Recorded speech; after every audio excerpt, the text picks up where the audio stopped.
Alright, I want to make sure this live before we go any further. Alright, yes. Yes, it does look to be May 11th, 2026. For Monday here when I'm trying to record this here. But yes. Hello. Is the Sinister Gaming here with a new stream? And in this stream, I'm going to be going over the event week for this week from very early Thursday, whatever as per usual, in Grand Theft Auto Online. And yeah, for the title, I went for the 2x money or NRP on the client jobs, or otherwise known as the terabyte client jobs, since that's vehicle required to start those.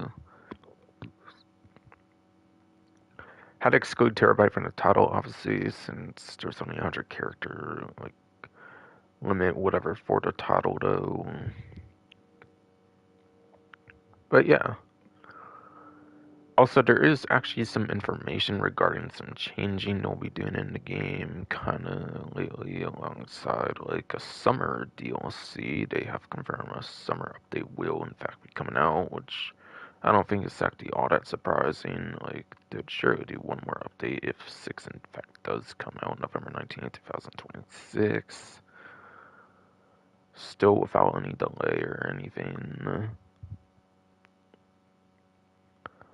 So yeah, some nightclub bonuses, I guess, or I should maybe, since it's pretty significant stuff, talk about some of the stuff that they've said will be happening, kind of.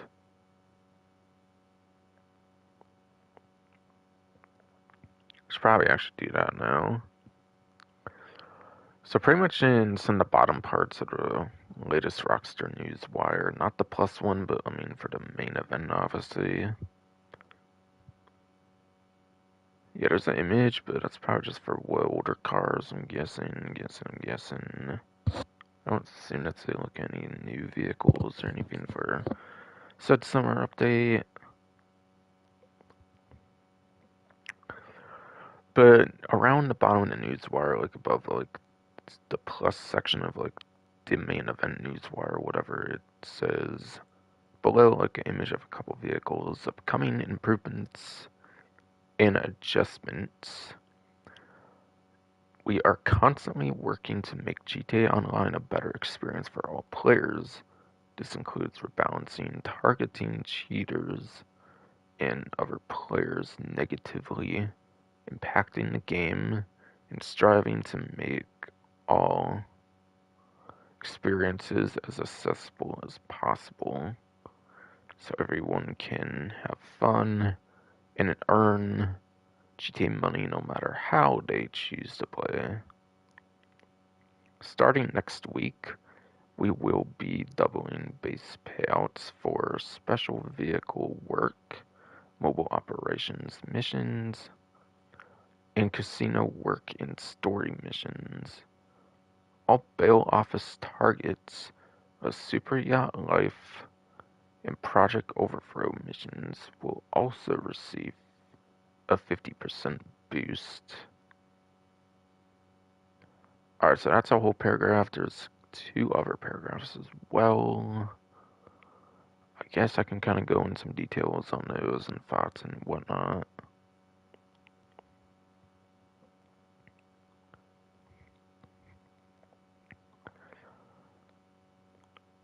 Yeah, rebalancing kind of be more one over, I guess, in the second paragraph, so I don't necessarily need to say much on that part in particular. But yeah, they say targeting cheaters. They do kind of go into more detail on that as well, I guess, technically in the second paragraph. And then, of course, yeah, the other players negatively impacting the game.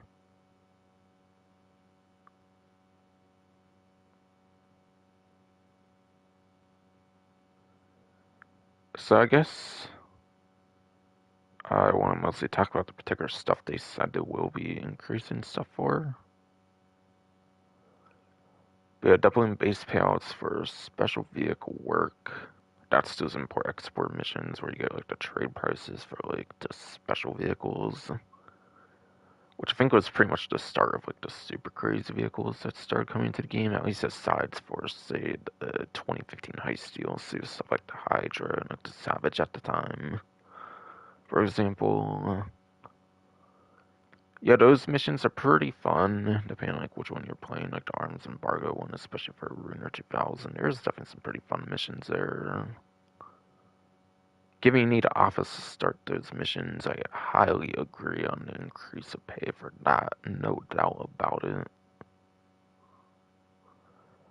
I want to say they probably were like 20-ish K or something at most, or something. I assume they have like traditional, like older, like contact mission style payouts or something back in those times. And like the newer contact missions for like a long time, I think was like something like 23,100. So I assume that's probably gonna put it more to like 30, 40K amount or something like that, I want to say. Which obviously is better than nothing. And on that 2 times, and it'll obviously make it pretty nice. But yeah, better late than never, but yeah, that one probably should have had something increased for quite a while. The next one after that is the mobile operations missions. Basically, it was the same thing as the special vehicle work. Like, quite a couple or so updates later with the gun running DLC. So, those are missions where you use, like, vehicles from that update.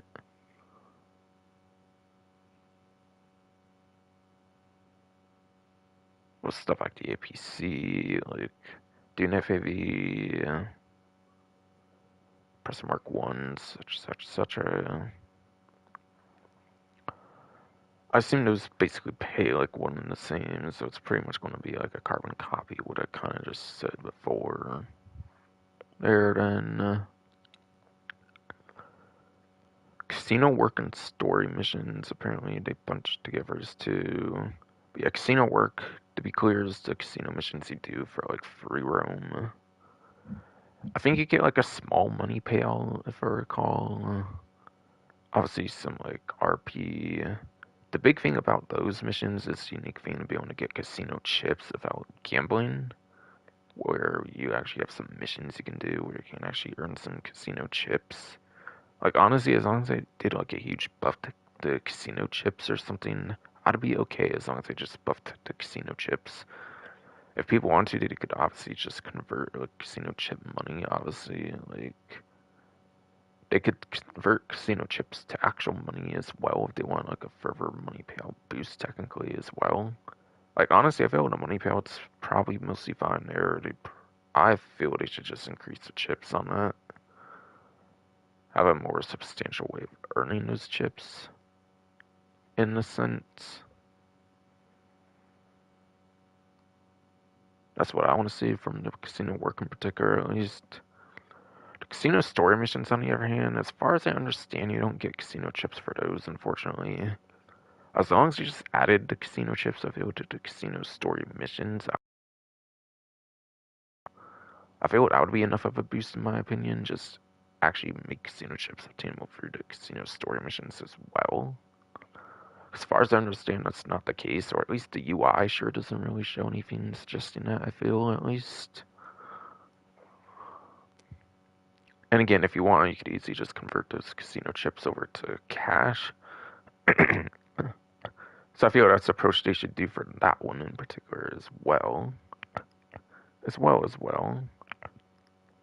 For the case of casino story missions, since I don't believe this pay casino chips altogether, like right now, add like casino chips for the increased pay that they decide to give it in. Don't do it the cash way at all, per se.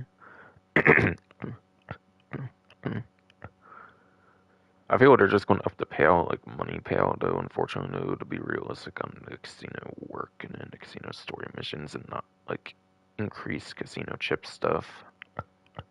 I'd actually be kind of surprised if they increase casino chips, at least for the casino work stuff that already, like, the premium missions that already give you the casino chips.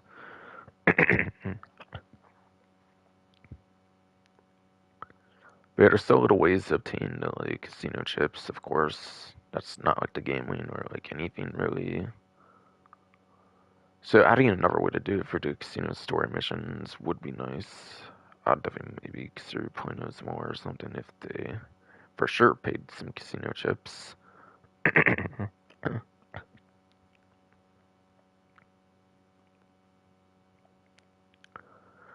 Bail office targets.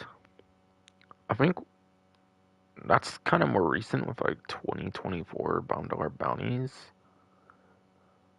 Did they really need to increase the pay on those? I didn't really necessarily feel that was the worst thing out there, given obviously it's more newer content and obviously as the game went on, like a lot more stuff was like more fair and stuff, I feel. Wasn't it something like 40K or something up to on like kind of your random like bail office targets or something that aren't like the ones that are on like those lobby screen missions where you have like the one you can do for the day or something. I'm talking about obviously the ones that you have like free for like an hour of your time or something, I forget.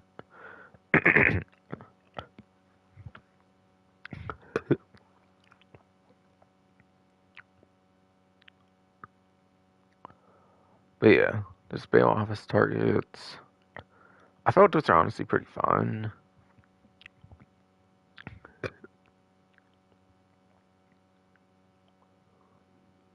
However, they do actually say it's not doubled for that one, actually. It seems like that's where it starts. Remissions, I think it said those were doubled. Which, yeah, again, I'm not necessarily expecting them to double the, like, payouts for the chips. Again, I'd actually be a little surprised if they actually, like, double the payout of the chips in particular for casino work missions. Those free mode casino missions, yeah. Where you grind casino chips, like, money, like, RP. Though, albeit you could technically say that is a payout if you convert it to cash, so like it would make sense that they would actually double those chips. But yeah, I'm kind of also saying what I wish would happen as well, of course, aside from like a 2 times the thing, if I feel it's necessary to mention. So yeah, now that I read again, that's right, the bail office targets are only getting 50% boost. Again, makes sense since 24 content, I think that's like the newest thing they are touching like increased pay on per se for this new batch of stuff they confirmed for next week, it looks like. So I think the bail office stuff, I think those standard targets can pay you like 40K or something. I think like right now or something like up to or something around there. So yeah, like 60K per one if that's indeed the case, and it's pretty good. And again, I forget, is it what, like 3 targets an hour or something? Like each one you can only do like one time kind of for those like basic targets, and then you have to wait like some certain set amount of time or something. I think it's at least 10 minutes, but probably even a good bit more. Even.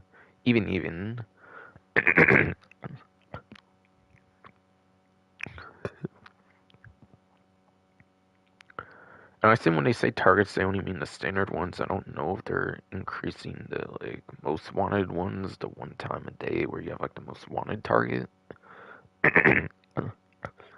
That pays you a whole lot more, and you have like that lobby screen mission you have to do again, or whatever, like I kind of suggested earlier. I feel like that pays pretty alright. It probably feels like 100K or something already, so like I would doubt they touched that one. I doubt they touched the most wanted targets, probably just the like other targets that are the ones you do in free mode, not like in a lobby screen mission or whatever.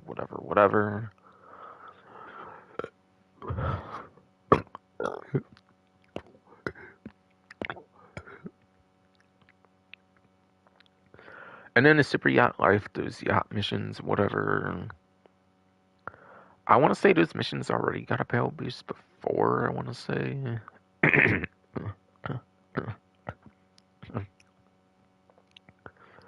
Like a lot of the different newer strands of contact missions actually have already seen buffs before, I'm pretty sure.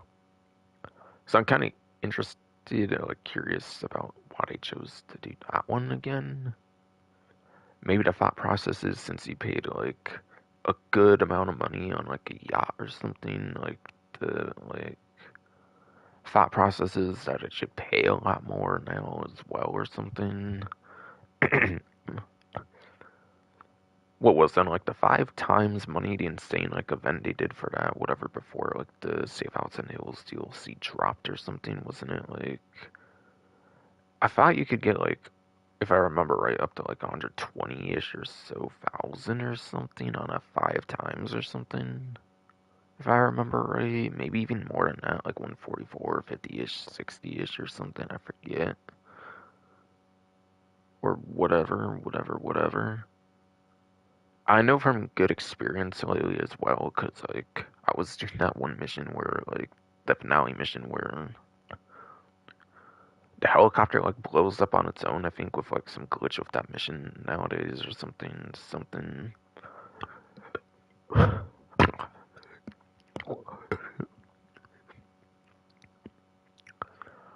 But yeah, for those that don't know, the helicopter, I think the like yacht defenses like hit the like enemy helicopter or something in that mission or something, and it like just automatically completes it for you pretty much, with like little to no effort compared to when like say the mission first came out at least.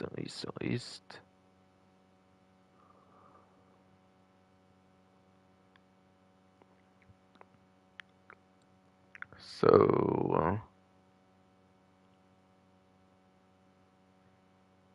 so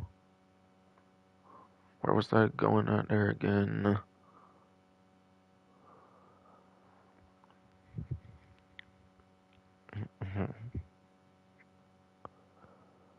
So yeah, I'm trying to think like 160. Was it 4 or 5 times? So I kind of forget if it was a 4 times or a 5 times money opportunity when they did that event. But yeah, I think they used to probably pay something like 23,100. And when they increased pay on those, like before, I don't know if they actually disclosed by like what kind of amount.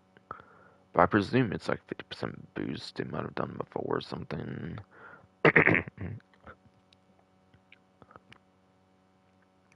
So yeah, 23K, like 50% more of that, like what, like 30-ish or something, and not like 40-ish or something maybe. Maybe they'll pay like 40-ish K for like 16 plus minutes or something now.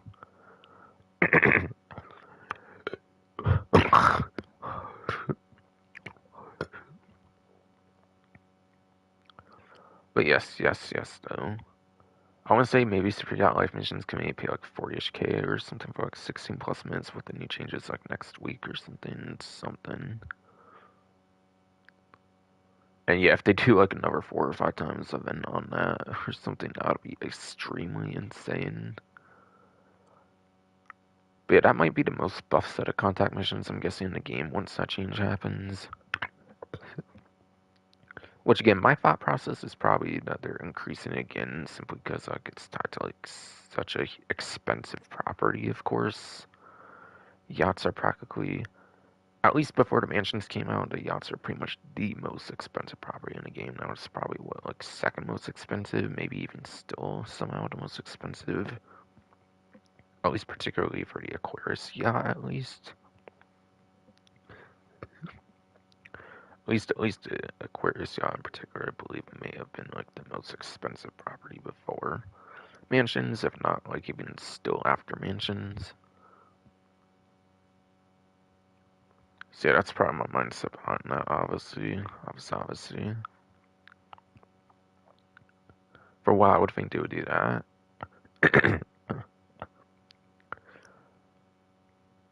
And then yeah, Project Overthrow missions are also receiving a 50% boost. I want to say those never got a payout boost, I'm guessing, since they're not like pause mini missions. They're kind of more similar to the special vehicle work in the EMC missions where you have to go into like a vehicle property. Or, I mean, a business property or like a vehicle property, whatever, basically, to start up the missions. For those that might have forgot, those were actually added in 2023 with Sandra's Mercenaries DLC, summer 2023. Like, they basically added missions for the Avenger, like they kind of did for the MOC back again in like 2017 or something.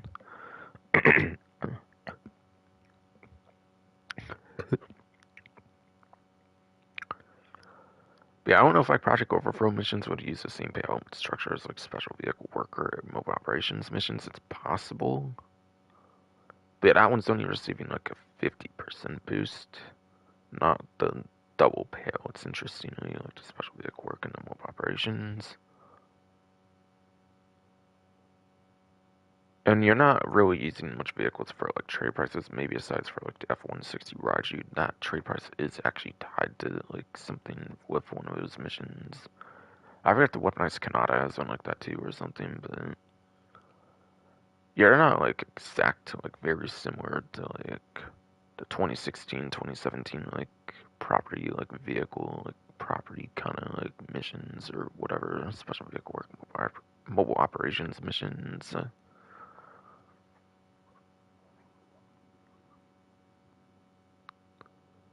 So maybe it does pay quite different, but yeah.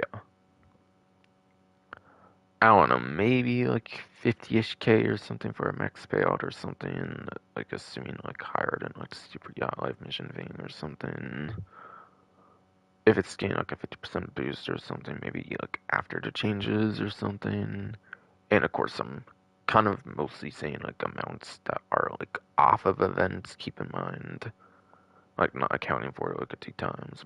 Trying my best to think of something like that, obviously.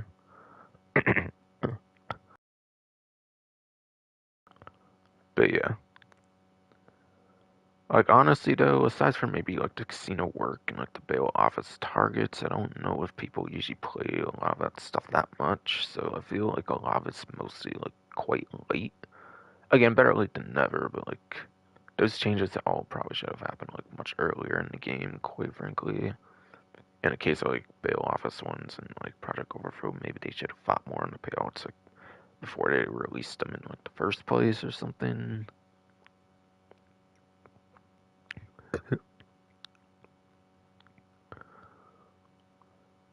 But I mean, I do appreciate any sort of like permanent payout boost. Obviously, it's just yeah. Like besides for like the couple free mode ones that you can easily just do in free mode, I don't know if like most people are gonna bother too much with like missions you have to go into like lobby screens for. Is my point though, or like going out of your way to like go to a property physically or like physically be in like one of your vehicle property kind of things or something. What's my main point kind of all there? Okay, finally onto the second paragraph. I do also need to check on my stream, make sure things are working as they should, no?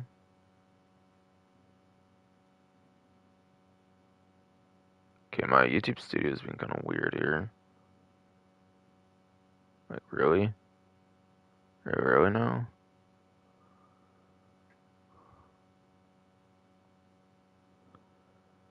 I think my YouTube studio just had like some. My desktop version used to on my phone just had like some loading glitch. I don't even know. Seems fine though. But anyway, second paragraph though.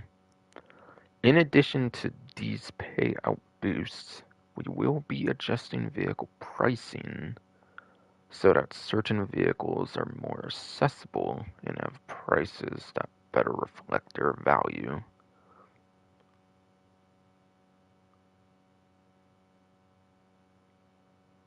This will include lowering the price of over 30 vehicles, including the Overflata Morgan sports car, the Persian Tyrus supercar, and the Brute Riot. No. And yes, the Brute Police Riot,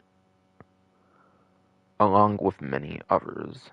While the Mammoth F-160 Raiju fighter jet will be increasing to reflect its outsized utility and performance. On top of that, we will also continue to clamp down on players who abuse vehicle resale exploits by limiting vehicle resale values. Okay, so yeah, sorry I had like a long pause there or something at one moment. My bad about that.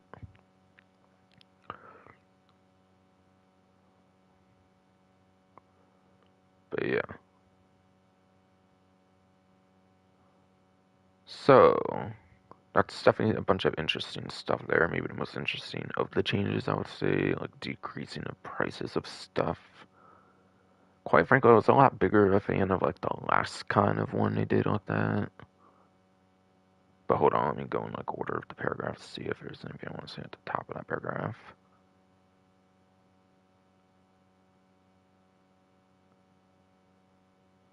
But yeah, making vehicles more accessible, obviously, and price that better reflect. Lowering values is only ever a good thing. Like, yeah, it might cosmetically on the website with like a different pricing be kind of a little weird in a way compared to what you might have used to seen or something. But yeah, it's obviously practically just purely a good change there.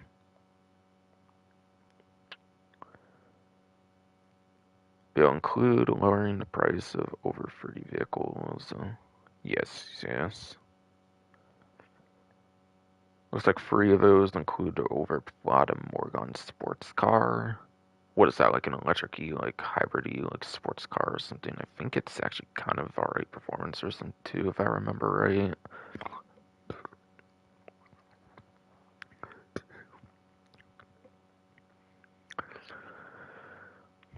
As a matter of fact, maybe I should even go on like Broughy 1322's vehicle spreadsheet and kind of say where that is right now.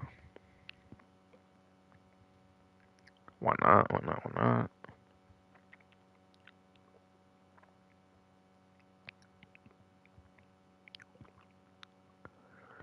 It's apparently a C tier sports car with 17th place lap time and also 108th place top speed. So yeah, with that bad of a top speed, it definitely does seem to be like an electric-y kind of like sport car or something, like hybrid or whatever. So it's not really going to be one that will be good on the highways, but it's a fine one for racing, at least for Lexi platforms. Like it's 11th place, I think, if you exclude HSW, which is actually just the slightest smidge out of top 10. It's not actually that bad, I would say, for a lap time. But yeah, it's especially good without HSW, but with HSW, I mean, yeah. I literally said the numbers earlier. Like, yeah, that one actually might be a kind of fine sports car to have on a sale. Like a reduced permanent, like reduction, I mean, whatever, not like a sale, but yeah, permanent reduction, like in general or whatever. That one seems like that actually might be one not the sleep hunk, but what you might think. But still, at the end of the day, it is a civilian vehicle, which isn't exactly what everybody will want to use in free mode on average or something. But yeah, Trojan Tires Supercar, I don't think that one's actually that good if I remember right, honestly. That one might just mostly be for the personal preference customization kind of reasons or something more so than anything. But I guess if you're a fan of that vehicle, then cool, I guess. Why not just go over the spreadsheet stuff on that one, I guess, since you're bringing it up on that newswire for like some changing stuff that we're doing. that yes, still be doing.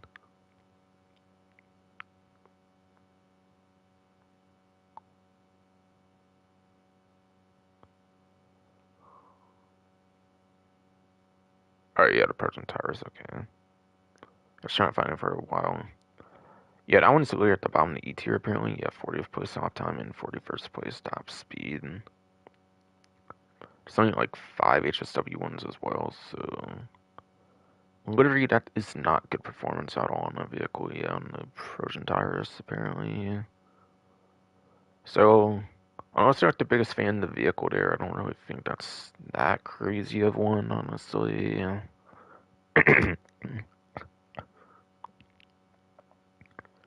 And then the reduction that reminds me the most of like the older reductions and like increases they did where like the older like batch they mostly, if not entirely, did like weaponize like actual useful vehicles aren't just useful purely for like racing or something.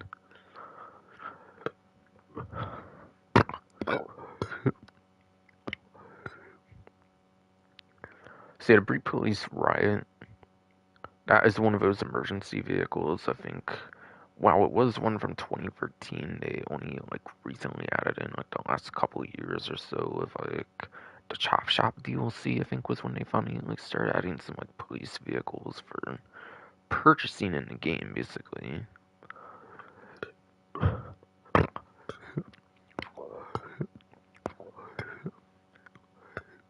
Basically.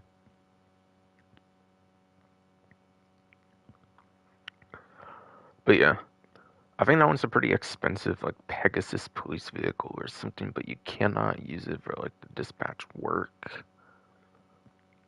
So I think it makes a lot of sense to reduce the price of that one since you cannot use it in the like dispatch work.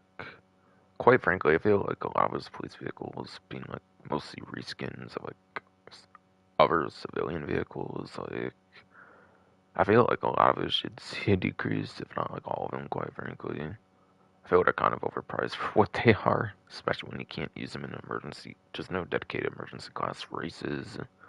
And apparently you can't even like use them in random alls either, so they're just like using them in free mode basically.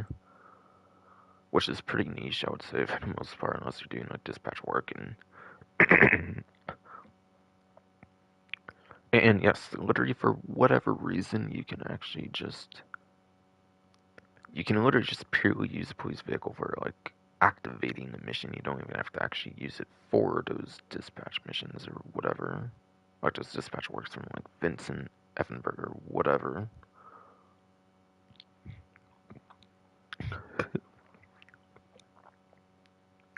So especially since that one cannot do the dispatch work, I do see that as a pretty good decrease. And for those that don't know, for some reason that vehicle does actually give you like free body armor each time you spawn it and go into it. Which saves you, I guess, 460 bucks on average at like highest without like a discount on the armor for super heavy armor. Yeah, that's not that big of a deal. So yeah, that also kind of just further brings a point for why that's a good candidacy for decreasing the price. But that'll easily be the most useful of those three they mentioned since you could technically use it for like getting like free armor and like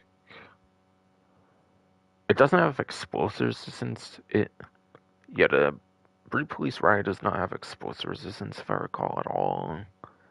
But I think the windows are completely bulletproof on that if I remember right. Even possibly from FMJ rounds, I could be wrong there, but even FMJ rounds might possibly be immune to those bullets. Like for the windows of the Brute Police Riot. But it's a very niche vehicle to use. I don't think practically anybody uses it right now, honestly.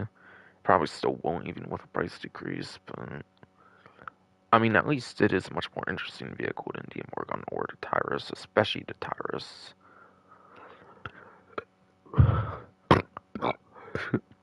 I do find, yes, do find.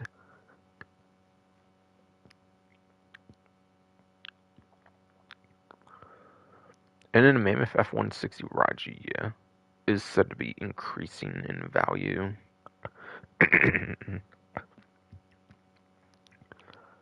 Yeah, for those who use the Mammoth F-160 Raji, it's like super good.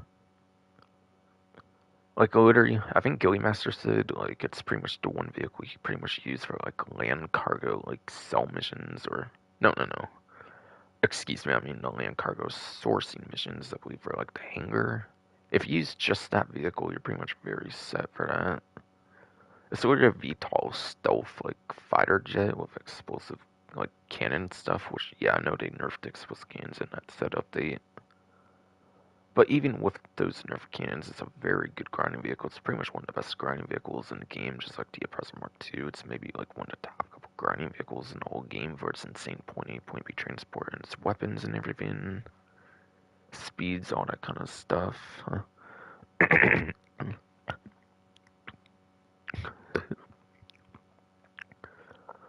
And yeah, I think it's like 5 million or something, like with a trade price, like high 5 million or something, I think, even cheaper than the laser on a trade price. Which doesn't really make that much sense. So I can see an understanding of why they are increasing the price for that alone. Even if you put no thought into like how good it is for say grinding in the game.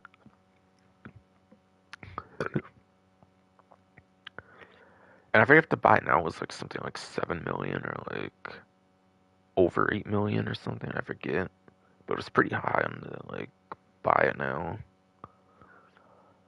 But yeah, I wouldn't be surprised if that one actually becomes more expensive than the Oppressor Mark II. I I yes would not be surprised if that one actually becomes more expensive than say the Oppressor Mark II when they increase that price. Where I think it was like an $8 million price. Like I think it was without trade price to Mark II when they changed it to 8 million. But and I think trade prices are usually like 25%. So I think like a actual trade price on the like Oppressor Mark II probably became like 6 million, and so like the buy now is like 8 million or something.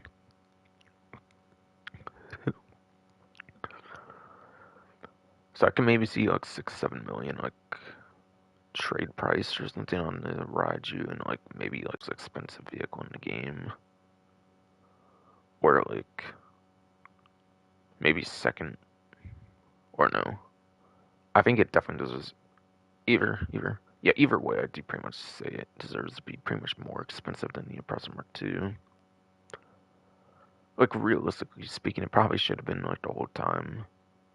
Like I'm not defending like the price increases, don't get me wrong, but I see like where they're coming from is what I'm basically saying for like why they would do something so sudden with the increasing of it or something.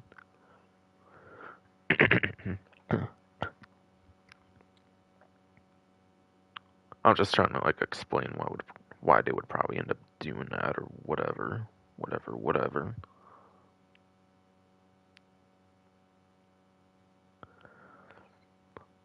Oh, and also by the way, I don't know.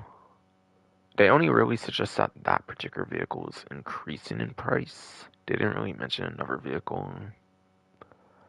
But I think back in like Los Santos like Drug Wars DLC, whatever, they ended up like they increased a lot of them in that update, so like maybe they'll increase more than what they're seeing right now. I'm not really sure. I do know, I think it was found that the Night Shark was said to be increasing in price at one point, but it didn't. I think it was found during like the Drug Wars DLC or something that they were planning on like increasing the price of the Night Shark. So maybe they'll revisit the Night Shark and maybe they'll increase that price randomly for one that they might increase that they're not mentioning or something.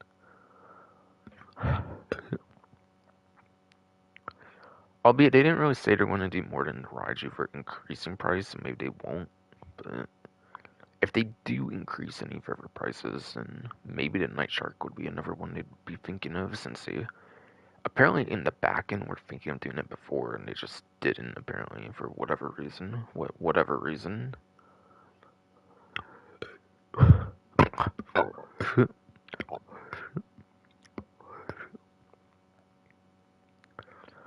I don't know. My theory is for why they didn't like increase the Night Shark is because it was kind of in like the newer tutorial of like the 9th gen version, where I think you could just get it for free or something, anyways, or something, anyways, or something. I could be wrong though. Could be wrong though.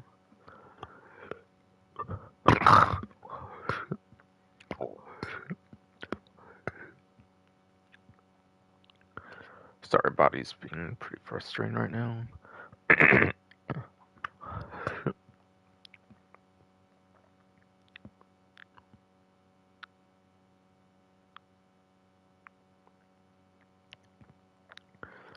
And then, yeah, finally, they said they'll continue to clamp down on players who abuse vehicle resale exploits by limiting vehicle resale values. I feel they do that like all the time. Like they do more and more of it, but if they're clearly thinking of doing more and more of it, it must not be like working. It must yet not be like working in the first place when they've done it kind of in the past. Like limiting vehicle resale values like altogether just hurts the more legit players on average.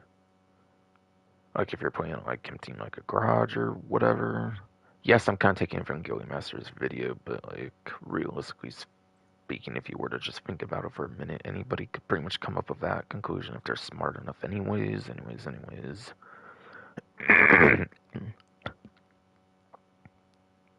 Like me, I don't really like sell vehicles much personally myself.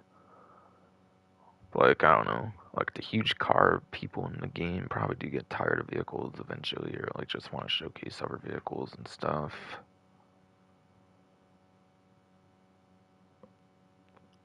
Like Killmaster said, I think in his video, they should target people that like sell the same vehicle, like literally the same exact model of vehicle. That would be the better way to target like proper cheaters that do the vehicle duplication stuff or like whatever.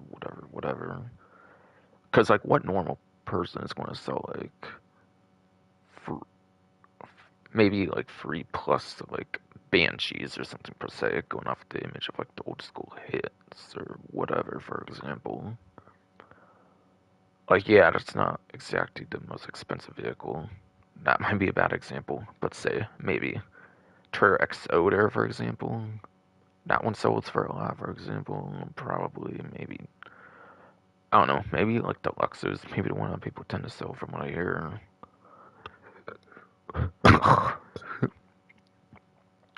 Deluxe might be one of the more expensive like solo cars. It's something I kind of forget, but whatever though. Whatever though.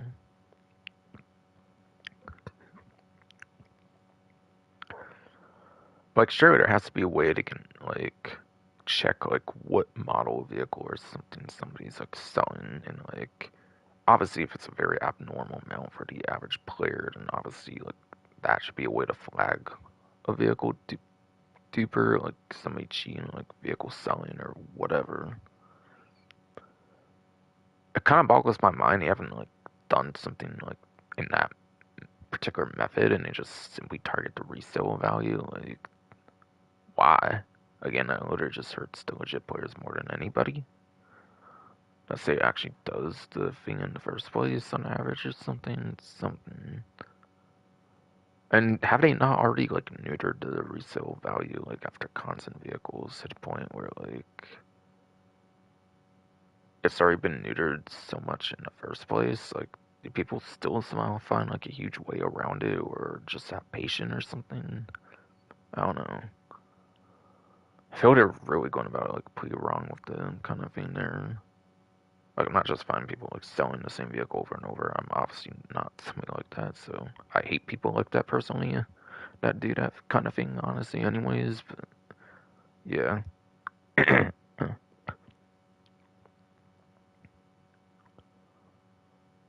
don't know, that's changed like so much over the years. I don't exactly know how it all works to say the most on it, to be fair. Sorry if I'm like all over the place on that one. Yeah. Alright, but finally on to that last of those free paragraphs. There's also plenty more to look forward to in GTA Online, including a variety of special events and celebrations, along with an exciting new update this summer.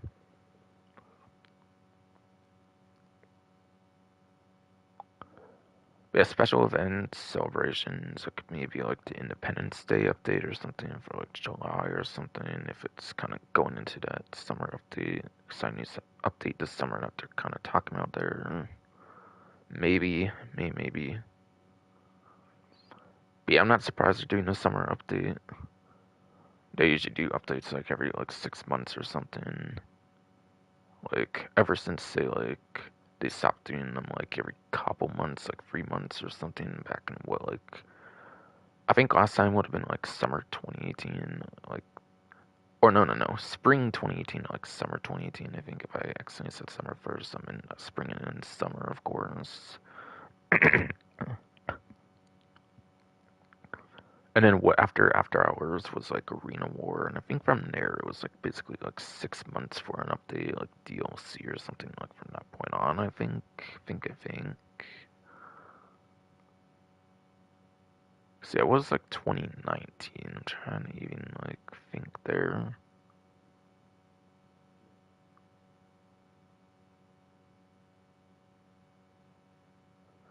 Meh, I don't know. I don't know if it's worth like talking about that like per se even. I don't know. I feel like I can't exactly remember 2019 the greatest for like updates for the game. It's like what 2020 was like Cowprico Heist. 2021 was like Contract.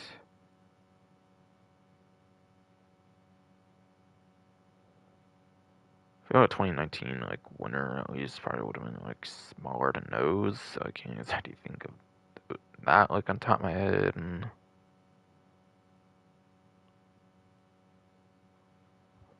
Golly, what did they do in 2019 even? I kind of forget if it will...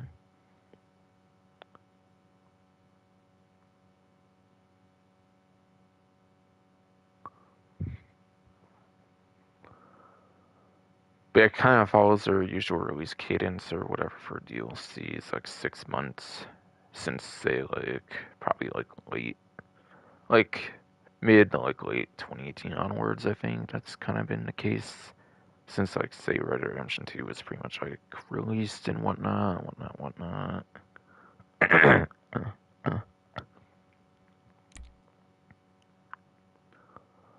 So, obviously, since they followed that, like, track record, whatever, quite good since that time, it makes sense to, yeah, have a summer update, even if, like, the bigger updates are known to be the winter updates. Obviously, might as well have, like, one.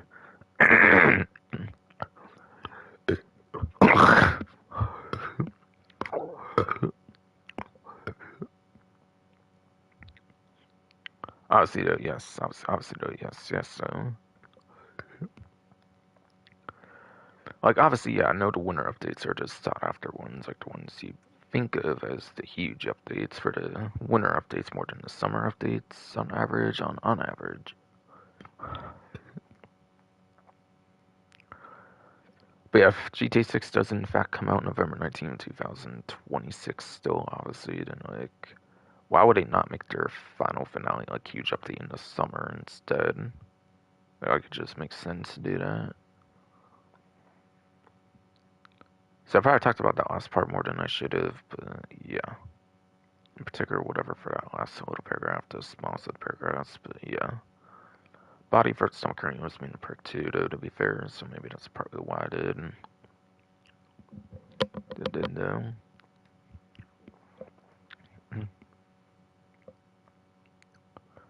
Definitely need to check my stream again, I think, just in case. Looks good still, at least.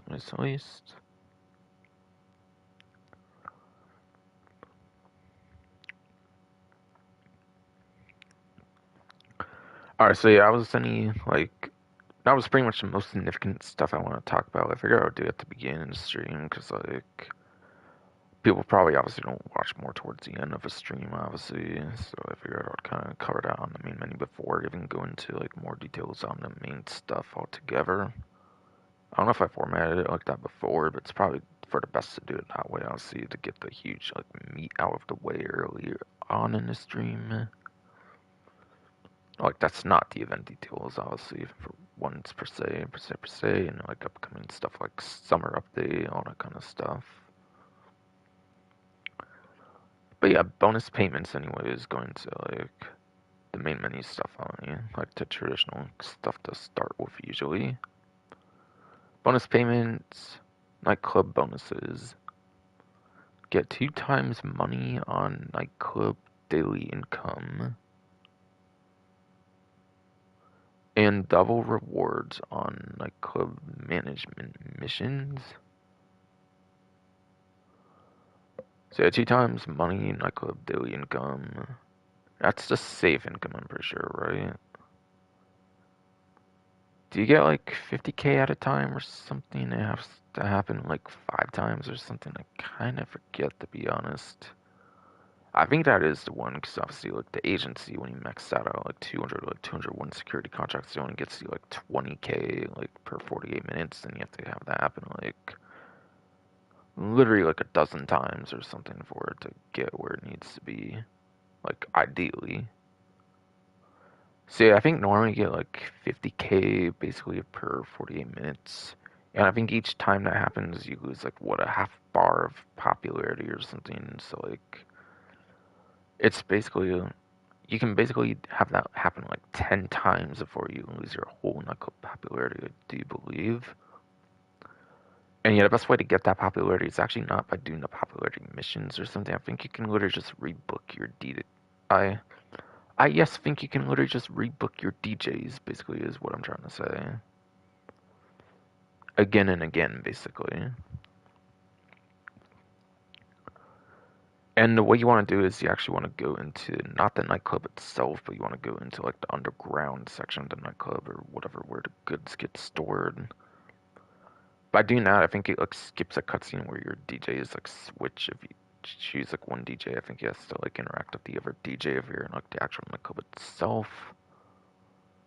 But yeah, something like that, you can basically like pay 100K basically, I think, to get full popularity like really, really quick. Yeah, you have to pay for it, but I think on 2 times you're basically getting that 100K back in like one instance of like half bar popularity going away, and then you just fill up again for like another like 10K, I think there. And you'll be making tons of profit easily for the event if you do that basically correctly. So really insane, easy nightclub daily income money you can easily make on 2 times. 100% I recommend going for as much of that as you can. I usually don't do that, obviously, like aside for an event though, because it's kind of annoying to manage it again and again, I feel. Or at least since I don't play as much anymore nowadays, but yeah. Like off stream, of course, that is. And then there's also double rewards on the nightclub management missions, which I think are the actual missions you're meant to do to increase the popularity, but again, like, if you know what you're doing, nobody really tends to do those much anyways nowadays, since you can just rebook the DJs, which is a lot more efficient to do. Like, even without, like, double money, it's much more efficient, I would say, to just rebook DJs, like, a bunch of times, whatever, and so, like, actually powering with, like, the missions.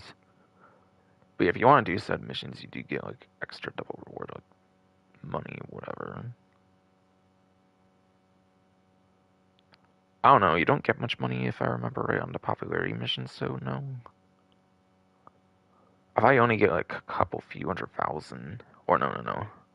If I, yeah, if I only get like a couple to few thousand, not 100,000, but like few thousand, like 4-digit amounts or something literally, I think. So double of that, maybe it might be like a low 5-digit amount or something, which is not really good, like 10K or something. That's really not that good. So what you mostly want to do is for like RP. I don't know if you get like double like popularity from the like popularity missions. You maybe do, obviously, possibly, but yeah. Even then, I recommend just rebooking DJs. It saves you a lot of time on like not having to grind those like management like popularity missions in the first place. And yeah, on the bottom left, it's select to visit your nightclub or purchase one from Maze Bank foreclosures. Makes a lot of sense.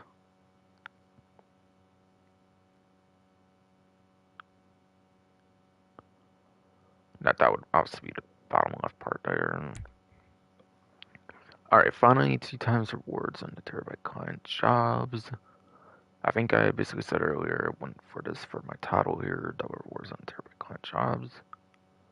And the event goes until May 13th, by the way, apparently, like a 1-week event, of course, like per usual. Start on the 7th, I believe, and it obviously goes till 13th.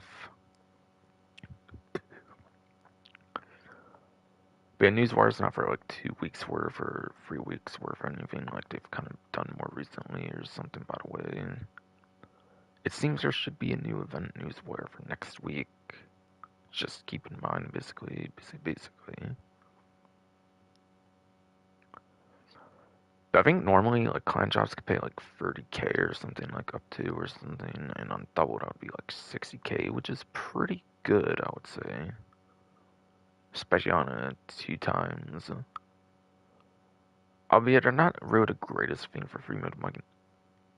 Albeit, yes, they're not really the greatest thing for money making nowadays, for free mode money making, I would say. Like, obviously, it doesn't hold a candle to businesses, but I mean, like, anything that's not, like, a dedicated business that gives you, like, the huge money, per se.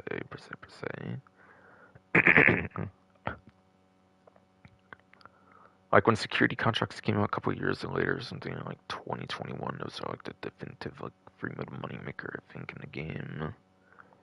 Getting you, like, 40K and, like, possibly more, I think, in, like, one mission, like, without, like, a 2 times event, I think, even. With like professional, specials plus difficulties, gives you different difficulties and like better pays and stuff.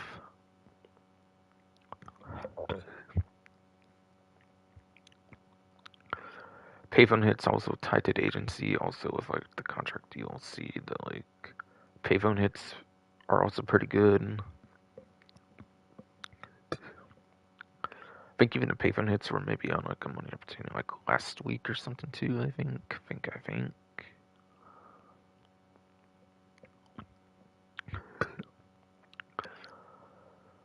So yeah, there was a period of time where the client jobs, I would argue, for like a couple years of the game, I think was kind of like some of the quickest, best money you could make in the game or something. If you didn't want to like say bother with like businesses or something at the time, which were nowhere near as solo friendly as they are nowadays. Of course, back in like 2018 to like 2021.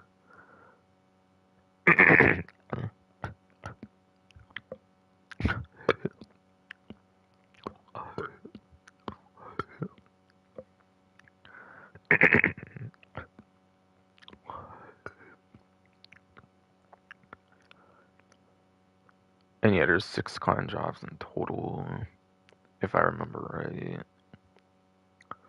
I think the first one I can think of is robbery in progress, where you have like different police banks, and I think there's also like a Pacific Standard Bank or something like it could reside at, or something like one of 6 locations, where you have to check like a security camera thing or something, whatever, for like the terabyte like.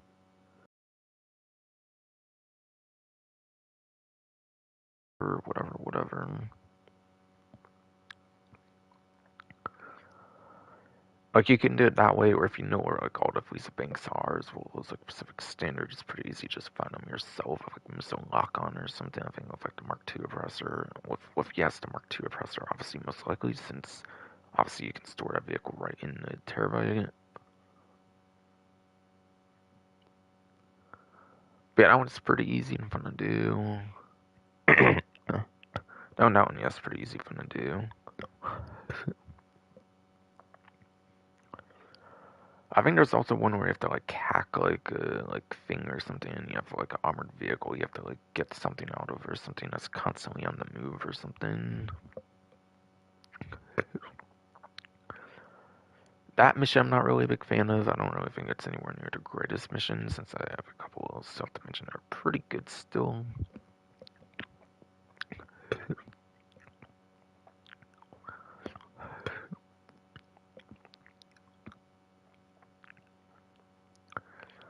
Two missions I think required a drone station, if I recall right.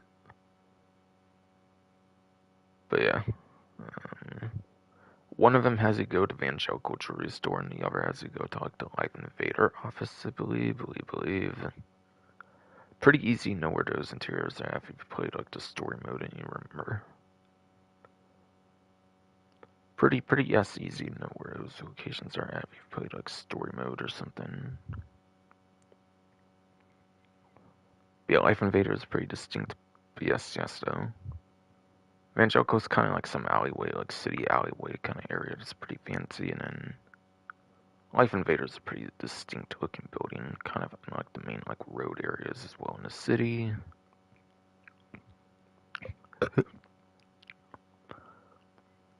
So it's pretty easy to be aware of like where those are at, for those places ahead of time. So you don't even have to like use the drone, and like maybe find them easier that way somehow, or like something. But yeah, instead of using the drone station for those, if you know those 2 particular missions do require the drone station, it's actually better to actually be on foot and do the missions on foot instead of like stealth with the drone or something.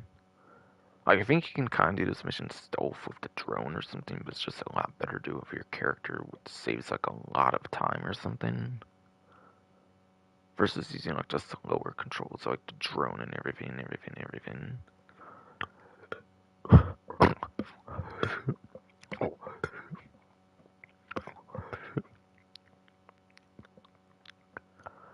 So yes, though.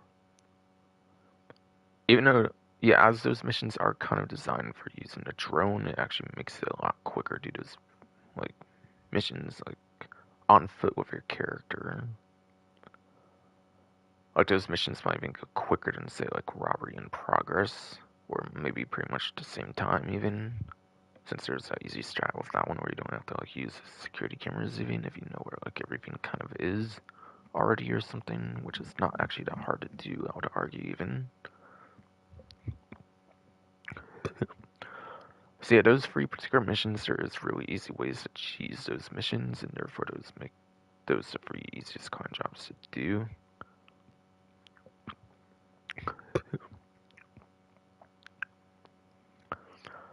And then last but not least, there is two missions I think that require like multiple teammates.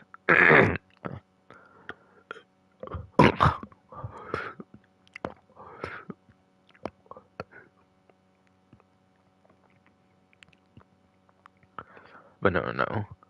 Yes, though. But last but not least, I think there's two client jobs that like require like one associate or something as well, or something at least. But I think they're similar to like VIP challenges or something where not everybody gets the same pay. One person gets more pay than the other person or something. So I think the last two are like competitive ones where you're supposed to like go against like an associate and you're like CO or like MC or like whatever. Like prospect for the case of MC or something, I think. But yeah, those missions are just like not worth doing at all alongside like the data one or whatever I find. Because like that data one I don't think has like a pretty easy cheese strat or something like the main free missions I was talking about pretty much. So that's how you should go about terabyte client jobs in like 2 times. For like 60k a mission, for like those really good missions, like I was saying, of course.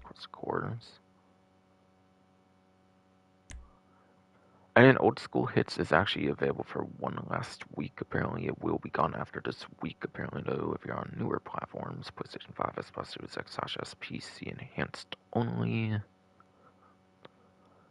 So it pays a little worse than it did last event, but it's not too bad. Even on like 4 times, you probably won't get like 70k if I remember right on 4 times, even, which was not exactly the greatest, anyways.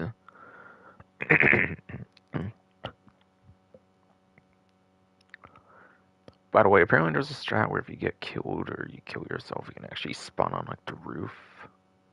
For that first of the hits, I believe you can spawn on like the roof if you kill yourself or something. Use one of your like lives or something if you're playing solo, especially. That gets you on the rooftop apparently much quicker without having to like stealth through the enemies or like beat them and without stealth or whatever even. So you can just spawn right back, like right on the rooftop and then do this sniping assassination thing.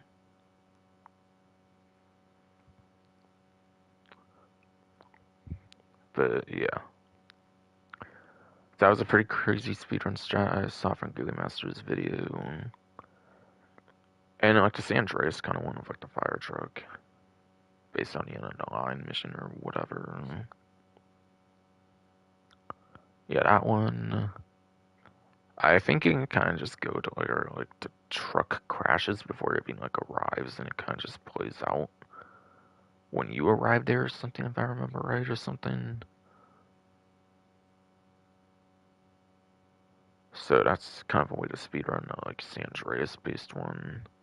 So there's a way to kind of speedrun the GT3 and San Andreas one. So at least the Vice City one, I think it's like the most natural one you can do pretty much. That is not much of a cheese strat for.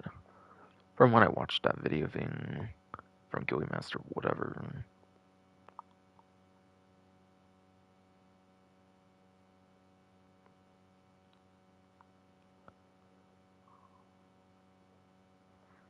And yeah, by the way, this one on bottom left of the screen was like select join free mode makes sense.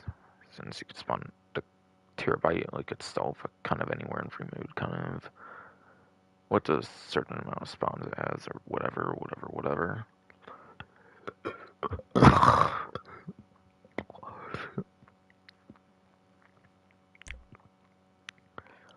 And selecting this one obviously was select join community mission series like the last event, I'm guessing as well, of course.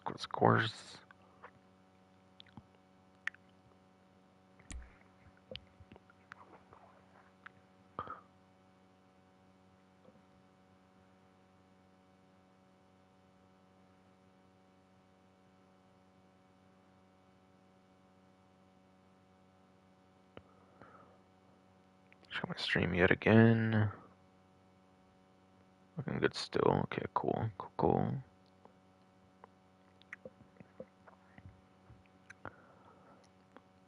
Yeah, finding codes at all. Again, sorry it took a while, but there was a lot of information covered, of course, regarding like the most important part of Rockstar Newswire for like almost an hour long. I just lasted with that. Especially because this body for some kind of stuff I do it nowadays, so let me do stuff as quick as I want to, of course, every time per se.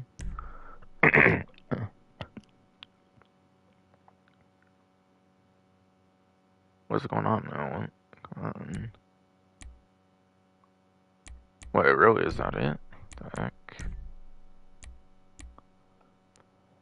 It went kind of slow though, so is that even truly it though? But whatever though. So it is just G-Town on play community build experiences with the Rockstar mission creator. Weird. I think this was here last week too, because obviously last week I introduced the old school hits thing that's exclusive to newer platforms. But nothing else is here for some reason. What? It kind of took a bit to load there, so I don't know if that had something to do with it or like what though.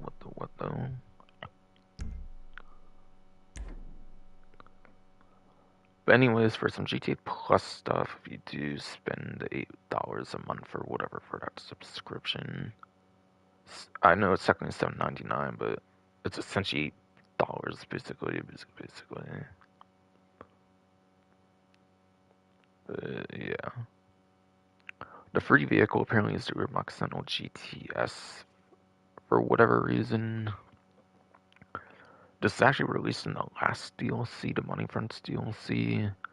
It's not the new Sentinel like XS4, it's the one from last DLC.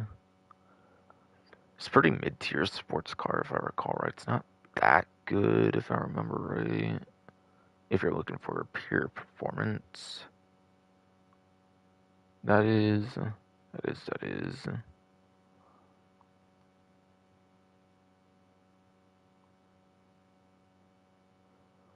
Going on Bruffy 1322's vehicle spreadsheet, racing YouTuber G10 on. By the way, if you don't know who Bruffy 1322 is, so that information would be very credible, 100%.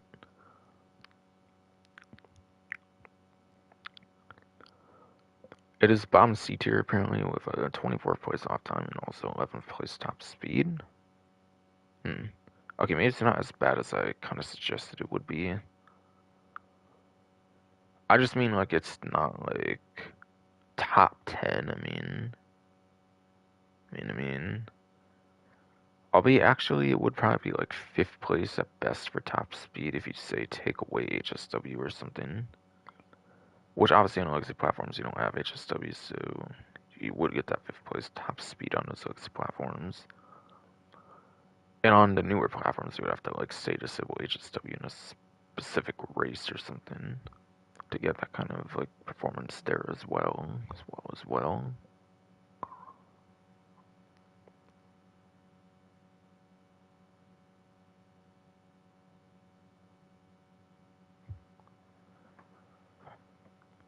But yeah, honestly, the most disappointing thing in my opinion about the Sentinel GTS though is it has the quickie farm thing. There's like the quickie farm thing you can do in the game for that odd job, and there's a Sentinel GTS you have to use for it, I believe.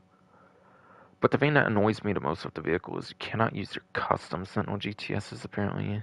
I don't actually own a Sentinel GTS, but from what I've heard, you cannot even use the custom one for like the quickie farm jobs, for like the quickie farm like odd job or whatever. That's the kind of thing that irks me the most about that vehicle. So yeah, I guess I did say though, let's see platform performance, but yeah, keep in mind you have to have the newer like platform versions of the game to actually even have access to the Plus subscription to buy. It doesn't exist on legacy platforms at all for the subscription. Keep in mind. So yeah, I would say performance-wise, since it's kind of where it is, it's not necessarily all that worth getting $8 a month for this month of plus for the vehicle, at least.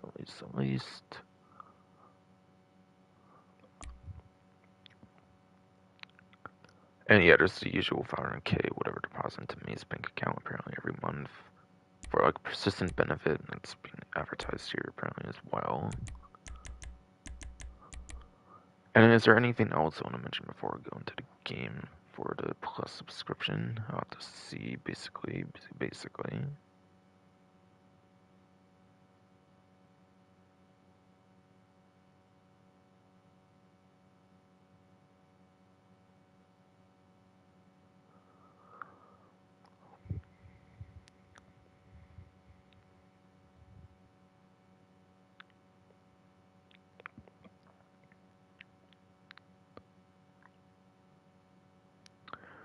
As per usual, there is a new chameleon paint. I'll say what that one is kind of later. Junk energy gear for like some clothing stuff. Again, I'll get more into specifics later. Bonuses. Executive office discounts apparently, and then more for the headline kind of stuff. For yes, that headline kind of stuff.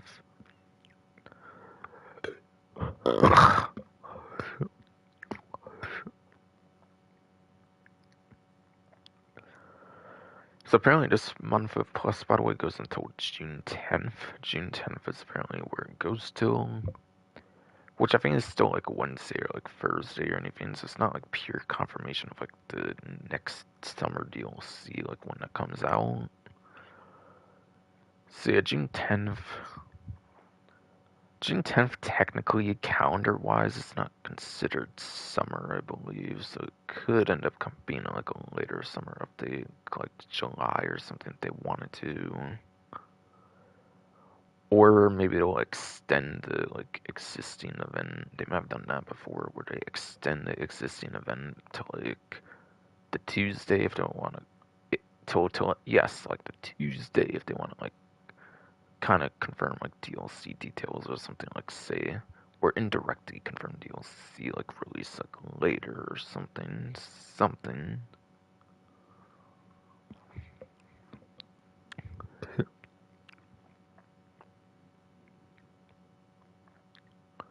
But yeah, sometimes the plus events can definitely like lead to like a confirmation, like a confirmed date for like DLC or something, especially if it's for like a December end date or something. Since obviously GTA has pretty much always had December updates, basically, it's basically like early December updates.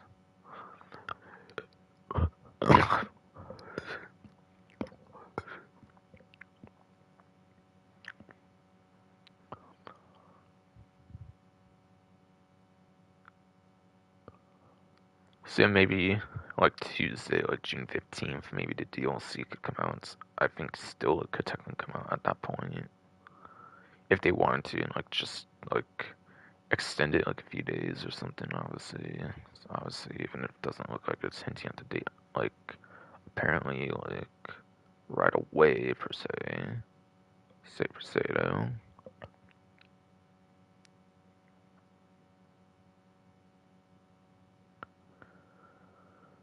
But either way, May 7th to June 10th is the plus event, just to be clear though.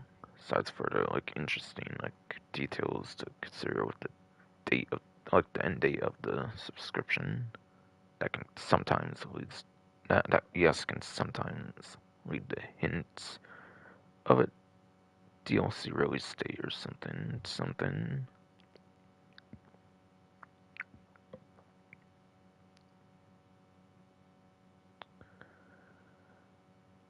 Apparently there will be bonuses for junk energy time trials apparently, and then skydives as well, and then more.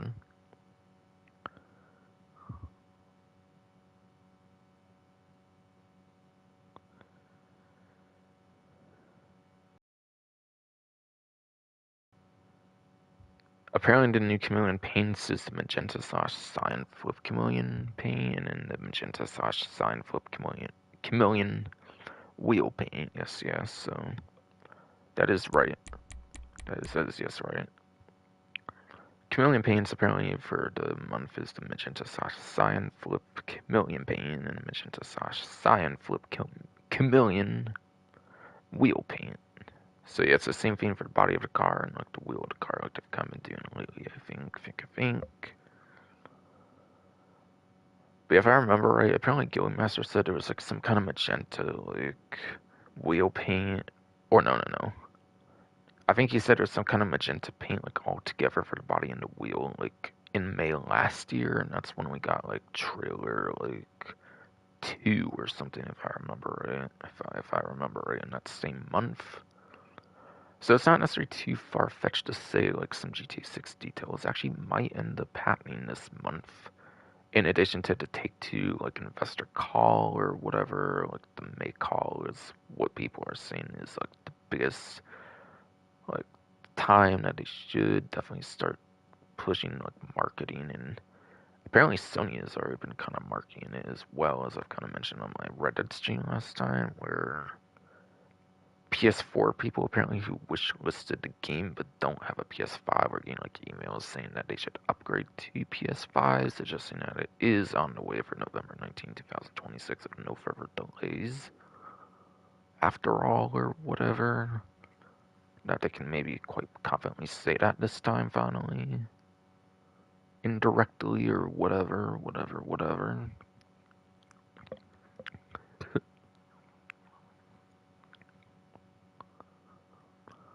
So there's some interesting stuff maybe suggesting some GTA 6 information might actually be on the horizon for yet another May like it was last year. And this time would be even less surprising since it's getting closer and closer to that date, of course. Of course, though.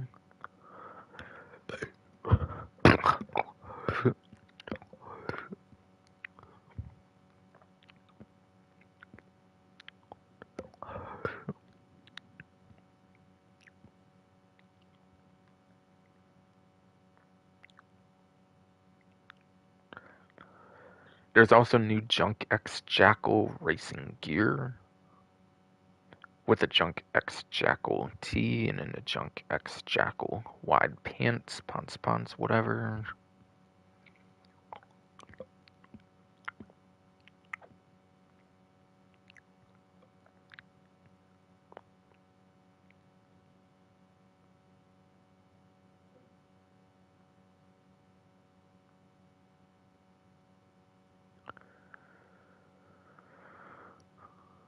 Alright, and the rest of it, I honestly do think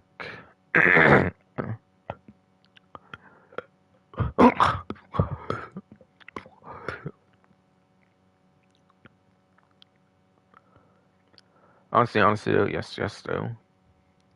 I do think the rest of the plus 7 I will go over for when I get into the game, though. The rest of it is like money opportunity discount stuff, I think, from there, so.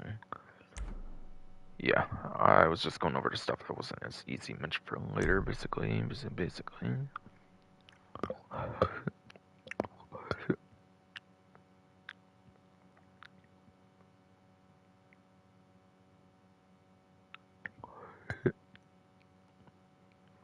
It's still working good. Okay, good.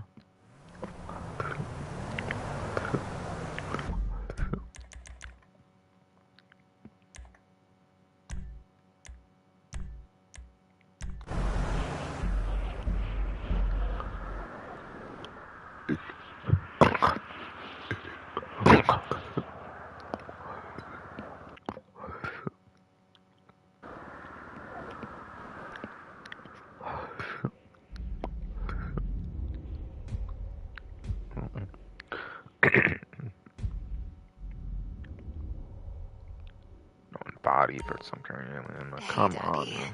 You're awake? Ooh, I got called daddy again. I want to get him from the bed. Let's go. I very much know that I very much know it probably happens like 90+% of the time, but always fun when it happens regardless. Don't care what anybody else says. Panel 1. One of the panel ones is guaranteed. Don't know if it's first or second time I head, but whatever. Whatever, though.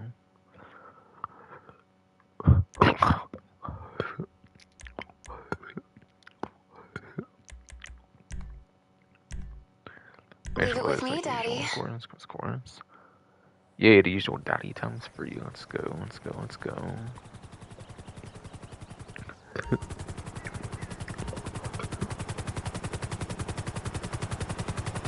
Oh yeah, it's got the usual daddy times for you. That's awesome. That's awesome.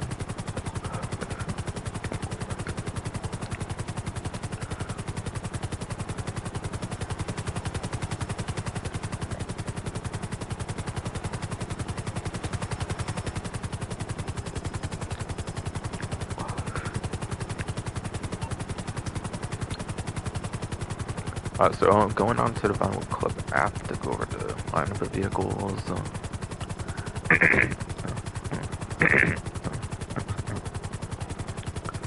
To go over any of the ones still that are not, like the Plus monthly vehicle, whatever, or the free vehicle. The Scramjet apparently is on here. Weaponized vehicle with like jump boost, rocket boost, with front mount machine guns. And pretty much the best tracking missiles in the game times 30.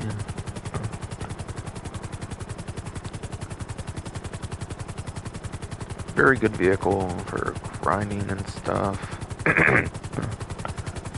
It is technically pretty good for point A, point B transport, but it still would not match with that of a helicopter or plane, so it's definitely not one I would even use per se. But yeah.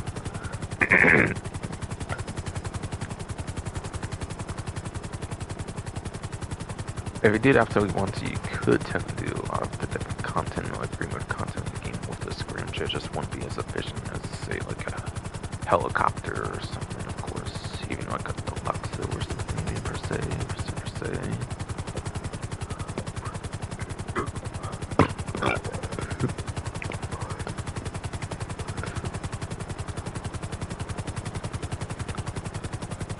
But yes, so Scramjet is definitely pretty good though. You could definitely have some interesting point A, point B stuff you can do with a rocket boost, jump boost. I think it's the only vehicle that has that exact combo of the rocket boost, jump boost, as a matter of fact. Any other like rocket boost vehicle I think has to use like the ground in creative ways to get good height and everything, like the Torador for example. So it is an interesting combo, but still would not rival that of a helicopter, like a attack grinding helicopter. Or of course F-160 Raiju, of course.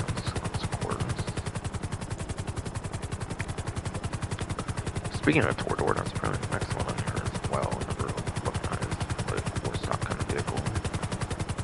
This vehicle is rocket boost. It's a submarine car as well, so it can actually go underwater. Albeit there's not really a lot of stuff to do underwater, so particular benefit's not that useful. It is pretty much the best vehicle for the like hidden caches, like the underwater collectible things you can kind of collect for some cash or whatever with the sonar from like the Kasaka like sonar upgrade you can do on the Warstock website. Porter will be the best option for that. Or some like free mode like aquatic stuff you can basically do. Also can be good for some amphibious missions as well, but I think the Sea Sparrow on average is like the best vehicle to use for like amphibious missions on average though. Also, it is worth mentioning, even though it's not the best tracking one missiles, I think it's in the middle for the tracking one missiles.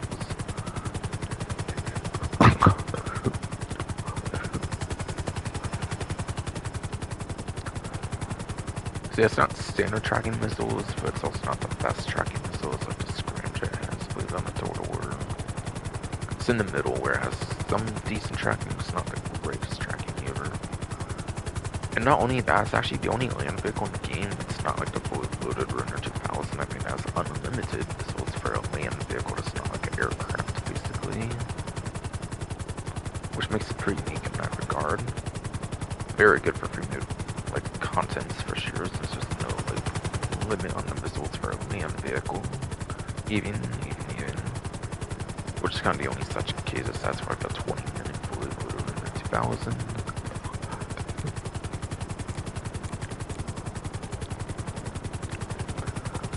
And yeah, the Mark 1 oppressor, another weaponized kind of warstock vehicle on here. Fine bike, like gliding capabilities.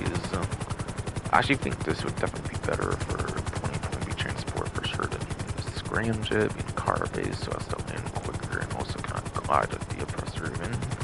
Oppressor Mark 1 can definitely cover a lot bigger distances than the Scramjet for sure. I find this especially a very good vehicle for the biker cell missions, for like your document forgery, like the weed, counterfeit cash, the meth, and the coke.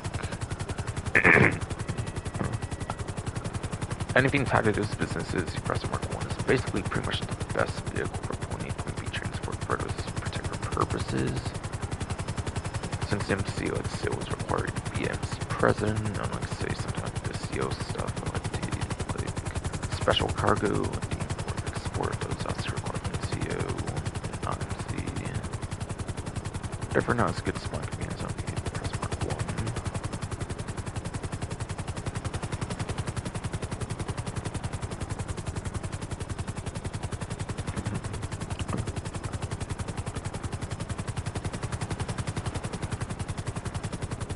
But yeah, anything that's not those like CO things, kind of like for businesses, like say gun running, the hangar. I think you can do all those. Of course, is MC.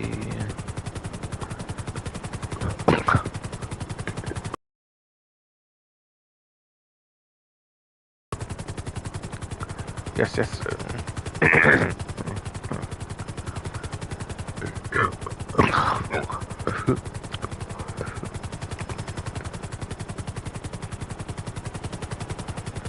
Yes, yes, so phones, body, sucker anymore, you know.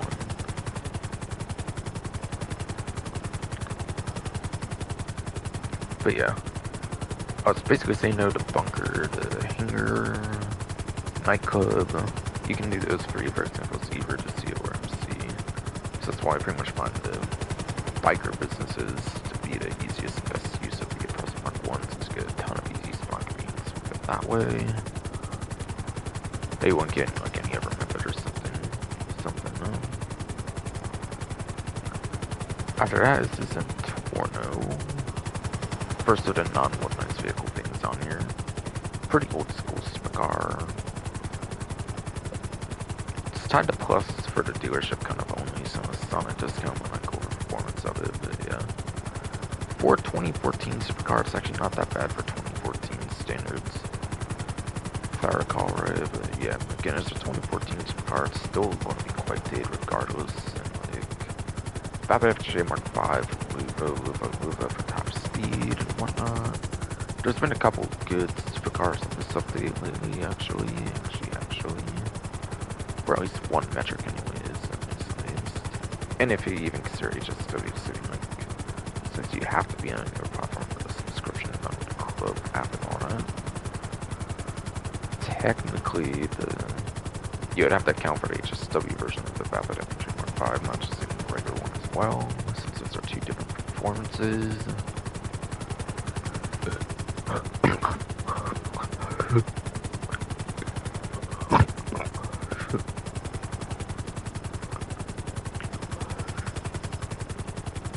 So yes, there definitely has been a couple like, pretty good supercars in the latest update. And then Volcon and Visage, whatever, like support the car with the Mommy Tech features, if I remember right, if I remember right.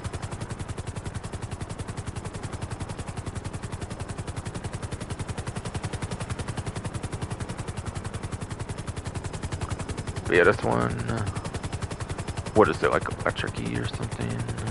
But I don't think it has like armor plating or like missile lock on. No. It does have missile lock on Trigger and remote control unit. I think it just doesn't have like the armor plating. Glass, front mounted machine guns, which are only on the initial contract fashion anyways, but still points still stands, still stuns.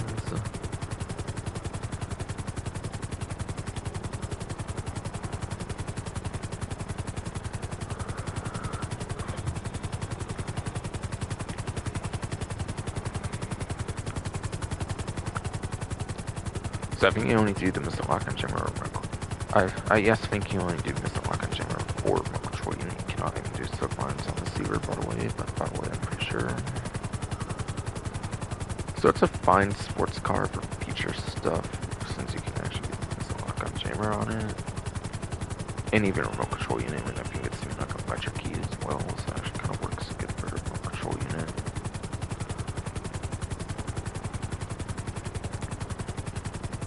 The Night Shark, heavy Night Shark, that like armored kind of vehicle, speaking of earlier, something kind of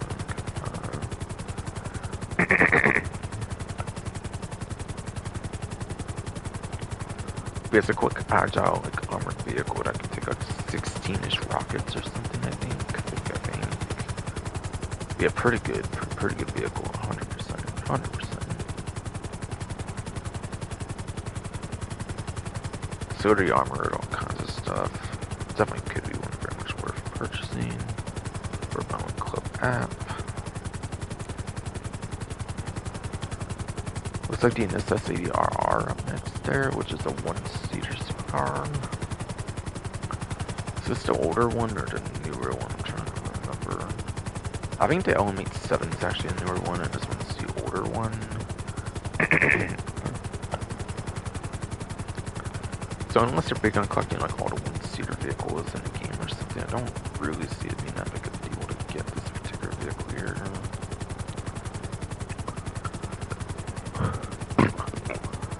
You're here though.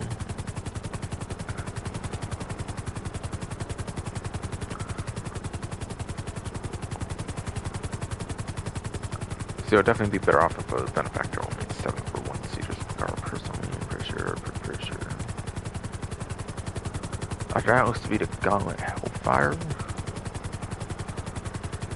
I assume that's the, like, vehicle you can use in the... What is it, like the hot ring one or something? Wait, it's either the police one or the, like...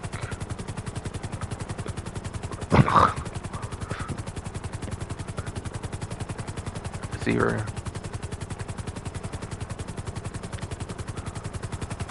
Yeah, I think it's either the one you can, like, use for, like, police stuff, or the one you can use for, like, the hot ring races. One of those two.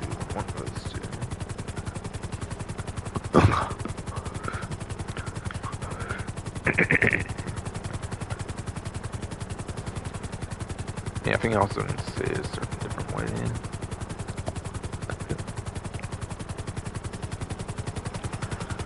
But I think it's either the one you can use for the hot ring contents or the police contents, one or two. I'm not 100% since being so long on there.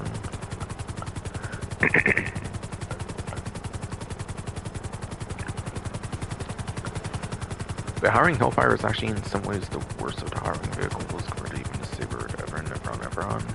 I think it's the best one in a lap. I think the hot ring one is the best one in a lap technically, but I think you have to also use a brake gimmick on it as well, with like the flap, like air flap kind of being on top of it or something.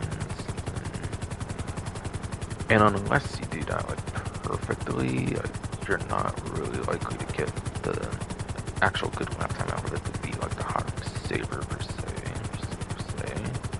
For a lap. And apparently for hot ring contents, I think usually top speed actually for whatever reason actually matters more there. Which means you would even want to use the like hot ring like Everon instead or whatever. So that's if it's the like hot ring version. If it's like the pursuit version or like the police one, you can use it for the like if yes it is the police one, you can use it for like the dispatch work service things, whatever.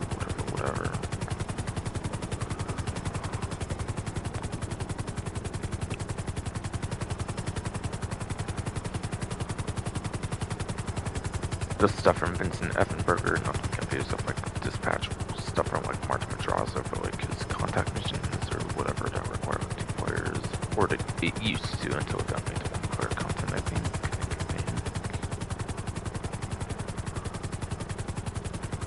Either way, there's a unique purpose for either version of the Gauntlet. Either way, you got a pretty unique purpose for the Gauntlet Hellfire, basically. I mean, unless it's a civilian Gauntlet Hellfire, then like I'm not really 100%. Like honestly, I would go about it then.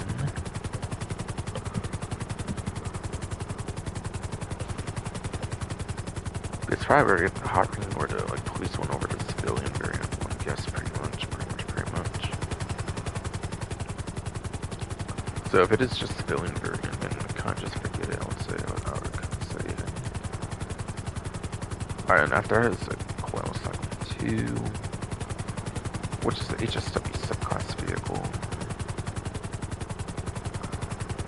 1 of 5 supercar HSW subclass vehicles. whatever. And it's the only one that's an electric vehicle one. I believe it's third place for lap time, and it's also like the literal fifth like worst of the 5 HSWs for top speed as well, since top speed suffers when a vehicle is electric, of course. Yes, that's so technically when souped up with HSW, of course, but whatever though. Whatever.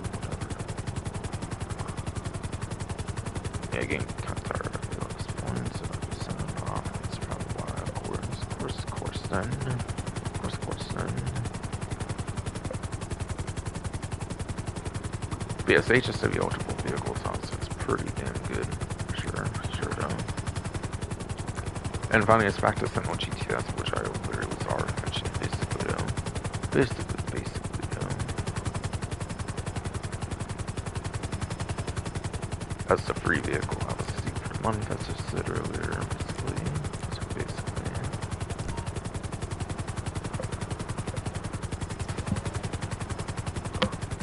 I tend to finally land this thing.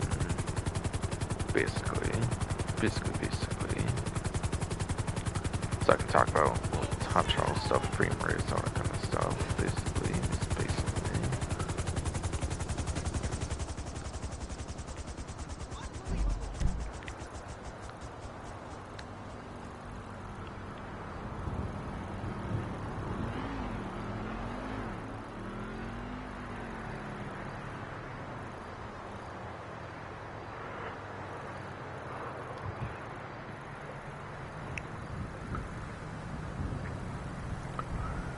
So it does look like the regular time trial for the event is on Legion Island. Yes. I want to say that was maybe one of the last ones for like regular time trials. I think it's like one of the newer ones. So it's like adding like what Damascene Resort DLC. I think might have been the last update that added like new like point A, point B, like regular like time trials, whatever basically. I think that one goes up to probably like Highlands or something. I could be wrong. So it might be like a top speed heavy one or something as well. Yeah, I've never raced on that one in particular. I'm pretty sure, so I don't 100% know. But it's at least for a day Monday, that one.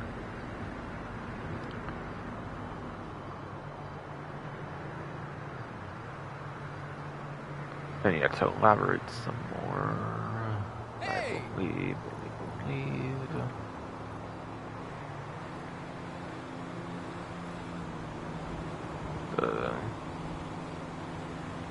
Yeah, I say at least for a day Monday because when Dangerous Mercenaries DLC back in summer 2023 first came out, like, I think when that update first came out, they made them daily, like changing each and every single day, like the RCB and data and junk energy still do to this day. But at some point during that trip beat, I think they went back on it since they got tired of changing like each day or like something. I don't know like what reason per se, obviously, but yeah. So because of that, I think it stays the same for the whole week, but I want to say you might be able to do it like 7 days a week for like $350,000 or something, like one time with 50K a day or something. I want to say.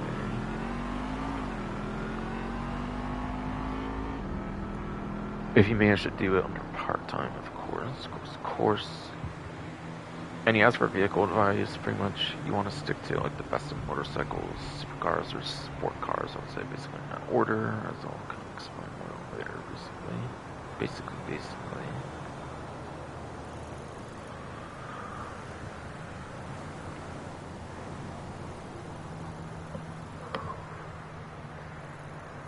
Darcy and Dado time trial apparently for the day of Monday here this time around is La Fuente Blanca with a 1 minute 27-second power time. So as the name does imply, by the way, for the type, you can only use one vehicle, yes, of the RC Bandito. It's not based on vehicle advice for advice like regular time trial. Those ones are about learning like turns, corners, basically, on the course. Or, of course, you could always probably try to look up some video guide and learn it that way if you're struggling with it like, on your own or something, of course.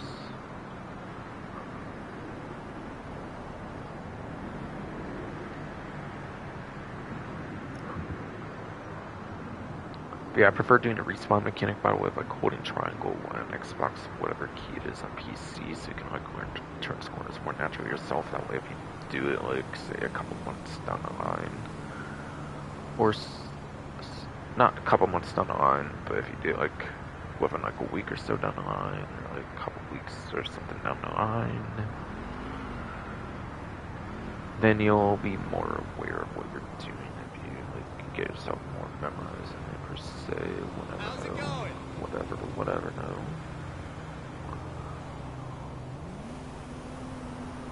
But yeah, if you're not good enough at like learning it simply for the respawn mechanic or something, obviously like using some kind of video guide out there would of course be of a help.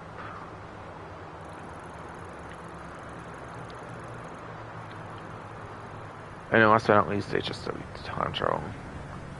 I'm gonna say last but not least, but I mean like next, I mean is the HSW time trial. I mean like whatever like the hardest one is called, whatever.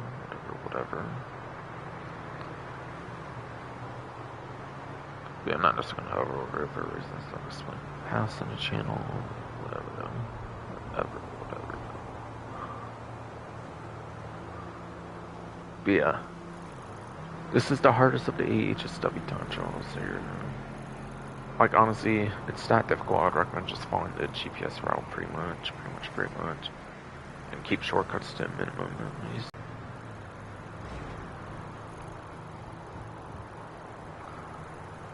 The heaviest shortcuts are pretty much at the end of the course, if I remember right. Basically,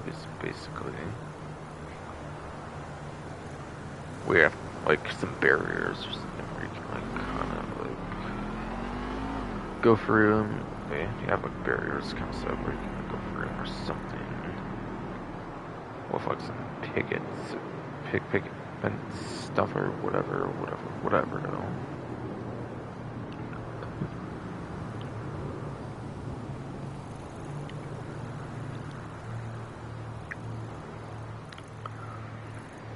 And yeah, for any HSW eligible vehicles, you can always check like a certain laptop and the car meet or whatever that'll show you like all 29 options available.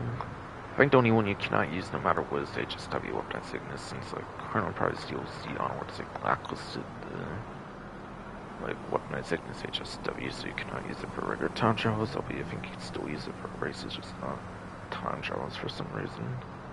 Some reason.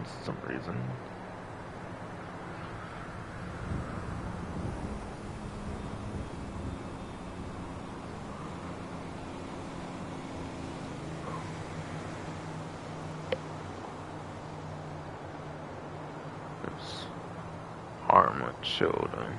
Trying to knock my headset off socket. I'm tired and stuff. It's like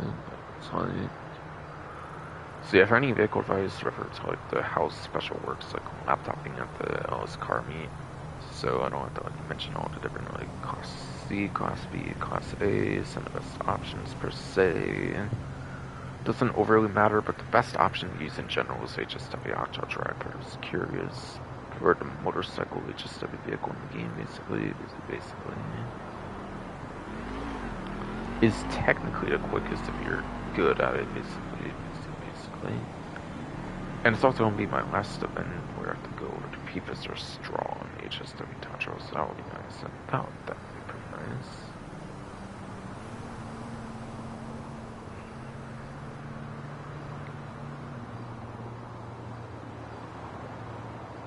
And Peepus or Straw, as a reminder, by the way, is the newest release for the HSW options or HSW subclass. Whatever.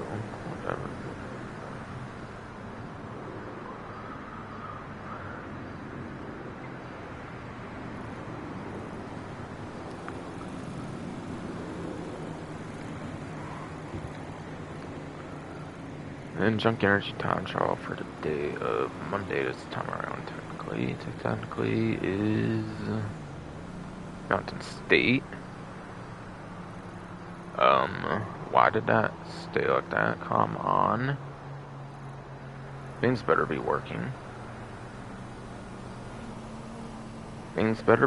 Bro. Like, come on.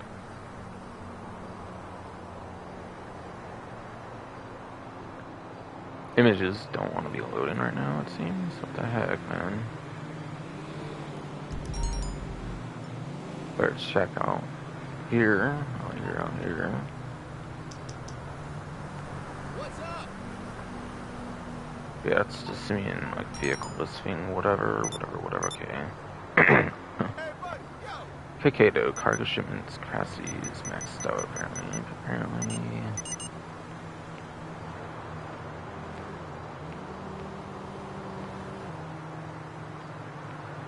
I don't think know you're what's so going on cool, with the don't game you? right now, though.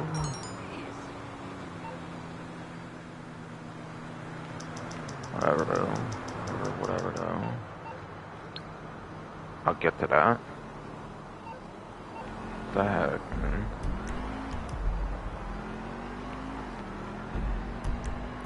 I don't know. It's been kind of weird anymore. Why is the image is just not good anymore? What the heck? I don't know, it's fine though. What the heck? There, finally. I had to go on another one and go back on it for whatever reason. Whatever reason. Better not mean a stream issue. Hopefully not. Hopefully not, though. Yeah, Junk Guarantee Time Trial apparently is for Mountain State. With a 1 minute 35-second power time, apparently. And yeah, for these kinds, as long as you don't like fall off the bicycle, go where you need to go, and maximize on curse boost, you should have no problem completing it. Cities is like the newer like bicycle that's also freely available on the Plus subscription or whatever, basically. For the month, it actually is a free vehicle, I believe, for the Junk Energy Inductor or something like that. Or at least the civilian version, like the yellow one is, I believe.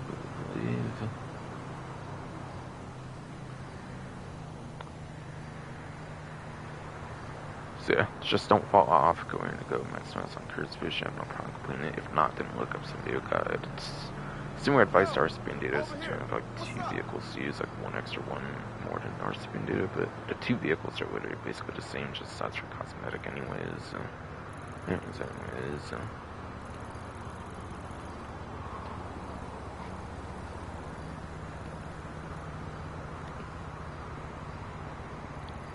And last but not least, looks to be a pre-race for the supercar class.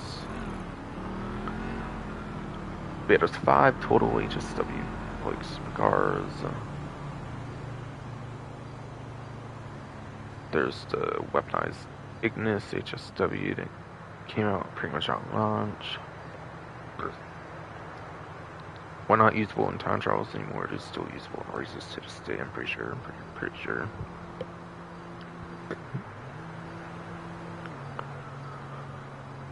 And that one's the second place the last time, I'm pretty sure, so the latest update.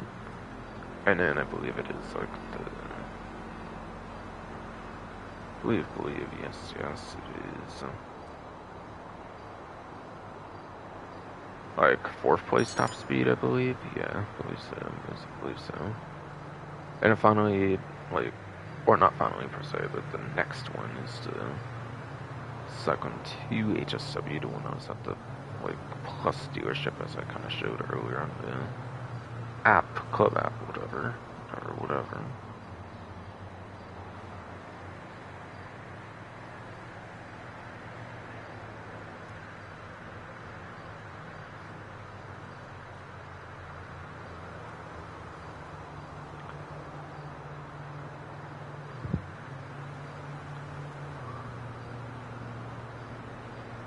Yeah, the club app though. Yeah, second 2. Yeah, that one's like the 3rd place option basically for lap time. Yeah, it's basically the 3rd place option for lap time and the worst one for top speed. But it is electric and only electric HSW like supercar option, which basically makes the best one for acceleration. Albeit I think acceleration is more of a free move thing, not really like a race thing per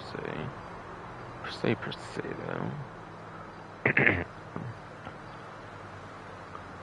After that then was the Devastate 8 HSW, which is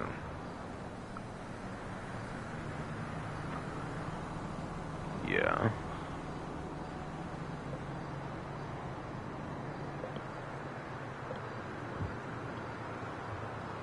time.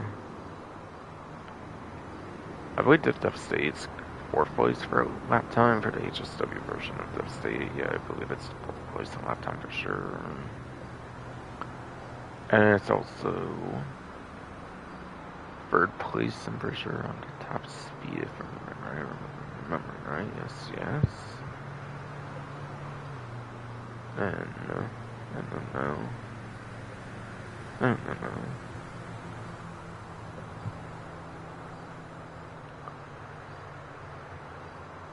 Yeah, after that one was the NTMT HSW. I didn't know last also was onto Star Wars DLC. That one has the worst lap time of the 5 at 5th place, being very much worse than the other 4 HSW options, being pretty much just a D tier last I saw for like lap time, or for lap time. It's D tier is not going to believe for the NTMTs. It's not all that good in a lap, which a lap time is by the way more important metric than 2 metrics, between that and top speed pretty much.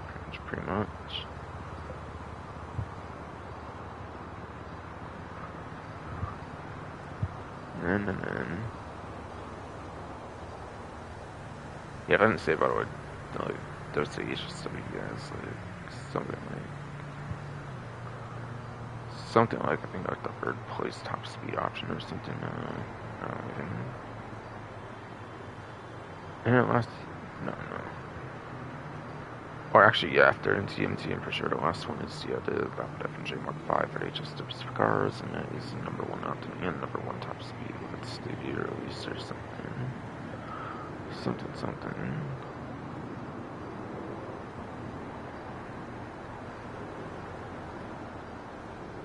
But yeah, number 1 option, number 1 top speed with debut release, yes, of the Rapid F&J Mark 5 for its class, whatever, basically.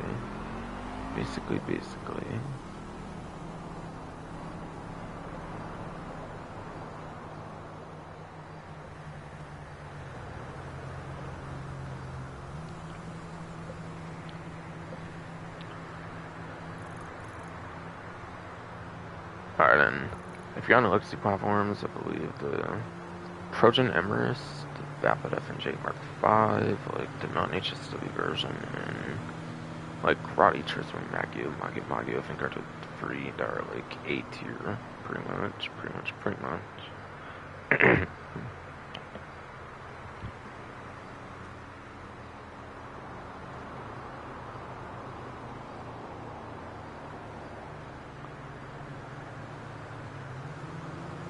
Alright, despite the image you showed earlier, my stream does still seem to be working good.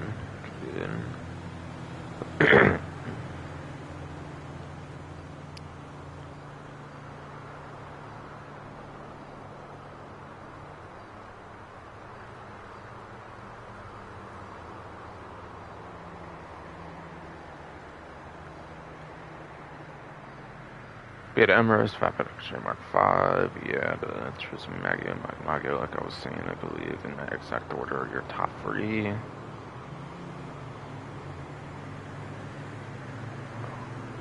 And the Benefactor Krieger from Tungsten Resort also still kind of works fine enough, at least. It has kind of fallen down with the latest update with the Rapid F&J Mark 5, of course, for rare and HSW versions, I suppose. So any that weren't like me talking about HSW pretty heavily for like a while, there's like last few different vehicles I mentioned that I didn't mention HSW, which are basically the best ones for legacy platforms. So I don't have to repeat myself again, even if I'm just retired and should probably do so. But yeah, what is lap time? What is top speed? By the way, lap time is turning these corners in the city. And top speed is like in real life, where it's like just pure straight kind of thing. That's like how it is. Airport runways.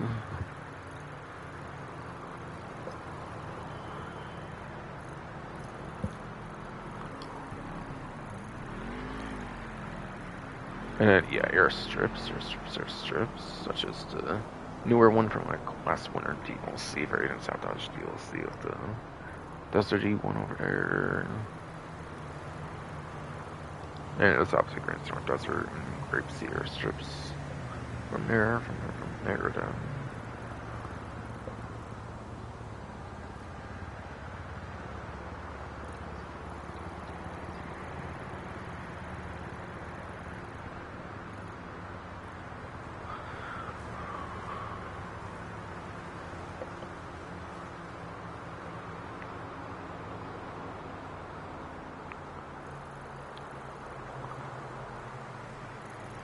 And then how do you know what the race course is going to be if I'm not going over actual race course? You can see there's in the middle of that bottom, like right, like black rectangle in the middle of that, there's square for start job. That's X on Xbox, whatever key on PC, whatever key it is on PC.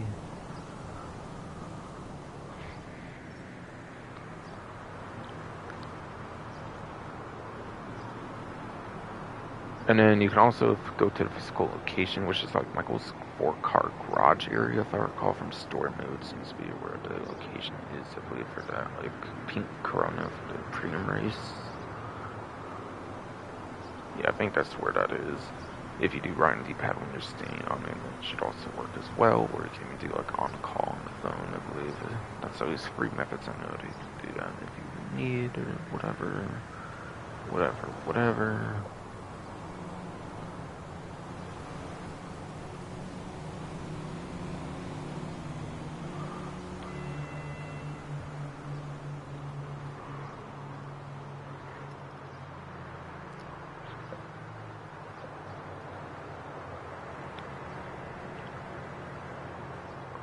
And yeah, doing that will show you the actual race course, like the name of it, and it will take you to the lobby screen. When you're on the lobby screen, you can do the same Square X and Xbox or key and PC combination, and it'll give you the map of said race. So you can analyze the map for turns, corners, few straights, you know what kind of vehicle you should be using. Basically though.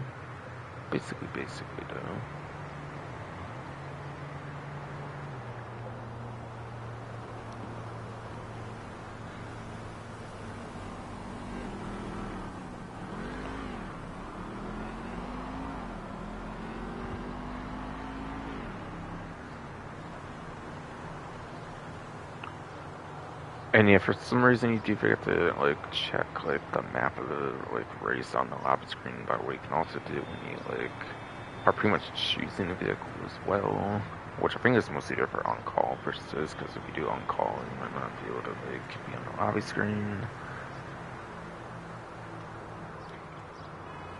But yeah, also if you do it that way, you can also see images of your vehicles like in the game, or like the model or whatever. Probably will help you remember the vehicle's performance if you know nothing about it and it clicks somehow or something. I think I'll cover it for the time travel races. It's a great fucking city, but the traffic Basically. Hey pal, I'll hit you on Life Invader. Oh, hold on, actually, that reminds me. Actually, I forgot to go over the L's tourist board. Vehicle Kane, whatever. Before I don't think it's that deep business. Okay. But again, I did technically have to go over the L's tourist board. Photography on newer platforms only here. I was for to stay Monday. Looks speed deer, mountain lion, and hen. Deer is pretty much fine, like Vinewood Hills, like Chill Mountain State Wilderness, Mount Chiliad, like all the huge, like densely populated animal areas. Arguably same with Mountain Lion as well, maybe less so though.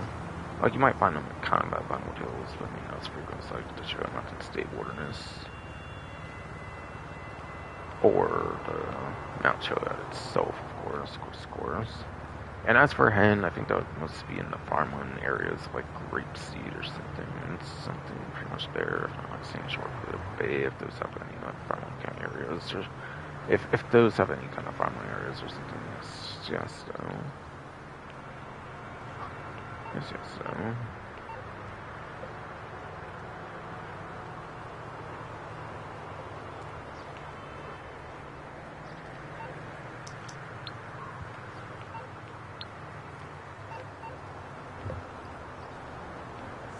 Hey, you're supposed to call me. Purchase.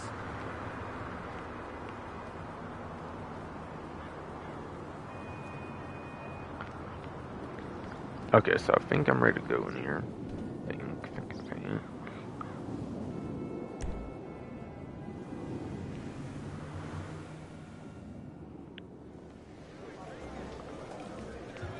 Okay, I see a lucky wheel spin now available. Is this the Morgan right here? Stop by and It have a might be try the at the Lucky Morgan. Wheel.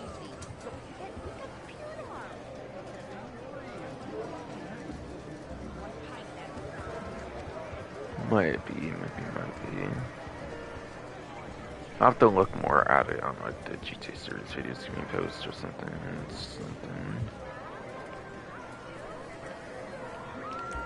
Welcome. But yeah, 1,000 visitor chip bonus apparently. What's the point of winning if you don't spend it? The hottest fashions are available now at the casino store.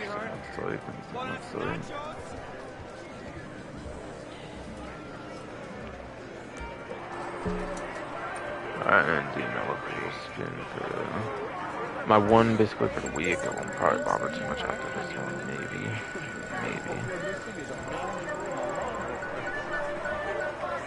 I landed on mystery. Sylvian, please. Large diamond. Wait, whoa.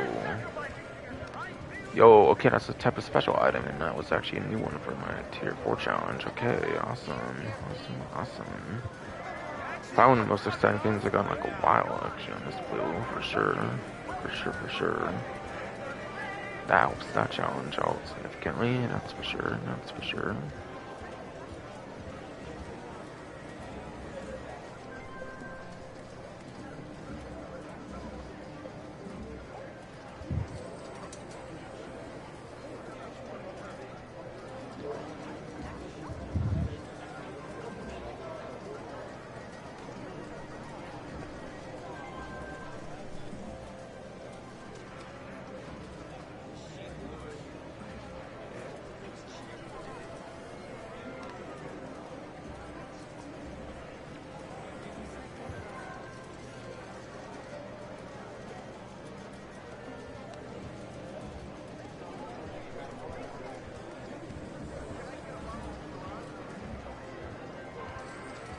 Okay. So yes, so.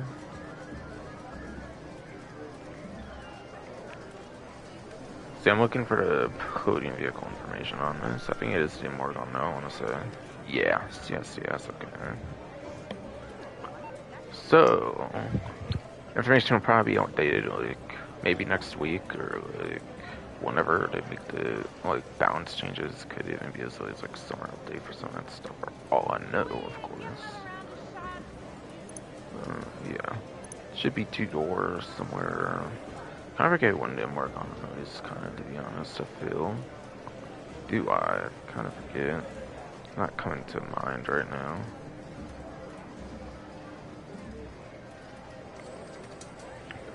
So, like, Casino Resort? Oh, that's what 2019 was. What? How was I saying I forgot what 2019 was? I was like, the casino updates. What was I saying? How was I saying that earlier? I forgot what 2019 updates were, but yeah, that was all those casino updates, right? Those are significant updates too, actually, my bad. I feel so dumb for saying what I said in that section now and then. In a sense, but yeah, whatever. Okay, so that was in the Casino Heist DLC, which, okay, yeah. That's exactly why I had this in my head. So at least for now, at least yes for now, the overflight of Morgan is $2,165,000. I don't remember if it says buy now price and trade price or not.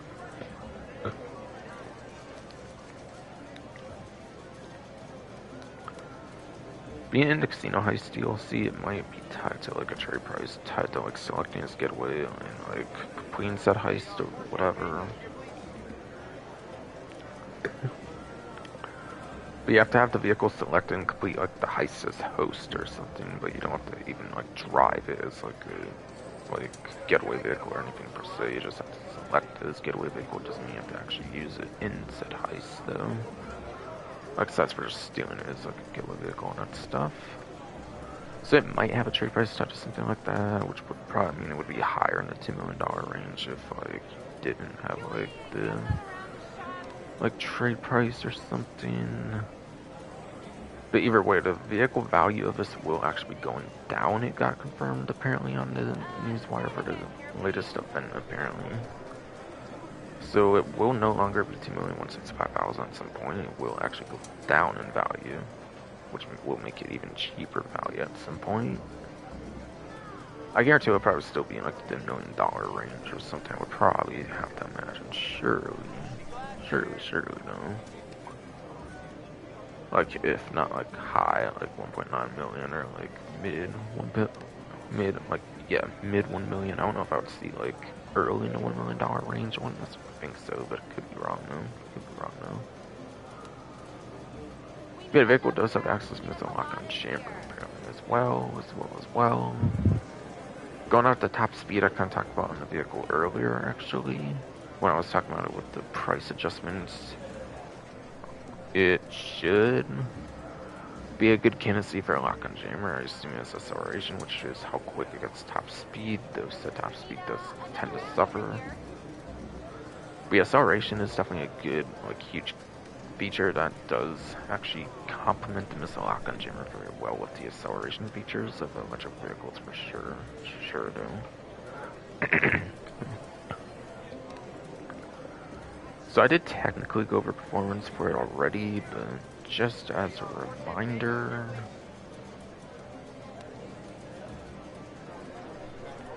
just yes, as a reminder though.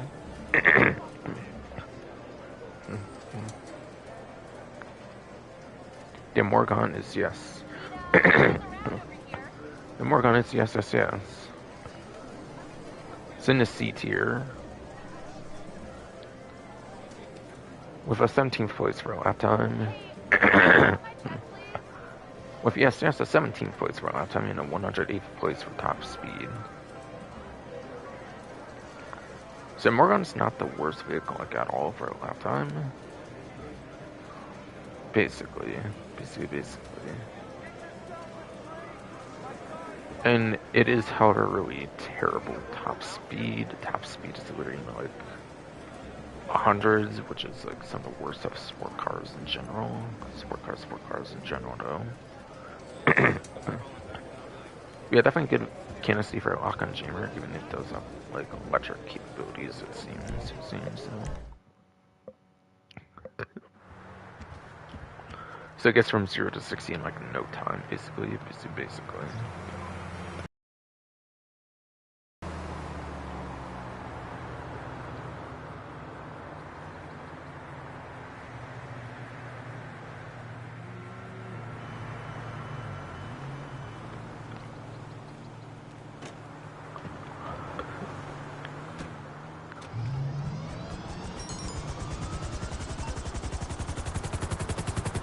Yeah, Cush beat a C.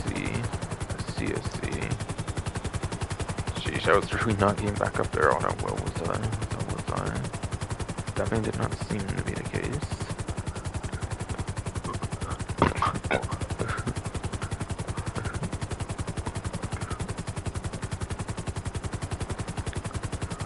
So next I'll go over the LS car meet.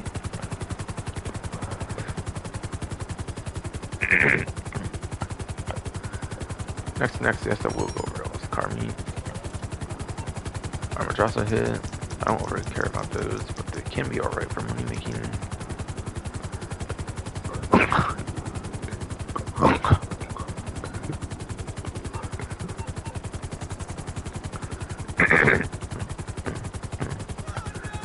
Yes, so. Five.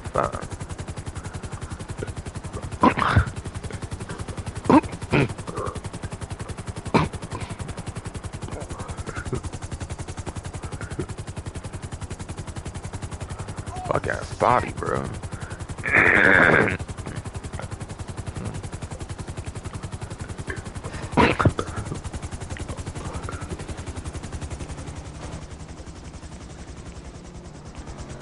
Got a fuck ass body, bro. Stomach hernia. Come on, man. Fuck.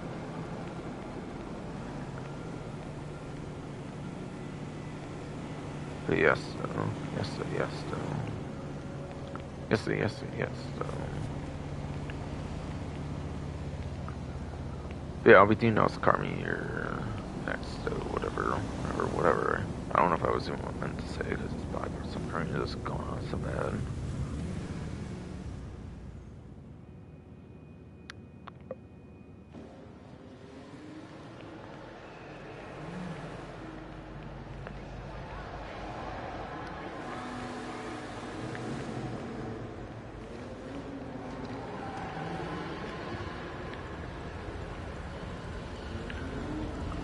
So over here, there's the Dinkaveris apparently, as well as the Cognizant Cario and the Western Zombie Bobber. Yes, the Western Zombie Bobber was that last one.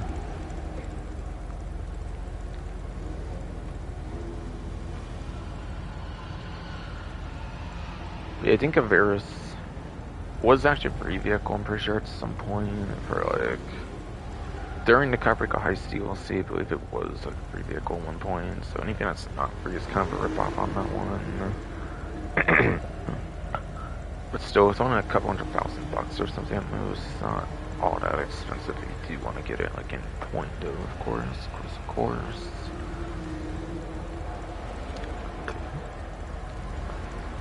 Then that's constant Cabrios that they one vehicle of the game, so it's probably kind of pretty cheap for that reason.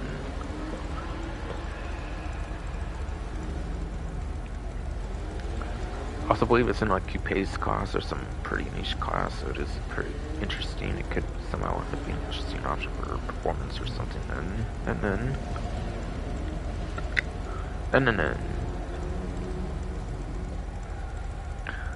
Yeah, if I need a zombie bobber, so do like a chopper motorcycle, it's in a class dominated by sports bikes, so I guarantee it's not gonna perform all that good. Knowing some of that information, I'm willing to bet these are vaulted vehicles for sure.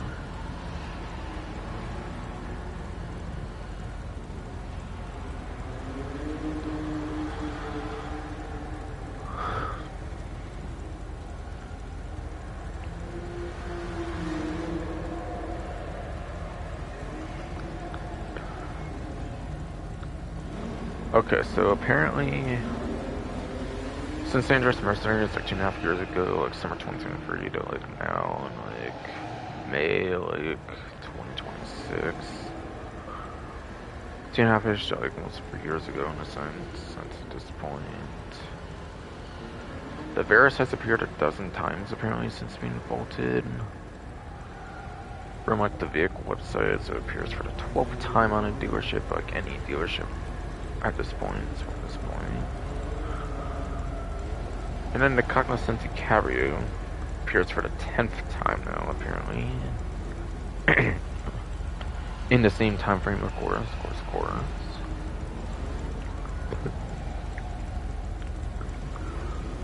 And finally, last but not least, the Zombie Bobber appears for the 9th time. That's the 9th time.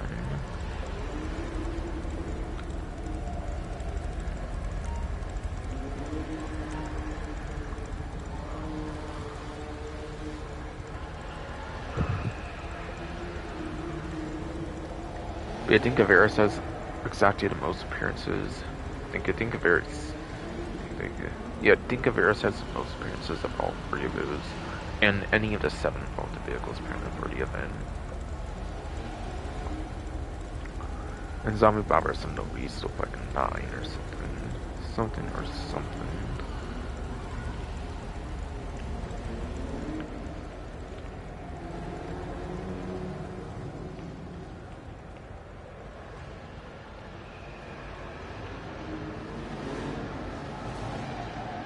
Alright, and yeah, prize ride challenge apparently for the event looks to be in this, yes, be in this Minimus.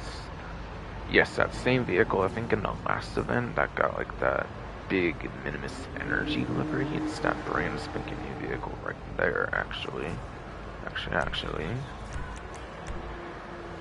This one you have to apparently place top 1 for 4 days in a row, though, so there is a kind of catch to it, though. Theoretically, the final day you should be kind of like going for this. even Sunday if you wanted to just have like 4 days to focus on it, not like a partial day. So Sunday, Monday, Tuesday, Wednesday, ideally Monday, Tuesday, Wednesday, you can technically theoretically do Thursday for a full day as well, as I'll kind of explain. So Soto.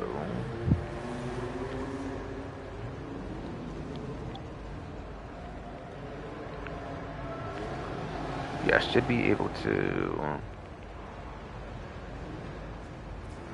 Should yes be able to.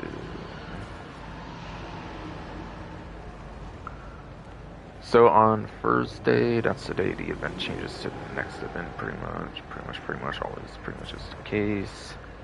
Like at least for me, for Pacific Standard Time, it happens at like 2 a.m. in like morning or so. Maybe sometimes earlier and sometimes later, but usually around the time frame. Basically, not like all the times. Basically,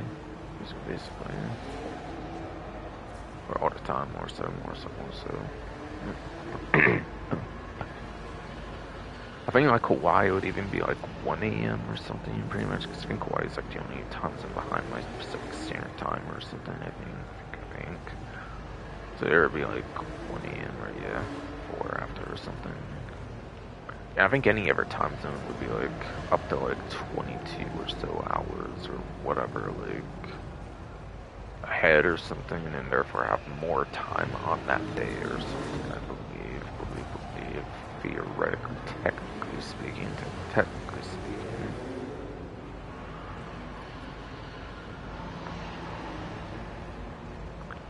And yeah, being a top 1, pursuit races are 4 players, so it's only like a 25% chance of winning a pursuit race with it. Not really good odds at all, so if you want to pretty much get the challenge, I would definitely for sure advise the street races if you for sure want that like, challenge guaranteed.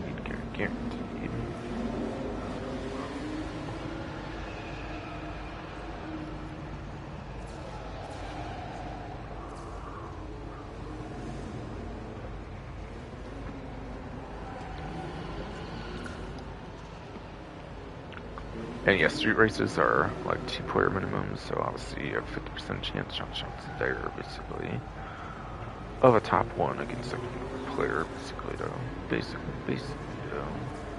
Which would probably definitely be one of the easiest ways to do it. No doubt though.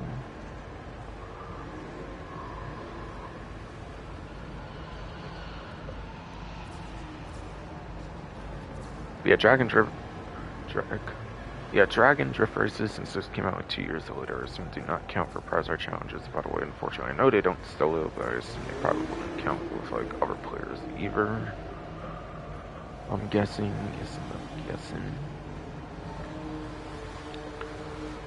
Knowing Rockstar, they don't really like to go back to older updates to touch on them for like accounting for like newer updates or something.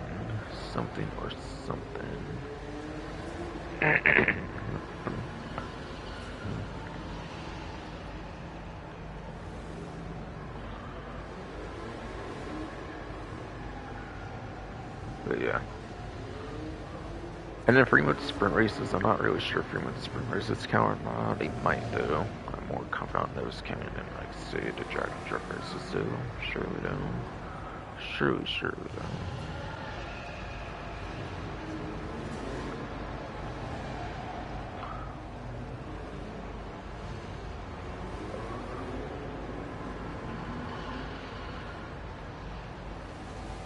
Alright, and now I think I'm kind of ready to talk about the vehicle next.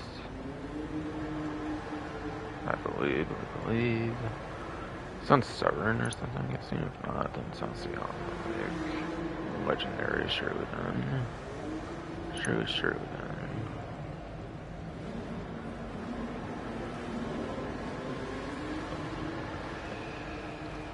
Probably 4 doors as well.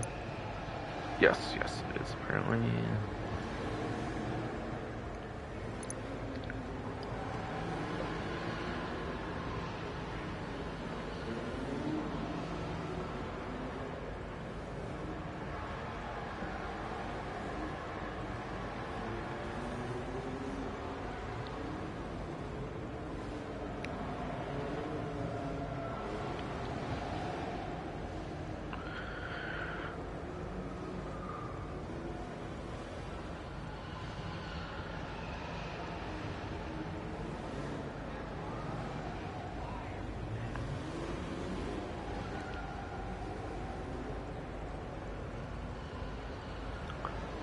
But yes, though. Yes, though. Yes, though.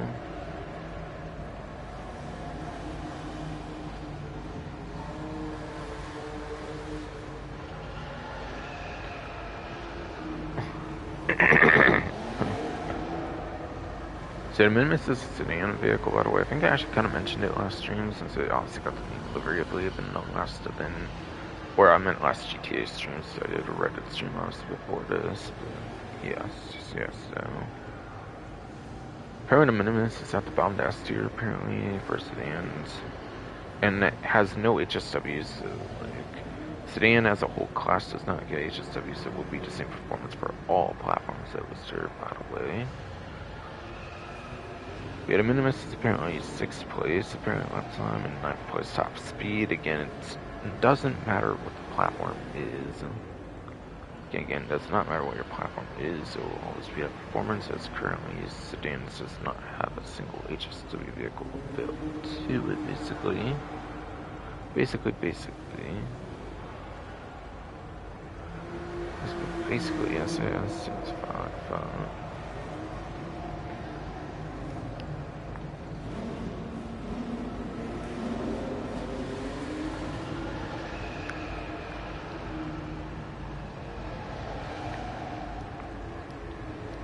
Yeah. And then, yeah, also a million one. Also, yes, 1,417. Also, yes, 5. It's also very much, yes, $1,417,000. And even has some lock on jammer available to it. Could be wrong, but kind of feels like it's some kind of like electric kind of sedan or something. Could be totally wrong. But like, whatever though. Whatever though.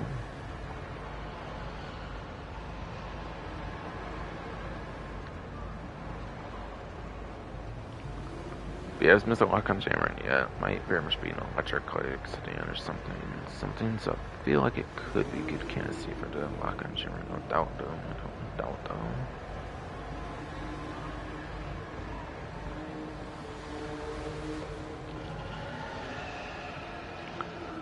And then onto the HSW premium test ride, it looks to be the Pinata course, or whatever.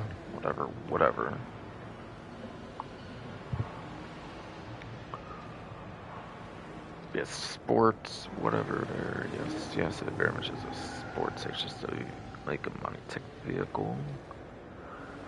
But yeah, you did hear right, it does have both a Monitech and HSW, like, options available to it.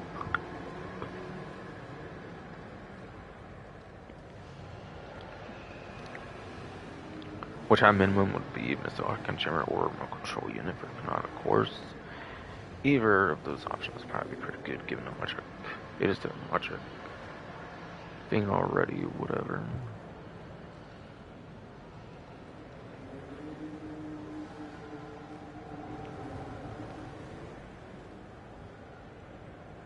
Yeah, either of the lock-on jammer or remote control unit, yeah, would work good, because it's already like an electric vehicle or something, which is especially good for a remote control unit. Or like something with the front mounted machine guns for the initial batch of 6, it's not an electric vehicle or something.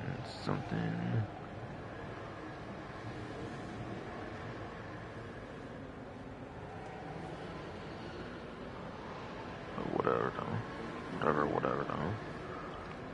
But yeah, it's not as good as Niobe, if I remember right, for a lap time. Or it might be like pretty much right behind it, if I remember right. Could be wrong though. Whatever though.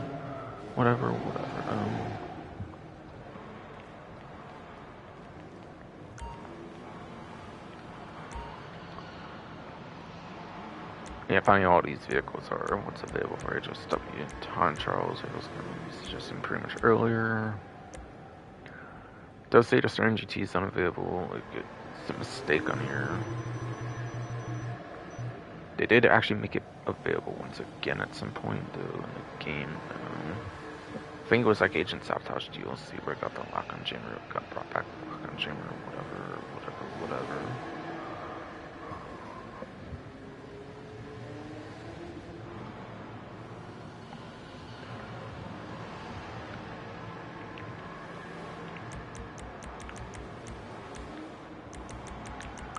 But according to the listing here, since it won't be shown on the website, Nautica course, whatever, is some knowledge and works for a website in particular, Caden.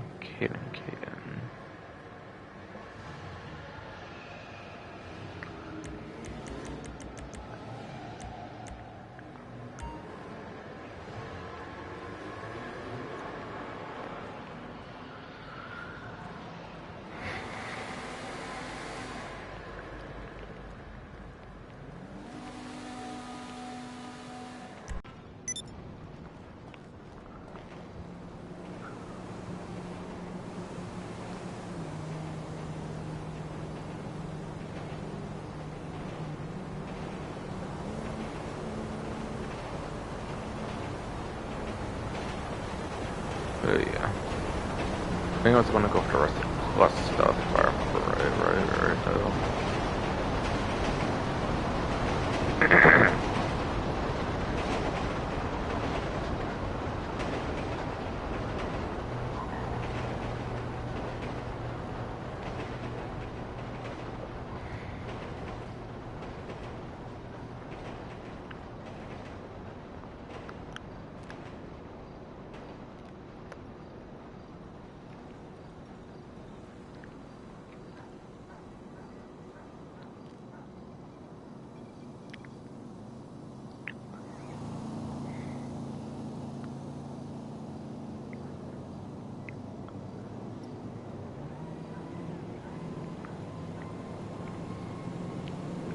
Okay, so for some chunk energy bonuses,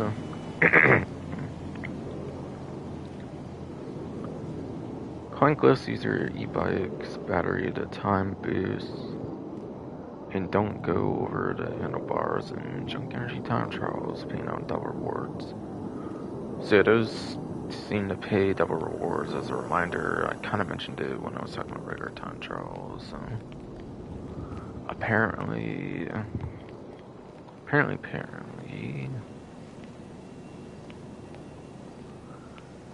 Yeah, it's going over it, with regular time trials. I think it's like 50k a day on average for the RSP data junk energy, so it's like 100k a day for a time trial instead for the one event.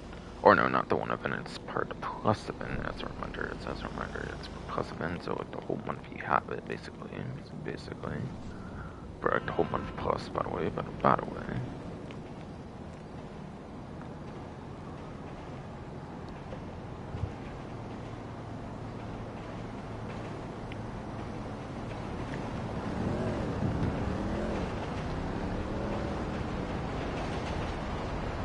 Also, you can get the free coiled junk energy inductor. Okay, if I was the right one for some reason, this coiled junk energy inductor from pedal and pedal cycles, which I think saves you $50,000 or something. I think not too significant, but it's something. Alright, at least so. And you can also fill like full garages full of them or something if you wanted to. I'm sure as well.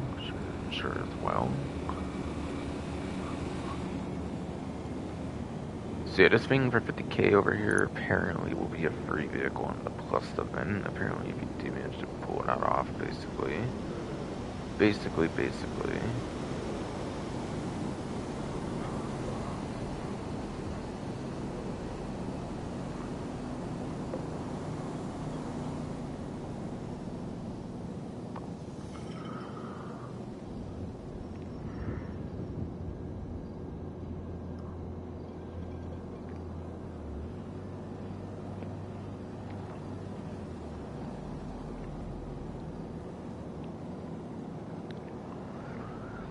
Also, apparently it does look like... Also, yes, it does look like...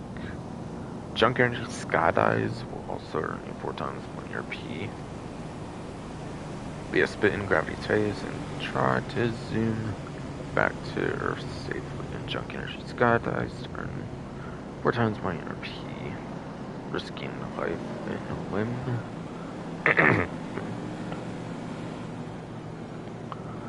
Yeah, those probably pay out right on 4 times. Even 4 times might not be like 100k or something for like one RSP data time trial. Okay, you can do one and it disappears and whatnot. Or whatever.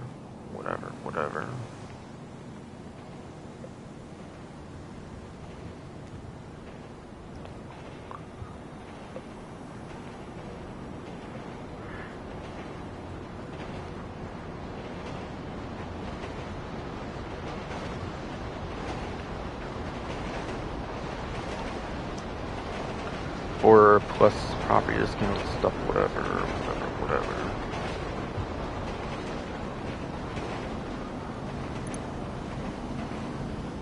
Yeah, not travel transport. What was I in? My bad. No.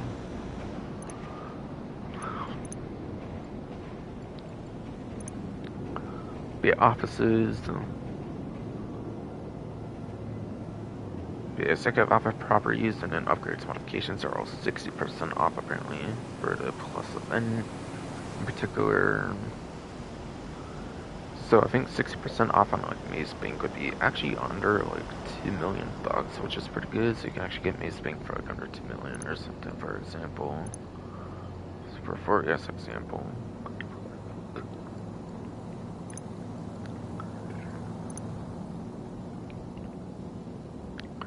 This one might be like a little over $1 million or like a little under even. I'm not 100% actually on top of my head, but I think so. I think so.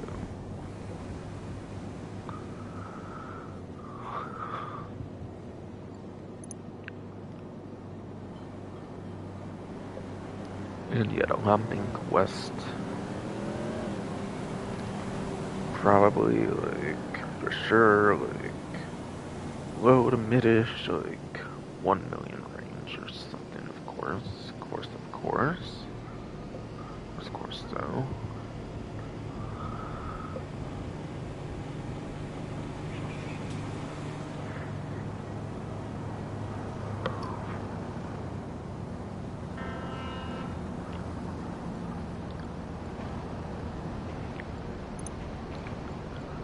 And yeah, upgrade modifications be like 6% off as well, so the most expensive of these, I believe, for the decoration, the decor, whatever, is Power Broker Ice would be like 400k, for example, 6% off. Personnel is whatever, gender, stuff on sale, whatever, no. Organization name stuff.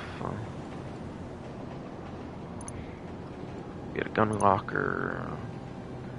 Original gun locker here, 520,000.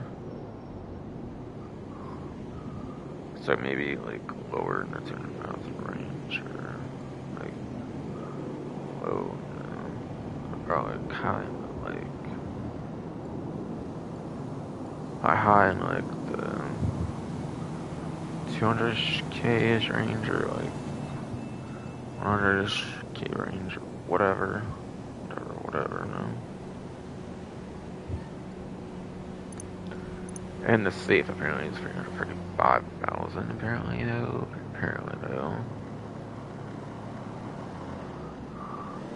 Which pretty much will be like a little under $150,000, I'm guessing, for the safe. I'm guessing for sure though. No. Accommodation, last but not least, $795,000. It's definitely going to be in like the 300-ish K range, I'm guessing for sure. Yeah, decorations is pure cosmetic. You have gun lockers and newer properties, and some are even complimentary with certain businesses. It means I don't think you pay a fee in particular for the gun locker. Safe is pretty much a cosmetic theme, but it is pretty unique for the office safe, kind of. Especially the accommodation is the most worthwhile one. So like, yeah, I'd probably expect to spend like 2 million-ish or something on the 60% off. Obviously, you like most on average up here, just getting the most useful stuff or something. Something.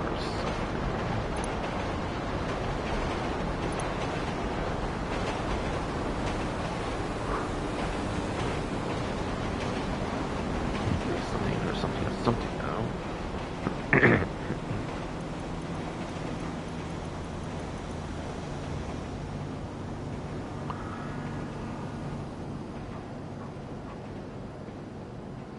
But yeah, exactly. But yes. Second office is pretty fine. It does give you access to like something that's going on in the subscription. Actually, still have to cover here, which actually will be right now. So on that plus subscription, there is 2 times money European import/export sales. So the vehicle cargo sell missions are 2 times basically. I think you can basically get like 200k on a like top range vehicle if I recall. I think normally it's like 100k and I think it's like 10-20k or something to these, which wasn't like the biggest I'm bothering with earlier. Something or something.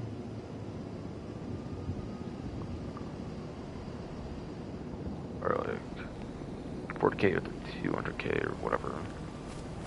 Since you would lose 40k for customizing like a top range vehicle or something, I believe. Instead of like the 20k, since I think that part doubles as well for the fee you have to pay or something as well as with the 2 times money. I think you usually get like 160-ish k in profit for vehicles, and yeah, the missions kind of do suck, but if you get good at the missions to where you can kind of do them kind of consistently or something, you could definitely have some very good money.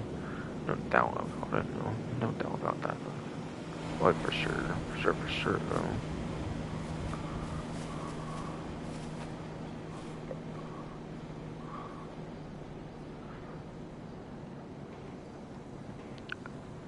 So yeah, vehicle cargo sell missions are 2 times my European plus members.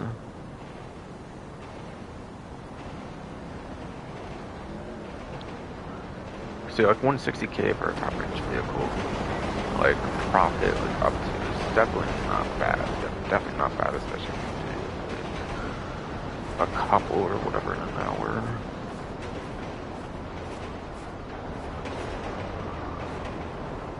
Like maybe 540-ish k an hour or something. Expect maybe the vehicle stuff. I'm guessing.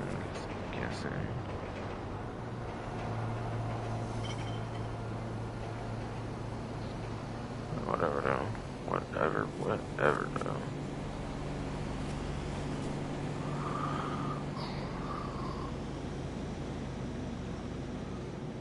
And last but not least, it does look like just 2 times my European special vehicle work. Seems like some of the like money stuff will be going on like next week, obviously to like the payout buffs that we're kind of mentioning. I was kind of talking about like the first hour to stream or something. So I want to say like right now you might be able on 2 times get like 40-ish k, but maybe you can get to like 56-ish k like in the subsequent weeks or whatever. Where supposedly it will be like a permanent payout boost on it, like certain like vehicular kind of mission things. Whatever though. Whatever though.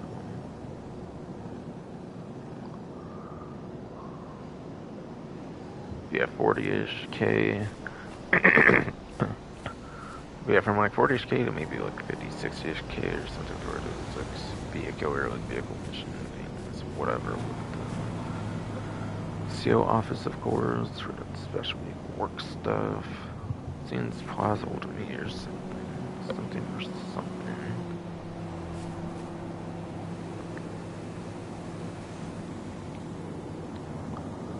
And then from there, it's just persistent benefits. I got to go over all the plus stuff then. So cool.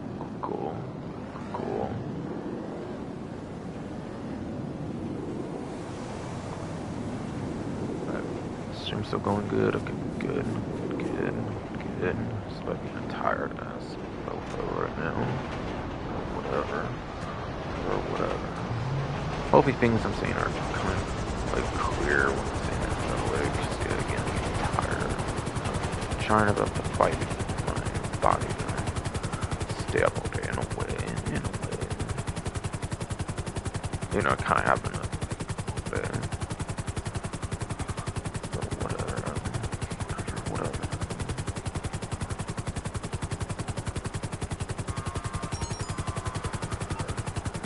What's promotion? Of course, though. Shameless plug, of course. There's an export vehicle there, whatever. Yes. Guess.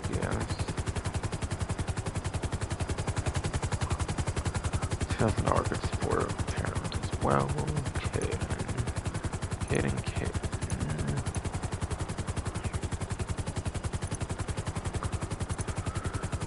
Yeah, 4,775,507. Does look like to does, yes, very much look like.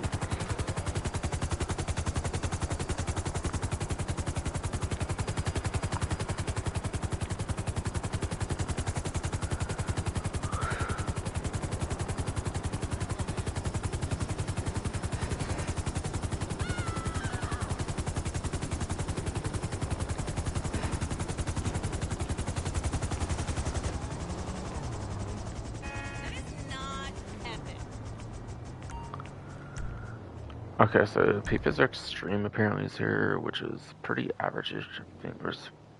I think it's pretty average for like our class and like I think it's in like the high 10s or something for lifetime top speed. And without HSW into account, maybe like mid 10s on average for lifetime top speed. Out of like the 60-ish supercars in the game, it's not that bad, I would definitely say. I would definitely say. And then, no. Where's this one? I cannot see it at the greatest body, but I'm pretty sure it's not just my body, it's just like today anymore.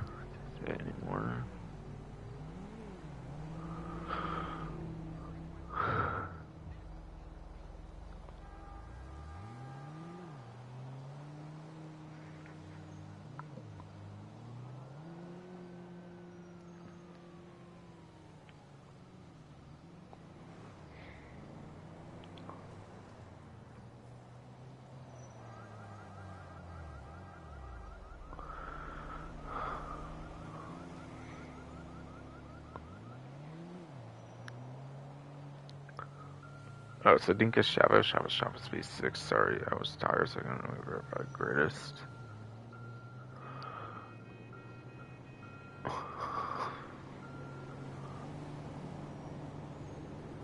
But yeah, that one actually is pretty good for its class, if I remember right. For whatever class it's in. Basically.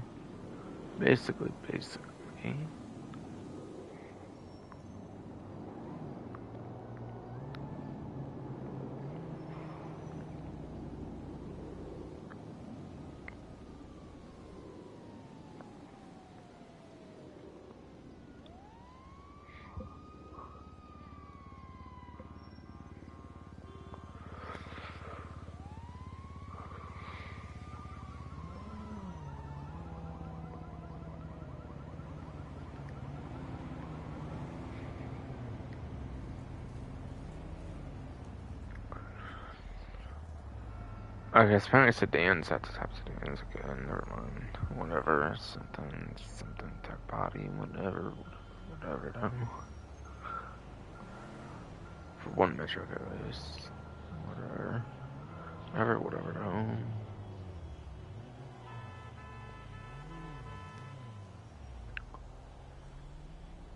Yes, again, I'm just tired as hell anymore, so like body. Probably gonna be at Simeon's, maybe take a bit of a spot nap, I guess, or rest, whatever. See if things can improve for me, because I've been not able to speak to Grace for a bit of time, because I'm tired. Maybe going even worse than last Reddit stream, I was tired. That one was because like family stuff coming with something.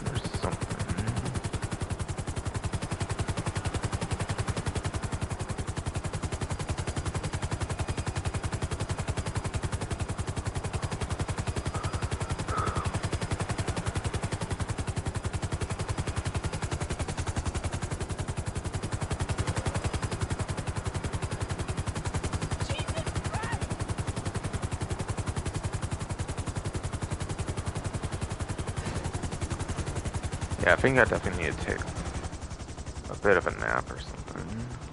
And yeah, I'm not repeating anything like during this moments for sure. Sure though. It's just way too tired right now. Honestly though. Be back in like around 15 minutes or something. Something.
Hey, Rachel, what's up?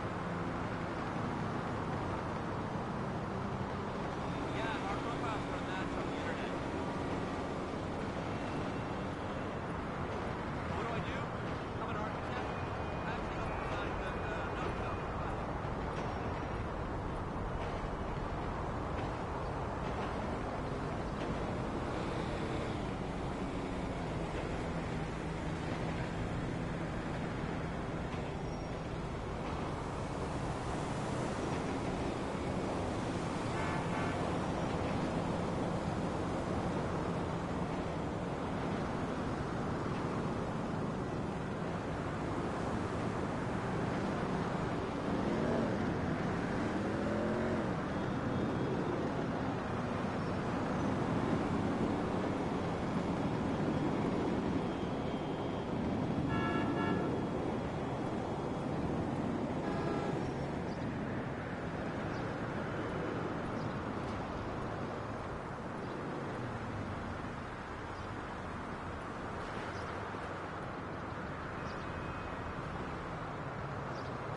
Sheesh, man.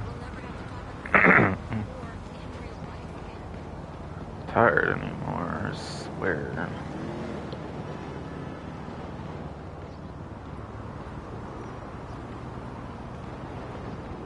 Alright, well, stream still seems at least be working. Okay, good.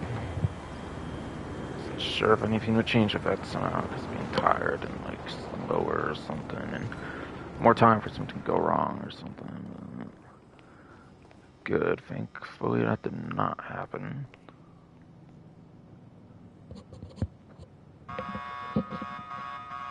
Yeah, winning Dynasty apparently over here. Nagasaki Shotaro.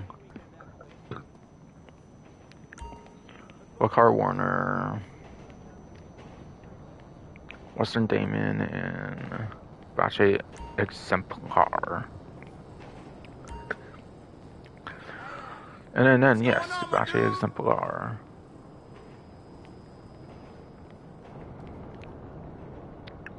So Winning Dynasty, I want to say it was like the 7th Century Super Sports Series update, like the real long DLC name one, whatever, of like spring 2018. Nagasaki Shotaro is, yeah, the Bikers DLC back in like October 2016. And yeah, I forgot if I mentioned by the way, but yeah, only the Cognizant Cabrio I think was single player available, I believe, in our dealership by the way for those car meet. Whereas the Varus and what even was the other one again? Whereas, yeah, the Varus and the Zombie Bobber, that's what it was. Yeah, Varus and Zombie Bobber were on exclusives, while the Cognizant Cabrio was a single player one as well in the other dealership by the way, but by the way. So yeah, this came out spring 2018 on exclusive. Bikers DLC October 2016 on exclusive. Car Warner came out on that hipster DLC back in like summer 2014, I'm pretty sure, or something. So that's in single player as well, actually. Western Damon, I'm pretty sure I never do the last Damon, so it's gotta be the custom one that came out in the Bikers DLC. So October 2016 makes it online exclusive. And yeah, the Debauche Exemplar is also a single player available vehicle, like the Warner is as well. So this one was available at launch of the game, I'm pretty sure. For the other one being available with like December 2014 on the Store DLC.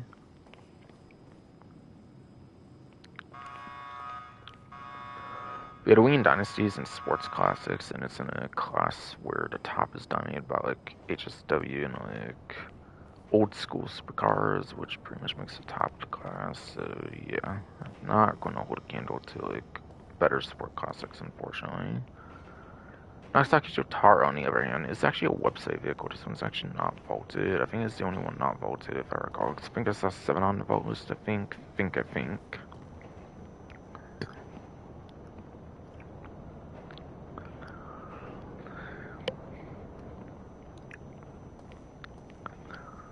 And then, yeah, the Volcar Warner.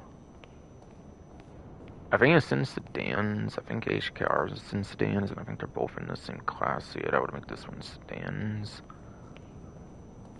And I think it's like pretty like mid-tier or something. It's probably pretty mid. Yeah, it's probably very much pretty mid-tier for a sedans class. Like meh, whatever. And Western Damon is for motorcycles, of course. It's another chopper motorcycle. So obviously it's not going to candle to the Shotaro, which actually is a very good one. Of course, by comparison. And the Bachi Exemplar, I think it might be a coupe or something, so it might actually be in a pretty niche class to the point where it might actually be able to perform kind of decent still in the big 2026. Basically.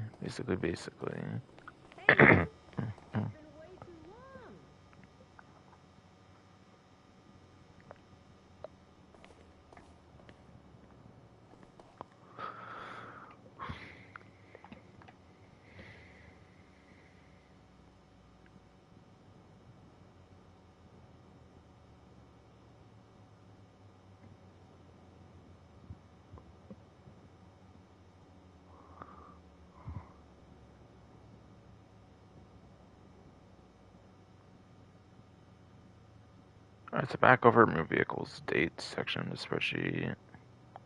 Looks like it should. The dynasty apparently appears for the 11th time as of the last 2.5 years between San Andreas Mercenaries, like summer 2023 to like modern day year, of course, like May 2026 now, of course. So yeah, last 2.5-ish years or so appeared like 11 times now. Taro again is actually a website vehicle. It's not vaulted, so that doesn't have anything like that to go over. The regular Warner appears as well, actually, for 11 times exactly. Like the one for vaulted vehicles. In the case of like the Dynasty, just like the Dynasty, of course, it also appears 11 times. With this particular dealership appearance, the Damon apparently appears for the 9th time, just like the Zombie Bobber, the other like, chopper being brought back for the current event at a dealership for its 9th dealership appearance altogether. And then the Bache Exemplar apparently appears for the 10th time, just like the Cognizant Cabrio over at the other dealership for Ellis Car Meet. So that's the appearance rate for all the different 7 vaulted vehicles for the event. And just keep in mind, vaulted vehicles don't have lock-on jimmers. That's why they get brought back and stuff. It's because you get out of lock-on jimmer and stuff. But usually the best one to get here is a Shotaro, which is a website vehicle, not actually a vaulted vehicle. That's one of the best motorcycles in the game for a lap time. Basically.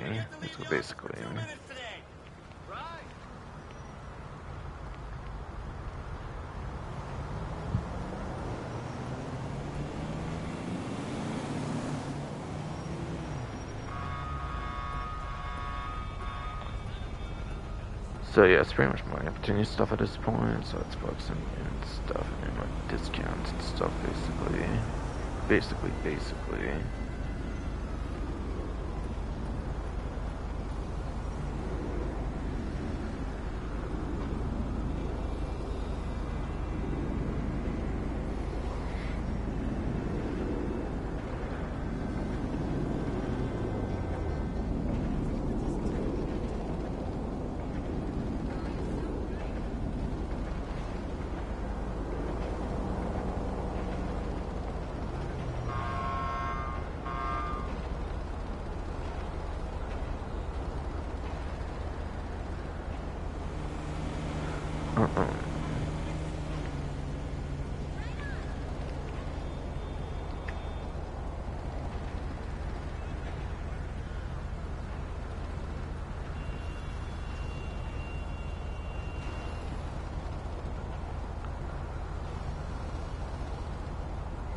Like it says 2 times money daily income for nightclubs. Yeah, I'm assuming that's a safe income that I talked about earlier on the newswire. Apparently it's also on discount for nightclubs. I'll go over that more later though, for 40% off of nightclubs and all yes, all upgrades and modifications. I'll probably again go over that more later.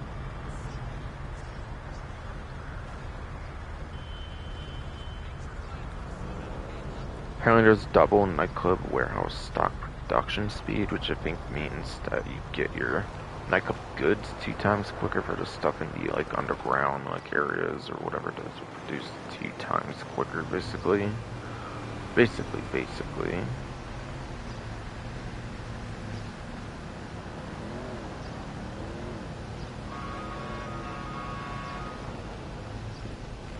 There's also apparently 2 times money RP and nightclub goods for business battles. But yeah, business battles, those are like those free mode like things where you can get like some nightclub cargo stuff basically. I think it requires at least like anywhere between like 3-5 players or whatever ideally. I think any of those, like 3 players minimum, 5 players at the highest preferably. Like in invite only lobbies or whatever preferably as well, so The numbers don't fluctuate super high up or anything randomly.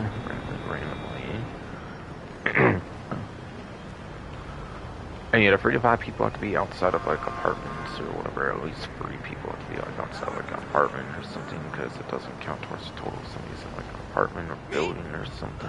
Listen, you guys need anybody? From what I hear, apparently, from what I've heard before. Won't look into stuff or whatever though. Whatever though.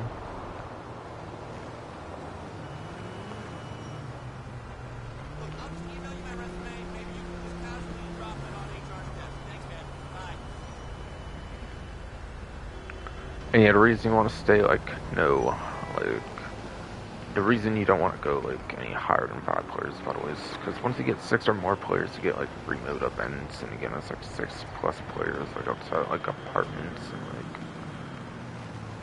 other properties, whatever. So, yeah, you want to be within the 3 to 5 players, like, if you can, of course, and if I only allow you, like, on the map.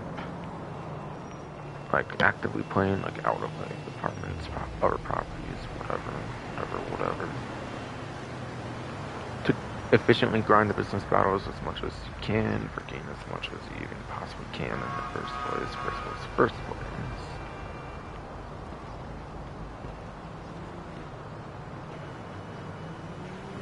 And apparently, you can also assist Johan in the nightclub goods missions, so it's also apparently give you, like, some double stuff or something. Maybe. It seems it might also be in the 2 times money or paying nightclub goods. I guess pretty nightclub goods missions for Johan, of course.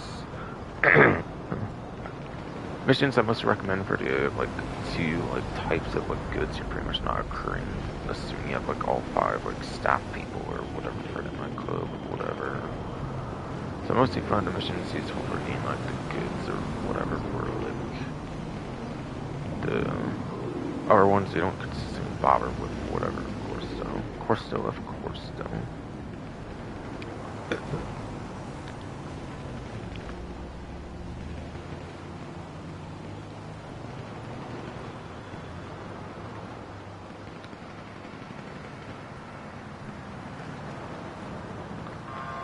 The Johan missions you can at least do without having to worry about, like, 7 players or competing with, like, other players, basically. I think you can even do them in solo if I only want to say as well for Johan missions, I'm guessing.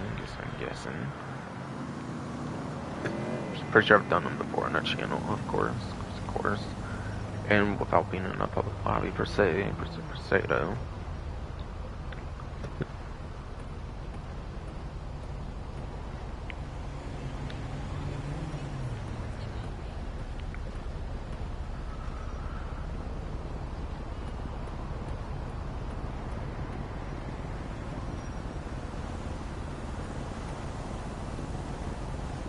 Okay, so I think I already mentioned 2 times my European popularity on nightclub management missions, but there's a paragraph below for the weekly challenge, apparently. So I'll talk about that then. Apparently the weekly challenge for the event is complete 3 nightclub management missions. There are under 2 times, like, money, RP, like, popularity as well.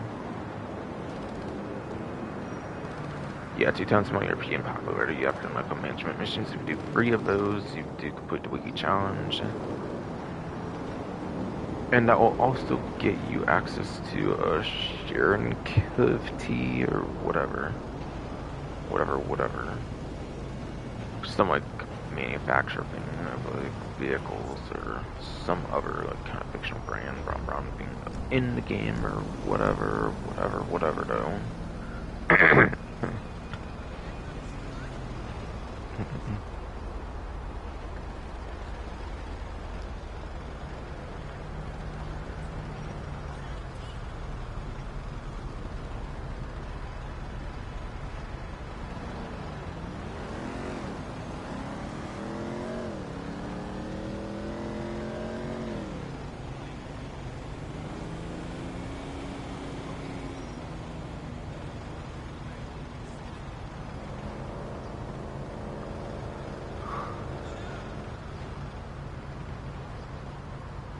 Yeah, I'm not sure if that Sharon Cove T or whatever is even like new or not. It might be a return clothing. I'm not really 100% honestly though. I spoke heavily on 2 times more European the by client jobs in like great detail when I was on the main menu, so I'm not gonna do that again because I think I was pretty confident seeing everything I said.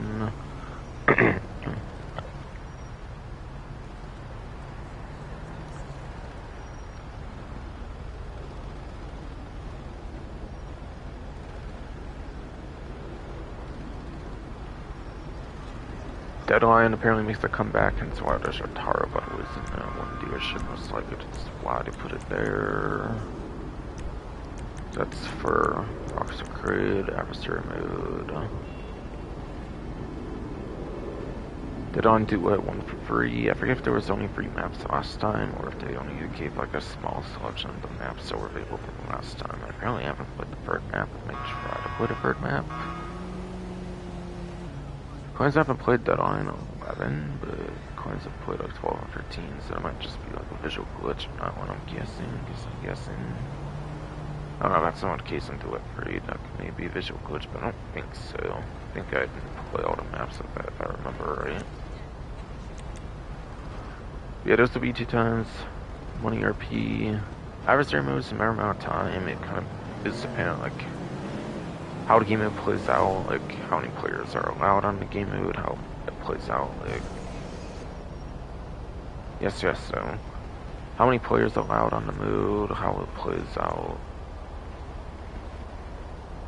time it lasts, all that kind of stuff, whatever all, etc, determines like pay, and I feel no matter like how it goes, you really tend to make no burden.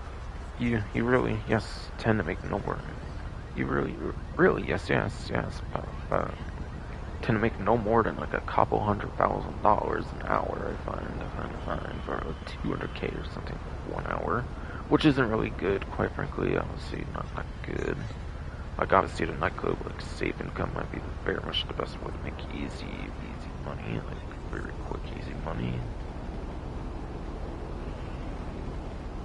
Yeah, it's cool that on Duet's already back since like February, whatever. I didn't necessarily expect to come back actually in our time. The latest DLC, I was actually not sure if it would have to wait till like the summer update or something. So cool to see that come back, I suppose.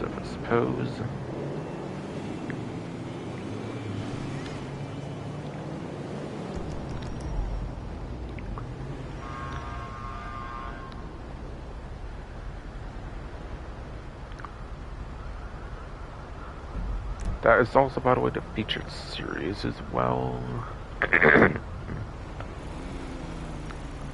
yes, those are in fact the featured series as well, apparently, as well. Oh, here's that community mission series icon. I didn't actually point this out, but yeah, there's an icon for community mission series, apparently. That's cool. Yeah, that's pretty cool for sure, I would say. I didn't realize that actually last time I did the stream or whatever. For old school hits.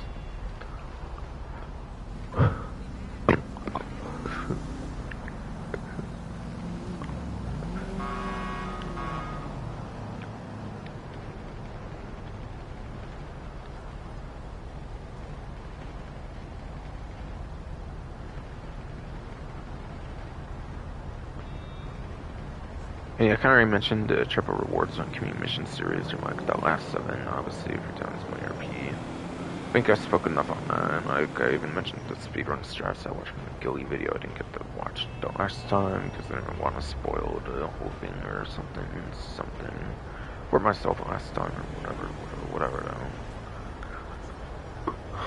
though. Or whatever, yes, fine.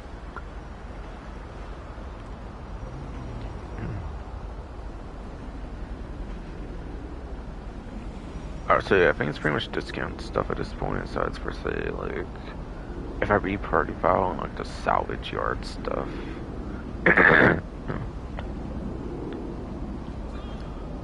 So that's yes for say the if I re-party file and salvage yard stuff, like, HSW time trial point 9, everything.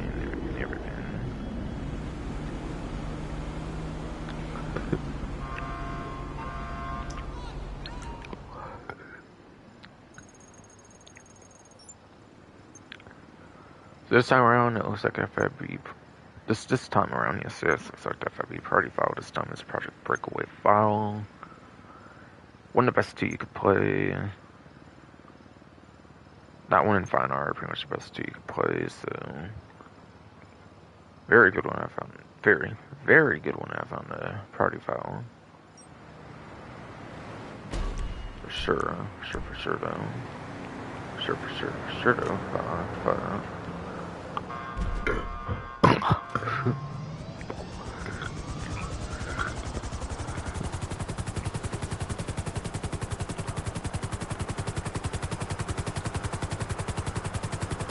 If you have on party file, we can only do it like one time a week. It's worth noting. So if it is your main money grind, you might have to kind of go about it a different way. But for the most part, if you only do like the party files like anyways, which most people probably do it that way anyways, and yeah, obviously then it's pretty much a very good one, like every way you look at it. And if you don't use that as, say, your main money grind or whatever.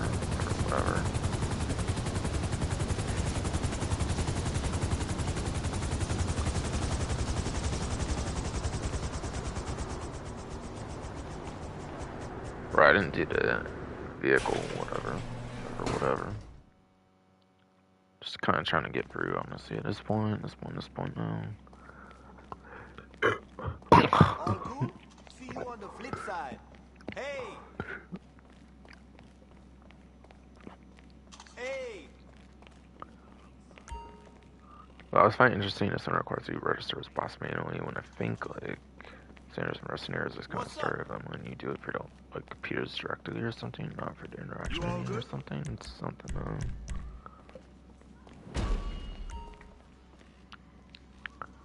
There was some mention of these, so you definitely no claimable stuff. But yeah, no mention of it on these words, so yeah, definitely no claimable thing here. Of course, it's suspected. Okay, so standard range vehicle, it seems this time around, is the only Cavalcade XL from Chop Shop DLC, SUV class, all that kind of stuff. All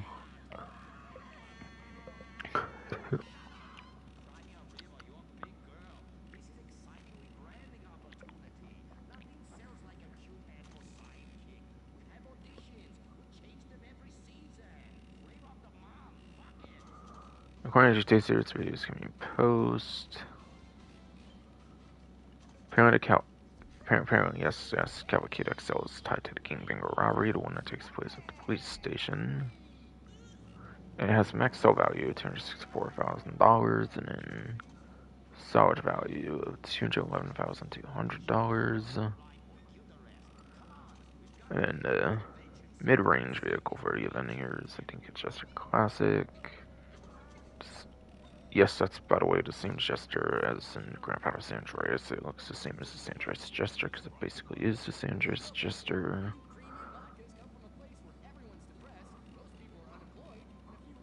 And it's in the sports class. It is, yes, in the sports class.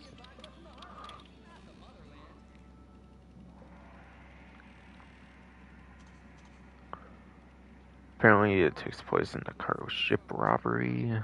Apparently.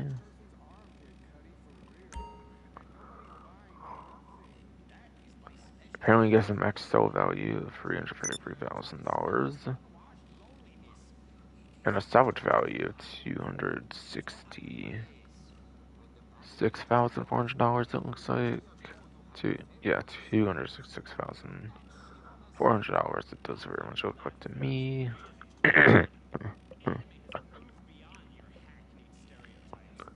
Finally. Last but not least, the P-Fister Growler. Tino subclass vehicle, actually, for no last Los Santos Tuners DLC.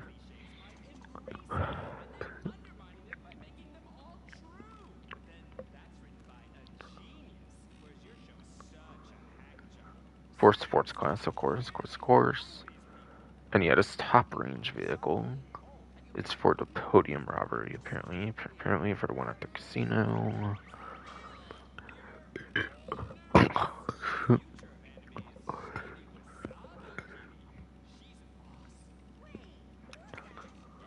Give it max sell value for $95,000.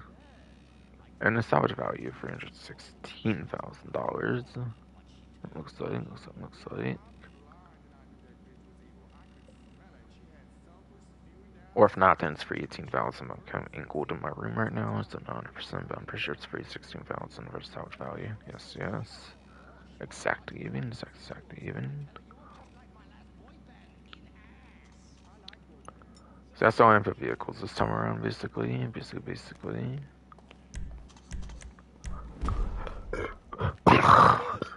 Take it easy.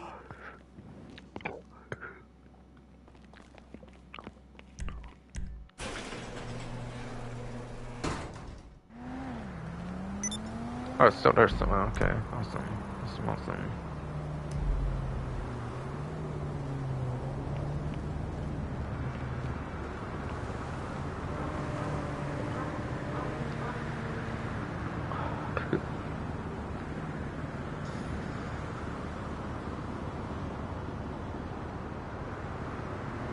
Our good streams don't managing to go well. So awesome.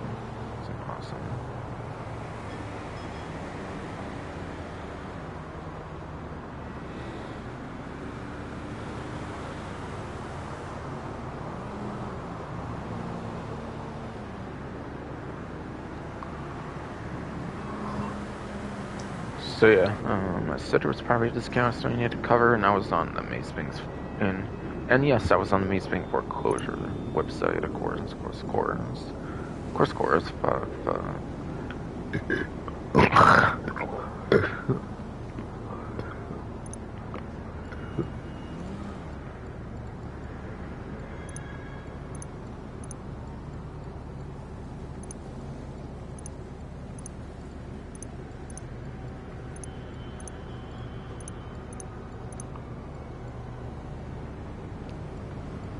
yes.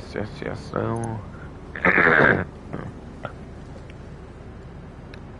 I believe Illusion Island is the cheapest. I'm pretty sure, going from $1,080,000 to $648,000 at a 40% off discount. I'm pretty sure. Yes, 40% off discount.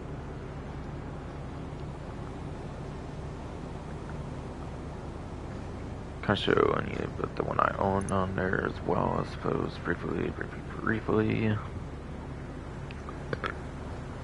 Not necessarily in order from cheapest, most expensive, whatever.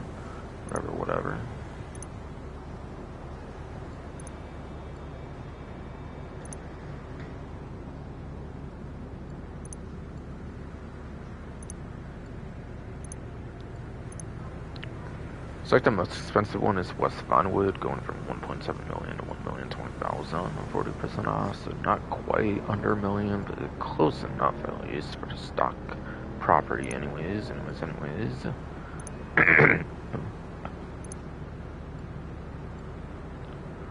Yeah, knockup style, for example, with size like 300K to 180,000, $120,000 off, 40% off, of course.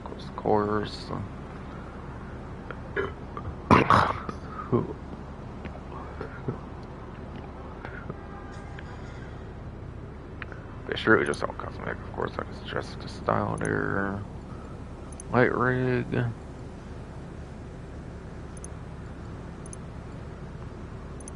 Surely just pretty much a cosmetic thing once again. It's like whatever.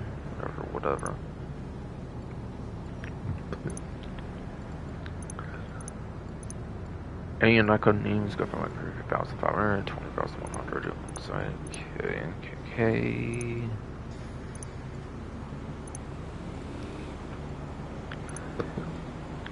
Storage is the one I cannot show prices for. I assume those are probably the most expensive upgrades, of course. But you can only sadly show what they cost and everything when you don't have them. So I cannot do that myself, unfortunately, even though I'm on a different nightclub than where I own. But yeah, get as much of the, like, get as much as, like, the storage for sure, for, like, the different goods, whatever, for, like, the underground section of the warehouse for sure, and then, yeah, 3 extra floors, whatever.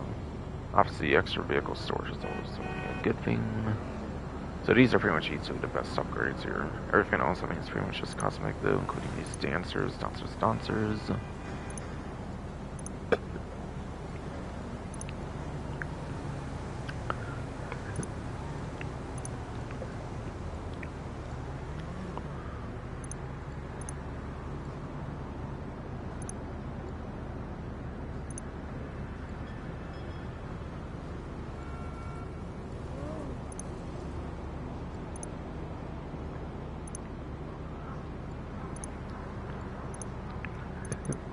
And then, yes.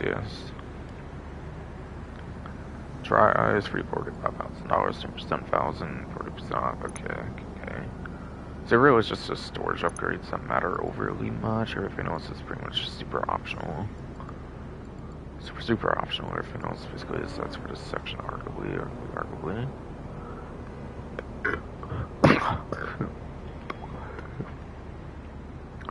And this property, for example, when I was talking about like the gun locker earlier, I said certain properties come with it complimentary. This property actually already comes with the gun locker without you need to purchase it separately. Once you purchase the nightclub, you actually already get a gun locker from that.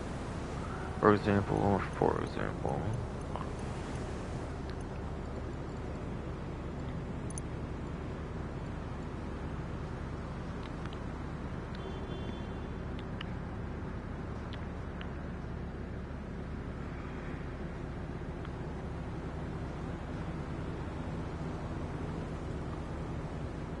And then onto vehicle discounts.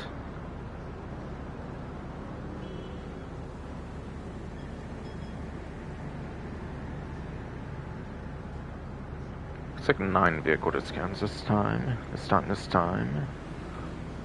Apparently.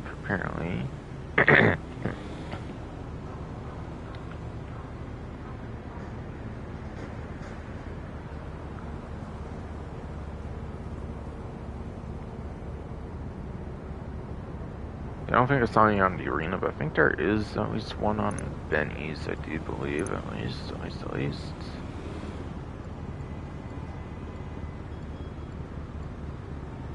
Yeah, there's the one that looks like for Benny's, indeed here.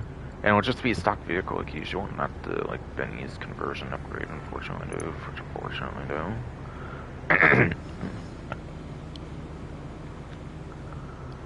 So your Max Sentinel Classic, I think I want to say it was initially added in, like, the Doomsday Heist DLC, if I remember right.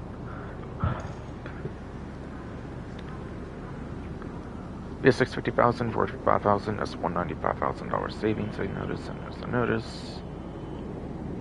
And I think this is basically a GTA 3 Sentinel right here.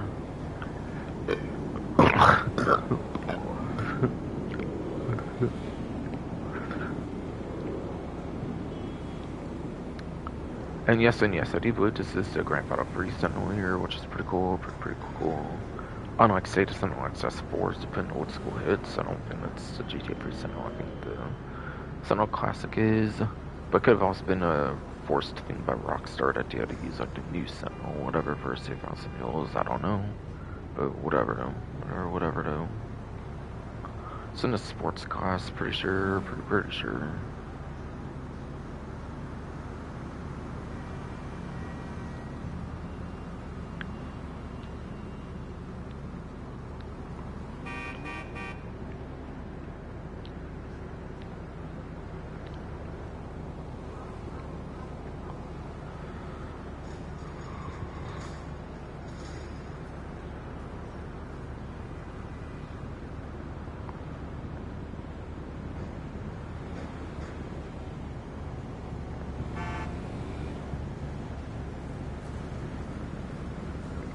Turns out Sentinel Classic playing the Bound G tier, apparently giving it 71st place lifetime as well as 77th place top speed.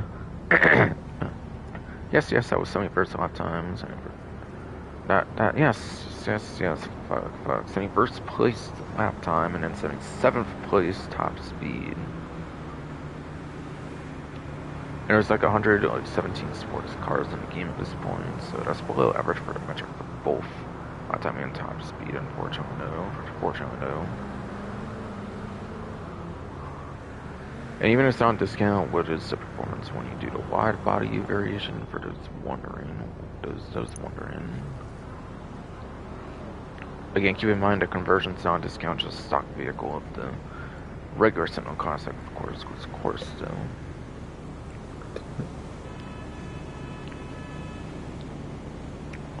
It's apparently an F tier, apparently, for the wide body version. Instead of being like Bond G tier. Which is gonna get 62nd place, apparently, as well as like 21st place actually for top speed.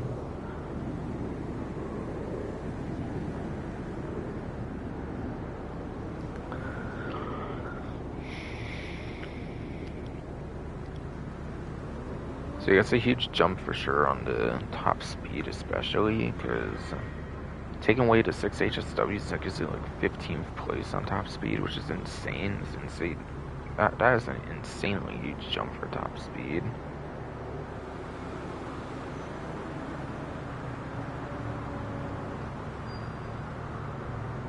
And then, yeah. Yes, so.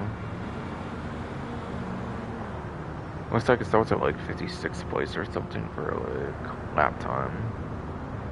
So the wide body transforms, it's so good where it's actually technically above average for the class for both lap time top speed, albeit lap time she's barely top speed. Can't even get into like as close like 15th place or something, which is pretty good. Definitely though. Definitely though. Or whatever though. So as a reminder, this is the only one on discount. I was only going over it because my sample a little bit to show like how much more value you can get out of it, basically.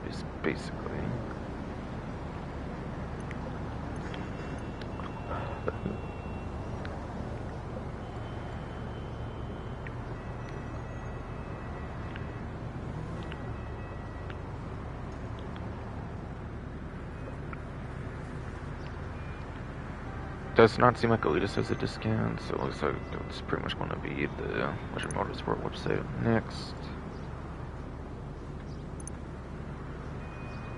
Yeah, Shitara's a popular vehicle on that website, so yeah, that's obviously, like I said earlier, of course.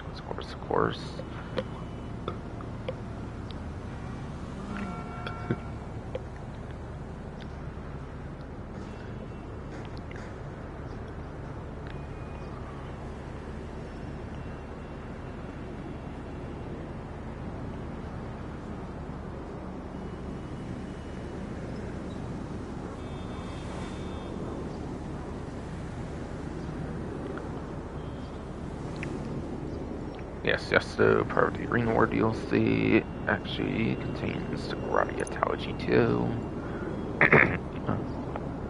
Also previously appeared in the 2D universe of GTA game and games in like the literal very first entry of the series, apparently, by the way. $1,965,000 to $1,305,500 is literally like 89,500 or something, I believe.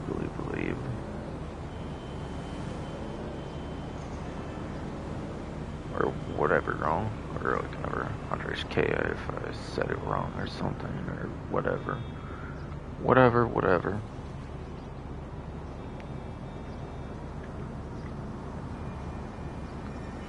Yeah, this one's in the sports class, and I think it's like basically the best non-HSW sports car, if I remember right before as well, from what I went over in the past, basically.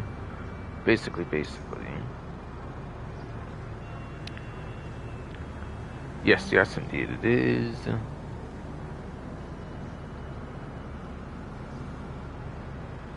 It is the A-tier sports car, apparently, for the Tower GTO. Best non-HSW option as well in the game. Giving it 5th place for lap time, as well as 17th place for top speed.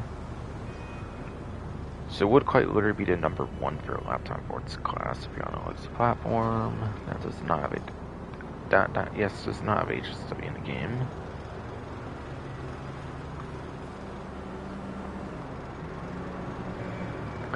It's a very good vehicle, very, very good vehicle. No lock-on jammer, but it does have basically the best lap-time of non-HSW sport cars, making it the best sports car for the legacy platforms.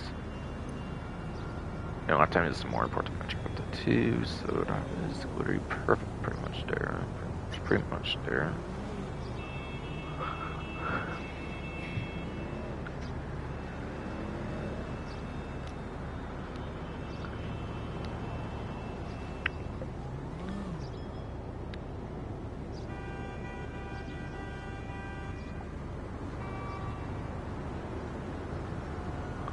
After that is the P-Fisher 811, it looks like. That's what it looks like. For finance spelling DLC. And by the way, it was worth noting, by the way, there was no trade price, by the way, for the Tele GT, I'm pretty sure, because Arena trade price, I think, were just the Arena vehicles, obviously, it's tied to that, like, Arena, like, ranking system, and Tele GT has nothing to do with the Arena, so that's for just being Arena War DLC. So, P-311, $1,145,000, $794,500. Like, $340,500. Or something.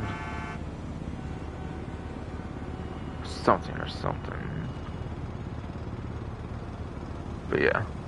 It has some lock-on jammer option available for it, apparently.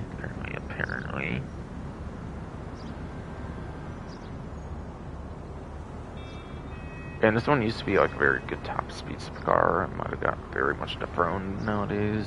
And that was like very much before HSW probably and stuff like that as well. From what I remember, what I very much remember.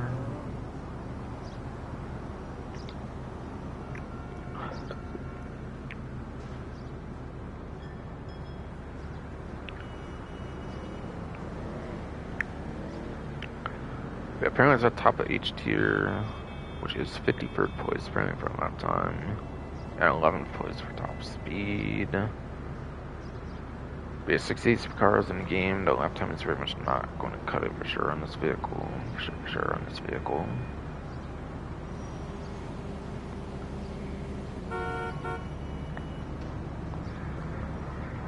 But yeah, like 11th place top speed, I think could turn into like 6th place or something for a top speed, which is pretty fine on these platforms. Oh, but yeah, it's actually out of top 10 apparently on newer platforms. Interesting.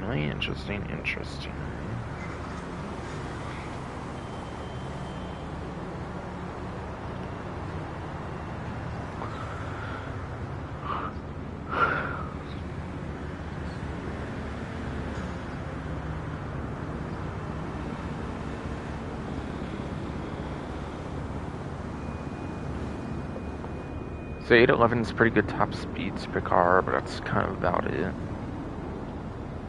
Mostly on the older platforms, can get that on the newer platforms too if HSW race is disabled, of course, or something.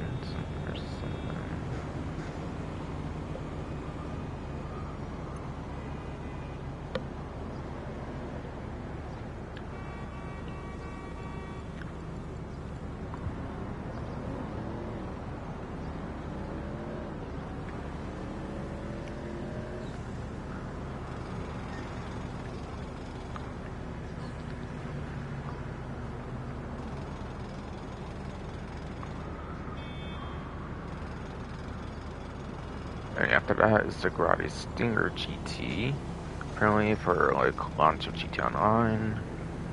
Stingers were actually not in single player, so it actually did launch on October 1st, 2013. Fun fact actually.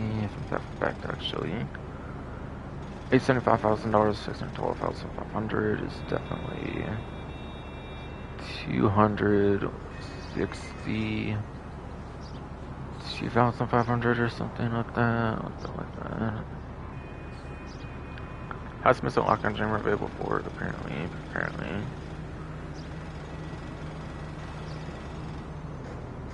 And then no. It is in the sports classics class.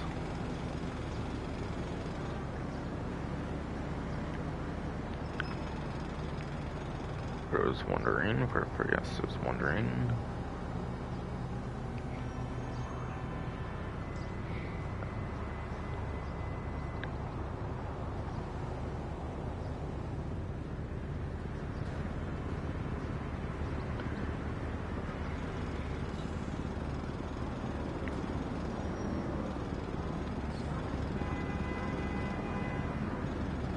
Where it is apparently in the middle of the I tier, it looks like here for Stinger GT.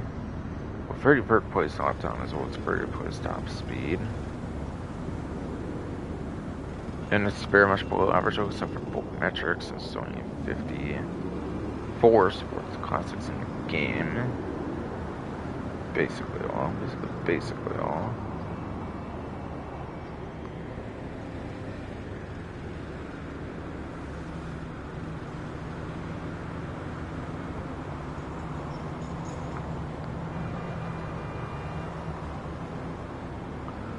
But yeah, Stinger GT kind of returned the subject as well, yeah, since that's like Stinger and because yes,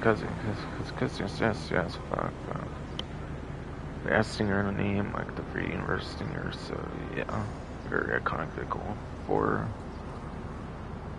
that one in a sense, all kind of, I guess, or something. Whatever though.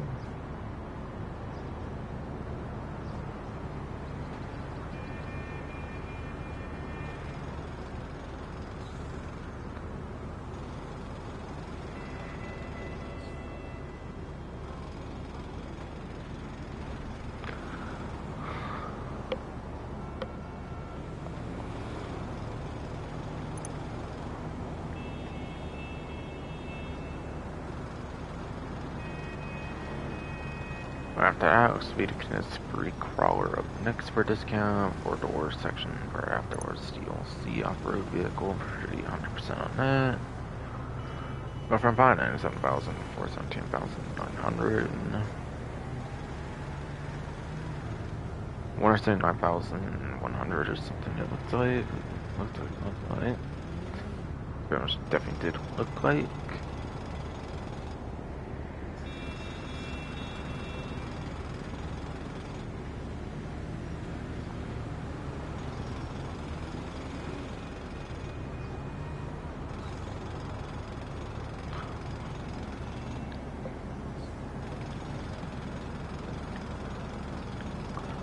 Yes, just so for off-road class.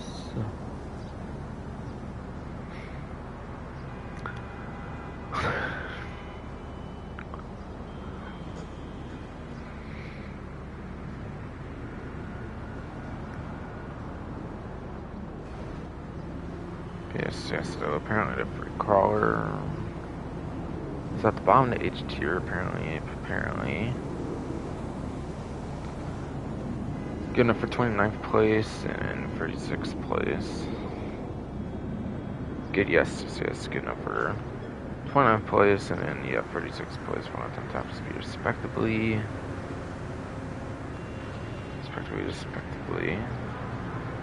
And since there's only like pretty reasonable options for off-road, and then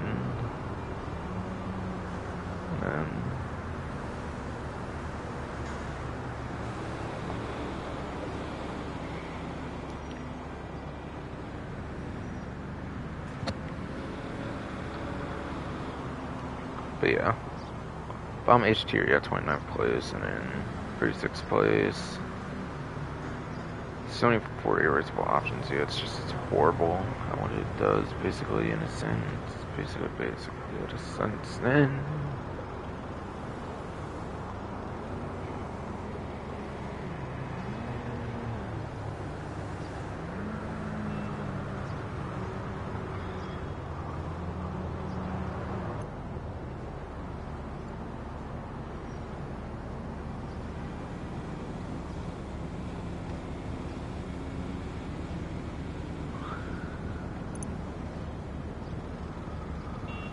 November motorcycles or open wheels probably as well, given last week at open wheels, so yeah, definitely not this time.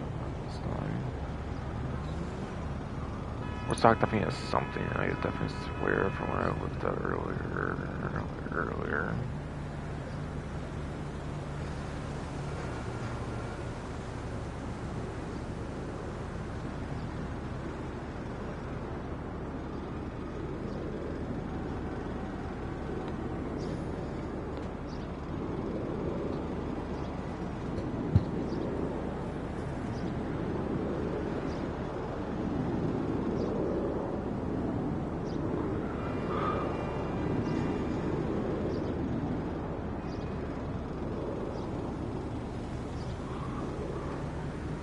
honest, I might take a break. I'm kind of tired again. Getting kind of tired again. I feel it's kind of being a bit consistent. So whatever. Whatever, I guess.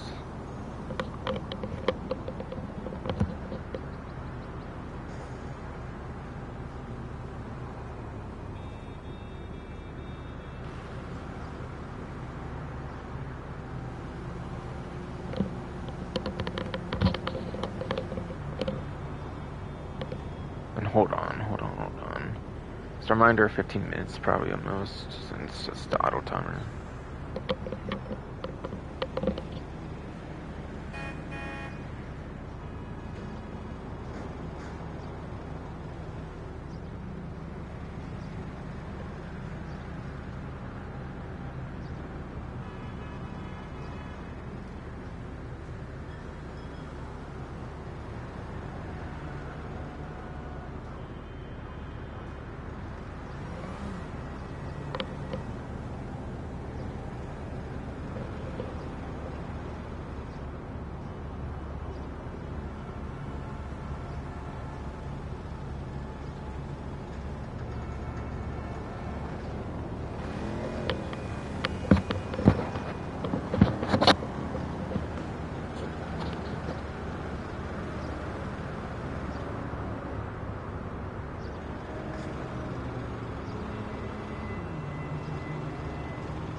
Okay, at least my stream's still going. Okay, cool.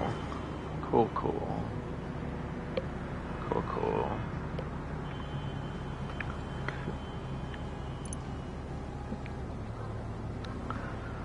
So apparently Cargo Bob, the basic one from like for Adventure Fans Felony, it looks like that same update thing that popped up when I got like the diamond thing, whatever, for the mystery thing that I got, whatever. That update apparently it got introduced in for Gijon. It's a viable vehicle.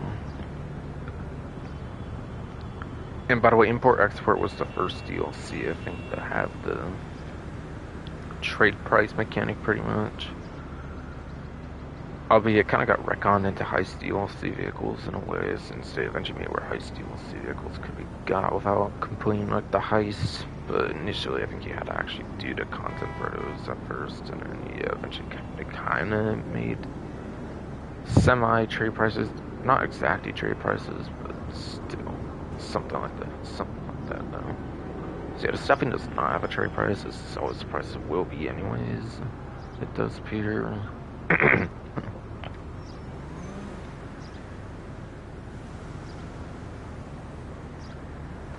And if I didn't mention, by the way, it looks like every single vehicle discount's 30% off, so yeah. So yes then.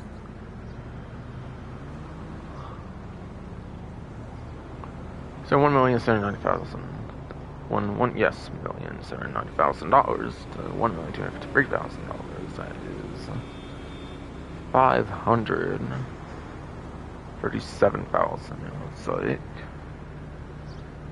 $537,000 off. Cool. And only in the latest Safehouse and Hills DLC, finally, it did actually finally get missile lock-on chamber availability. However, you do have to use a hangar storage slot to use it as a personal aircraft. However, yes, you do have to use a personal hangar or storage, whatever, for making a personal aircraft. So it's not just available on all the ones from Pegasus, unfortunately though.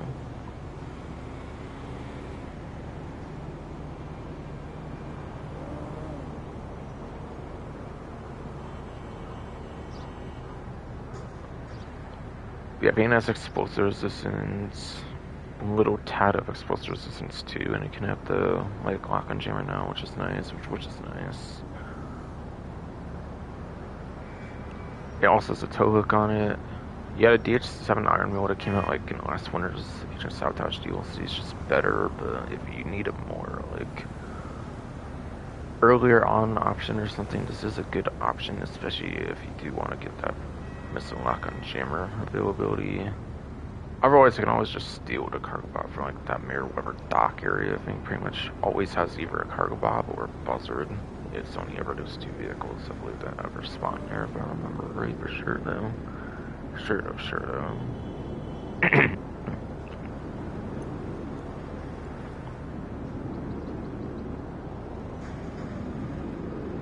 Yeah, I was it, I'm pretty sure. I had to take that nap though, so I kinda did forget though, of course though.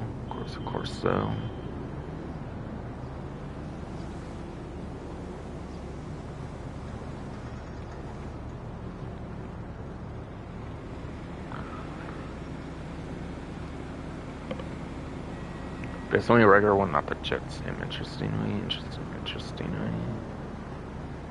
Because of course it is. And yeah, I don't think the other two are on discount with the zeros. Those are just ones that can claim holiday gifts for, or whatever, like free holiday gifts for, since they already owned the vehicles beforehand, or whatever, before like Arena War, where they became free, or whatever, for like a small amount of time, or whatever.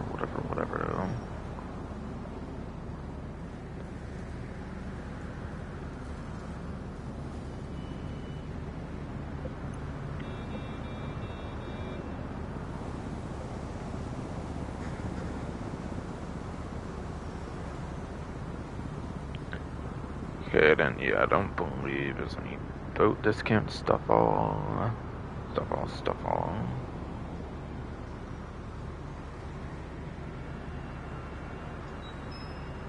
So there might be something like 3 more discounts to cover for Storm Sanctuaries, but yeah. Cycles website didn't have any either, and plus I was going over the free junk energy inductor thing anyways, so like it was clear that didn't have any earlier this time around.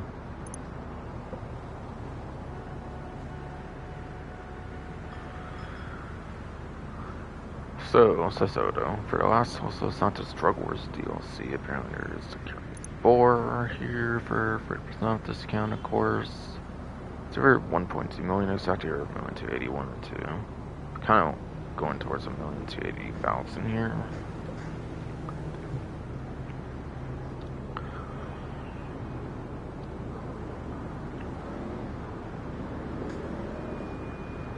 So for 184,000 or something, I do believe.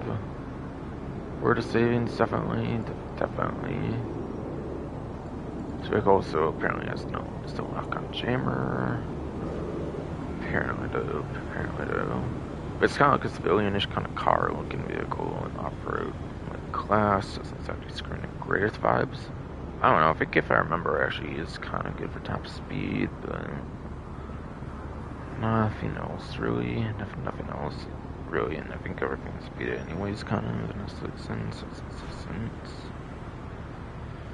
Suspended about GT apparently, according to Reference 2's vehicle spreadsheet, GT to reference GT Online.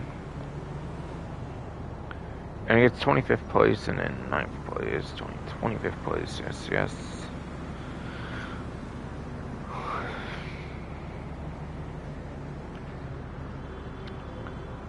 And you get 9th place.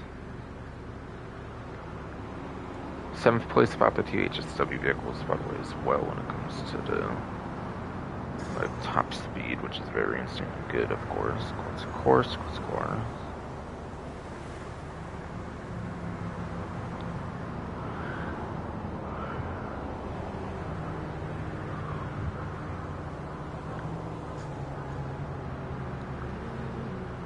And I think it would just barely become like above average for like lap time as well. Technically, I believe it would be.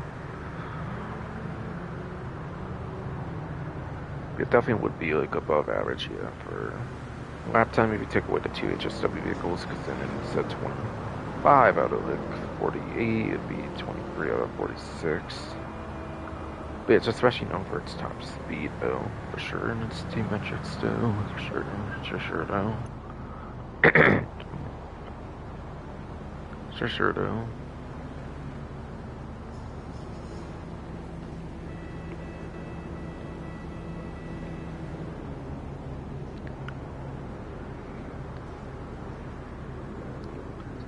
Still no classic back again, apparently.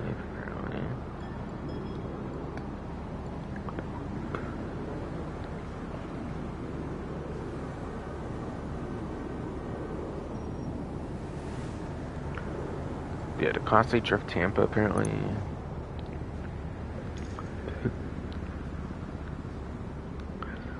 Is 30% off. Going for $995,000, $696,500, and this was before. This was before import export, so unless something added a trade price eventually, which I don't think would be the case. It's $995,000, yes, to $696,500. $298,500 if I remember. $298,500. I'm pretty sure.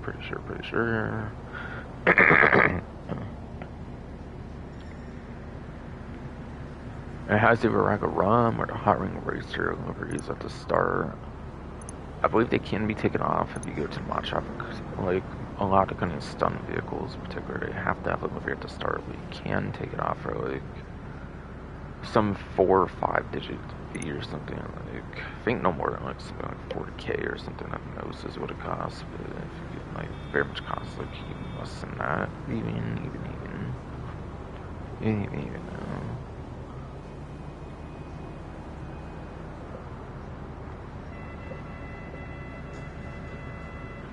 Yes, though. So that's drift tuning and also exclusive liveries available with drift tuning. It wasn't really a true drift tune vehicle until, say, like 123, like Chop Shop DLC, of course, adding the drift tune feature in the first place, and then the exclusive liveries available with drift tuning, giving its more than the 2 liveries, which is nice, which is definitely very nice and appreciated.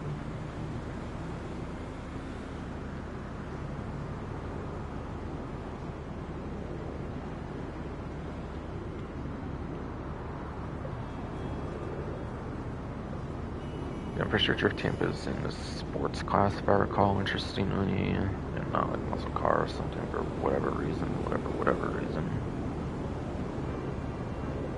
So,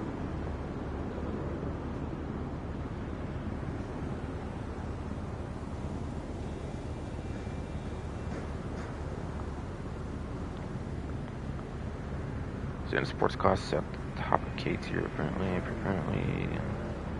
According to 152's vehicle spreadsheet. Racing YouTuber GT on 94th place lap time. And 91st place top speed. Yeah, not really good for the metrics in the 80th placement. Without HSW, it's not going to cut any performance really. So you should definitely use this one for drifting more than anything. It's not really for sport races at all, really though.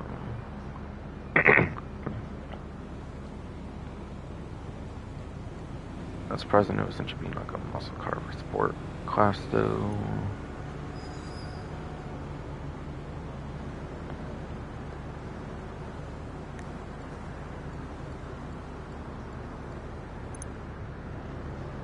Oh yeah, it does sound lock on Jammer, just making sure. It's on this website as well, not just Benny's, but what I've heard. Yeah, this Sentinel Classic. Which it wasn't vacuum size, I remembered right.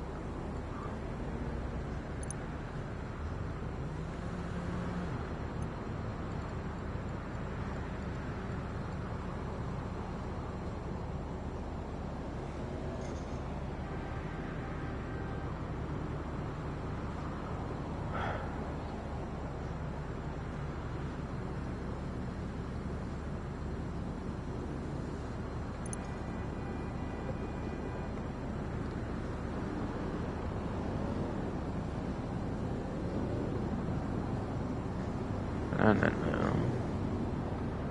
last vehicle discount scenes is Willard Door from the last of Los Santos Trail Wars DLC. I don't think this one actually has a trade price, but it does have a taxi livery though. $1,250,000, $875,000, 375,000 pretty sure on the discount. So cool. Be a usable taxi work and also has muscle lock on jammer. Okay, swing class and a muscle car class.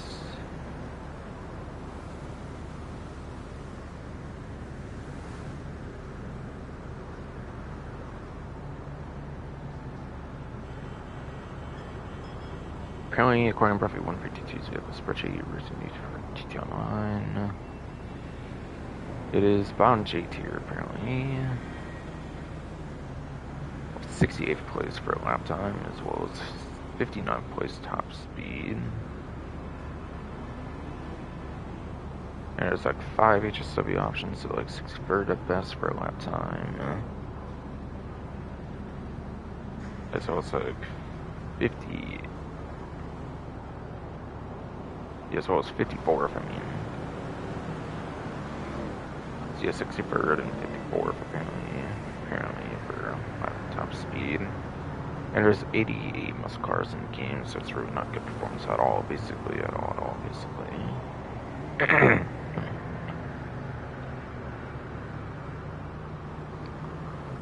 So if anything, the vehicle's mostly for taxi work, customization, preference reasons, not really for performance, unfortunately though.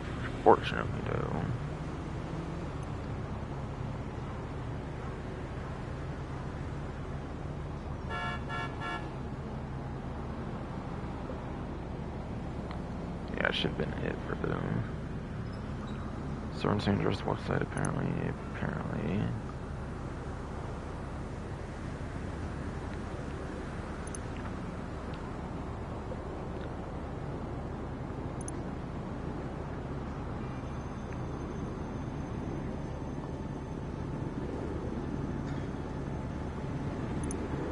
Indeed, apparently it is. So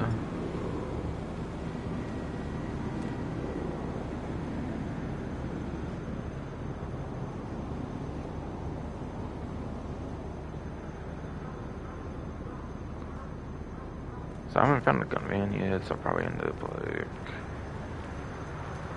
expert vehicle still out there. Turns out okay, cool. Try to do that, finally done. Finally done.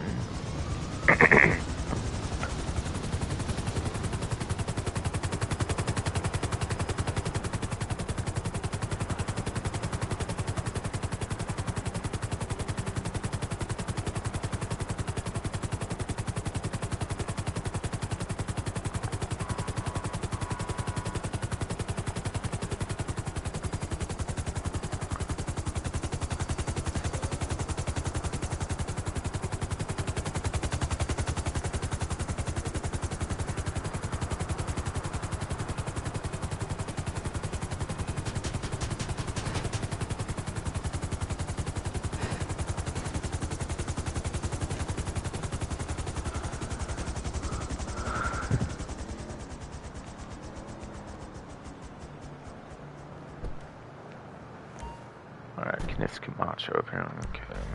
Okay then. Cool.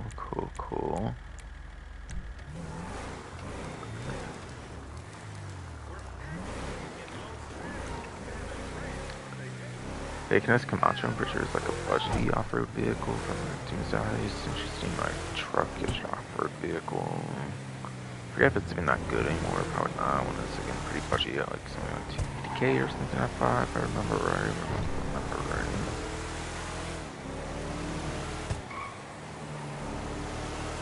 Besides that, I don't feel like not that much to say about this vehicle, really, though. Really don't.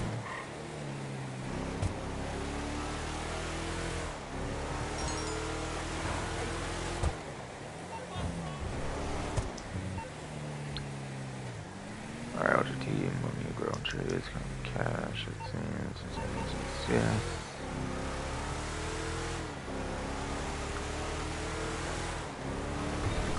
Hobby in the train, let's go. Wow, that was actually kind of quick.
Anytime I call it a Professor Strong, since I'm apparently done with the vehicle discounts now.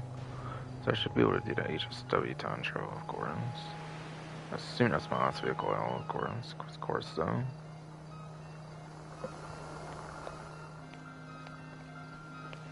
Yes, it in fact was. As expected. As very much expected.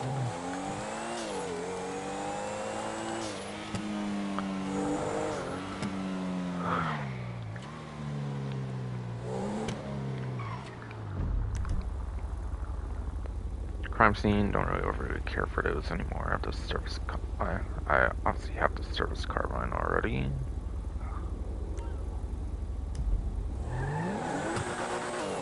So I very much do not care for that then. And then.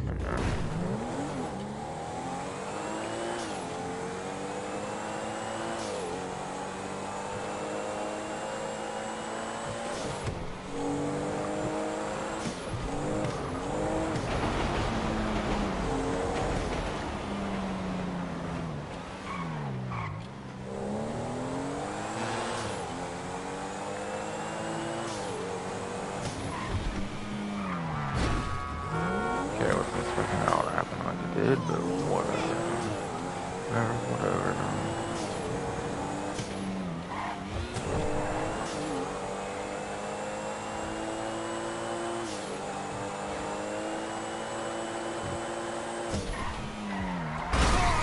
Of course, that's how I should do that as well.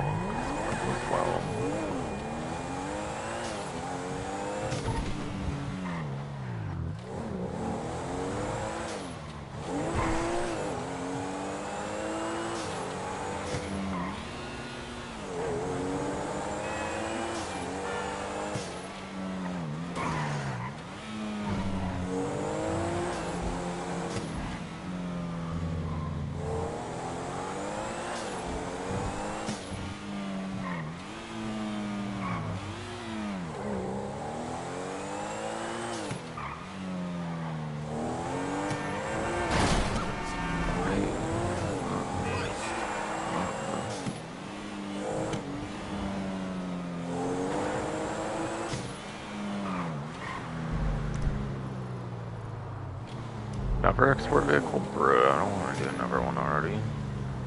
I don't know. Do that off stream or something, maybe. For now, at least. For now, I'm going to just W-Town job first. Of course, then. Because why wouldn't I? Why very much wouldn't I?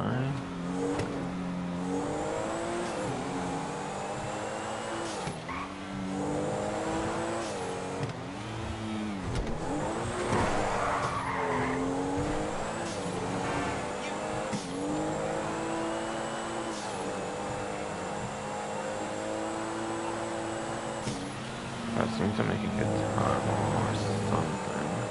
Something or something.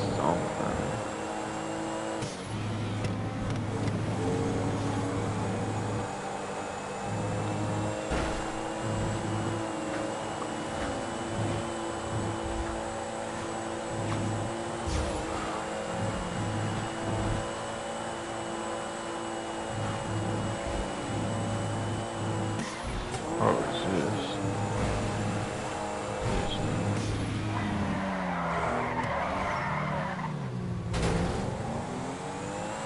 What? Come on, how did I even break it? I really tapped it there, but okay, though. Just recall when I get around there, anyways, I guess.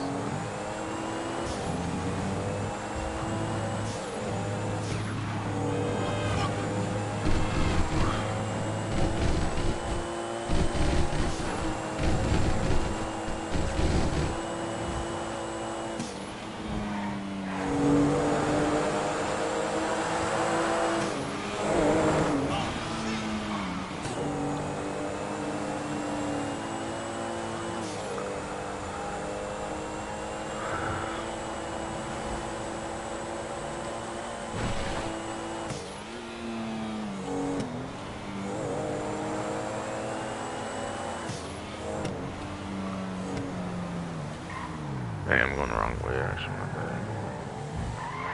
Because I do want to respond, of course. Oh, what happened there? That headlight somehow.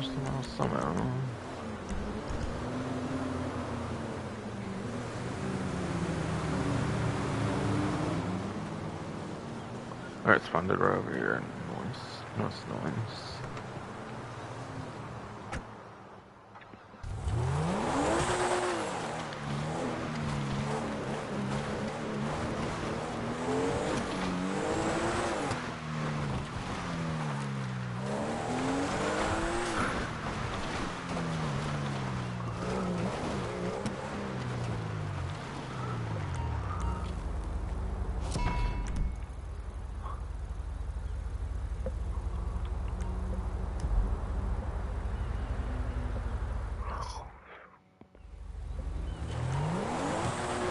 Alright, 4 minute for each second power time, apparently.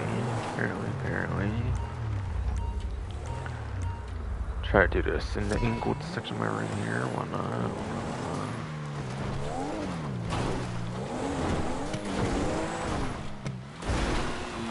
I should probably redo that. finicking with the headlights.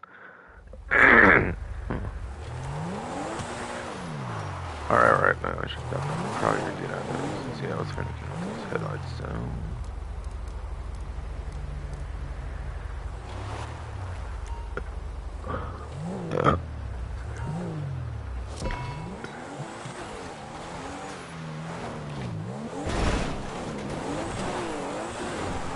And of course, it does seem like it wants to rain as well, for whatever reason. Or whatever reason. So, what's going on here? Rain, of course.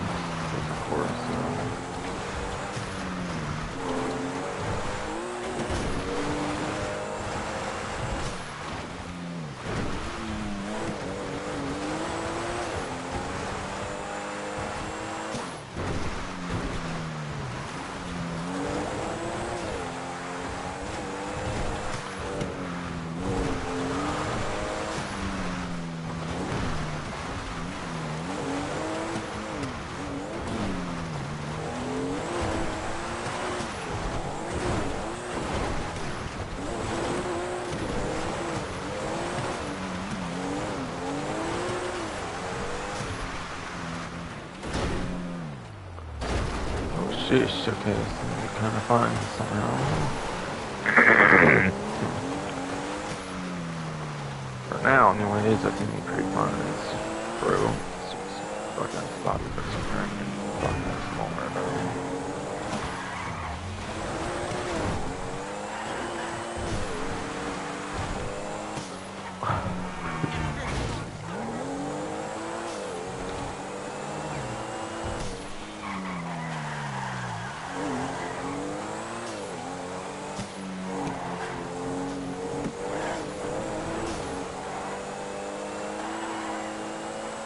Okay, Rick. How in the fuck, man? Go!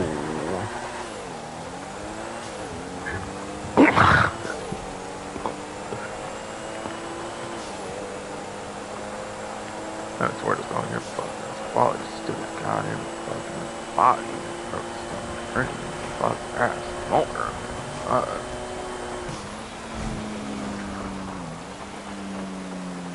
Golly, man, I'm probably not gonna do it and everything, man. Oh, thanks to this dumb body, and this one's not all that great for top speed, not to mention. Oh my god.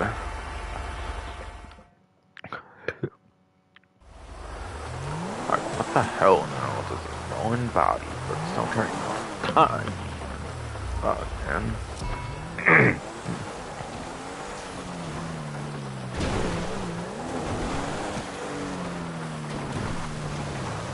Of course, there has to be more rains on and everything now. Of course, basically.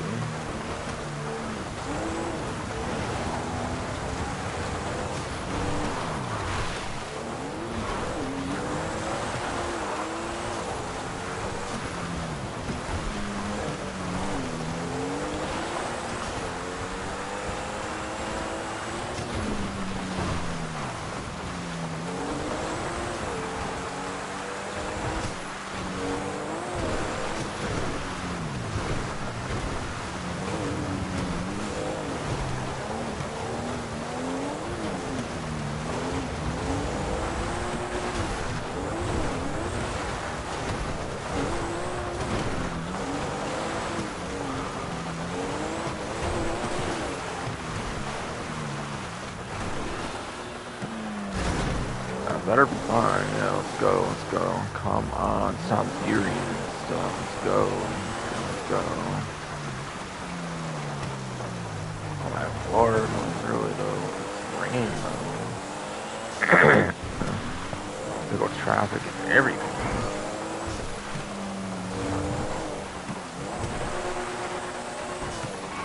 God, a massive truck, bro. I don't know what the hell it is. I'm surprised.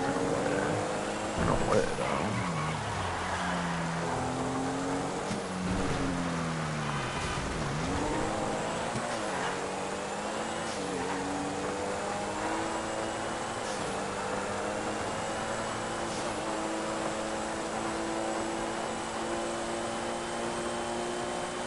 Whatever, I'm just fast as I can. Basically.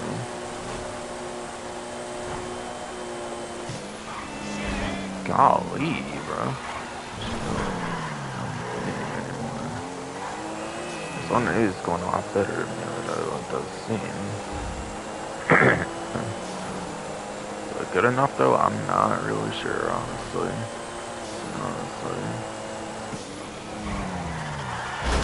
Oh, go, go, go! We don't have time for this. Go! Yeah, we better move. Come on.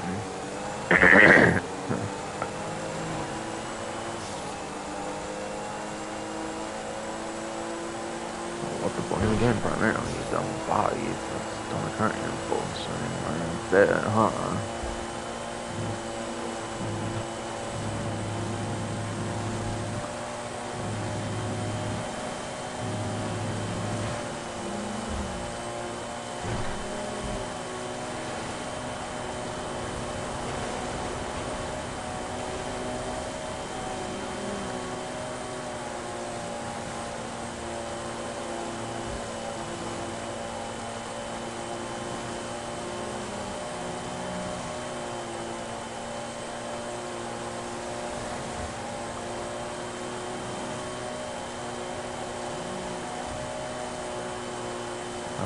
Let's try to do this, please. Proper and everything.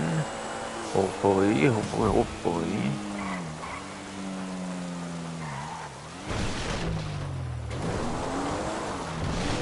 Okay, move.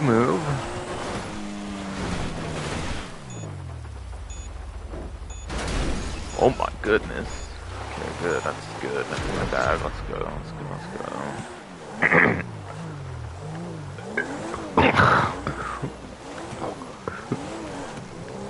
Yeah, she fuck up body for sound. It's your fault. That was such a struggle, wasn't it? Holy hell, man. Real, though. Real, though. Okay, that got me 5 million. Birdie. $5,035,547. Let's say. Yes, so.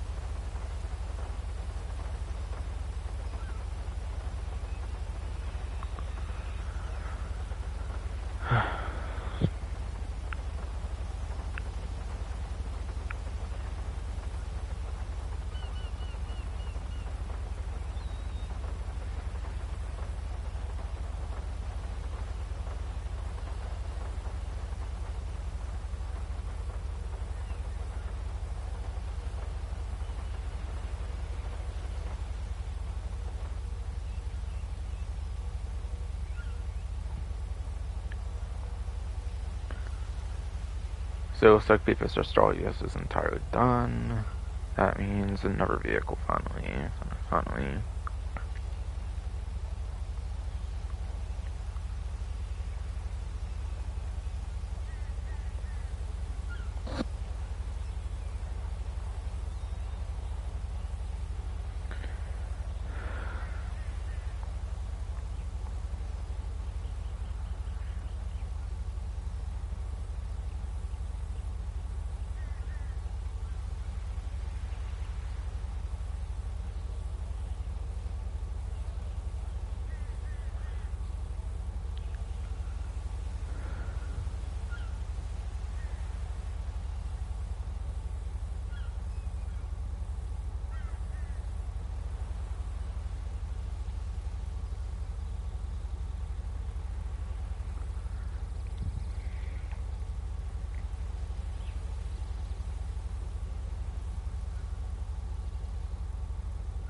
Yeah, there's only 29 HSW vehicles. There might actually only be one I haven't actually done at all, actually.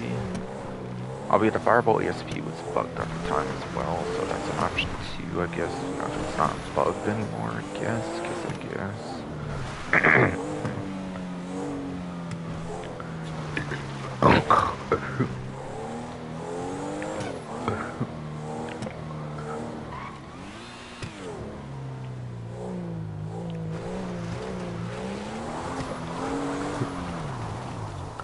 And whatever one will definitely take me to the summer update. I think there's only one vehicle I haven't used like at all on these HSW beans. Pretty sure.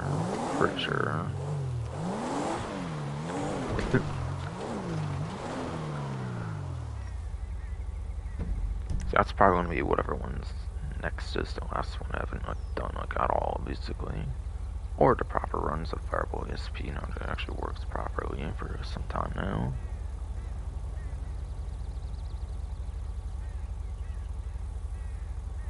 But that one's very unlikely.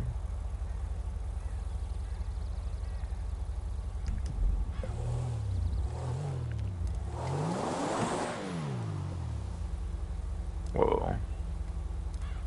Sheesh, that one like didn't so bad with well though.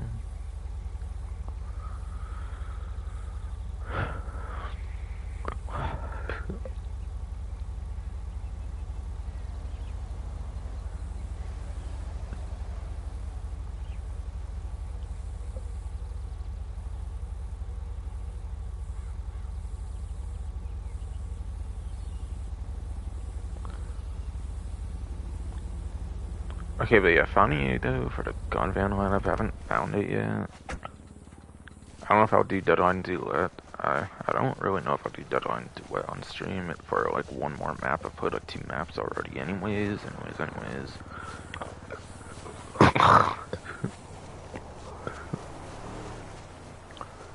anyways, yes, I have played at least 2 maps of Deadline Duet. So I've already experienced it on Duet. I don't really care to play all of the maps compared to even like that Lamar mode where I kind of did care. I kind of did care to play all the maps for that Lamar mode, just not like the Deadline Duet. I don't really care for that mode really per se.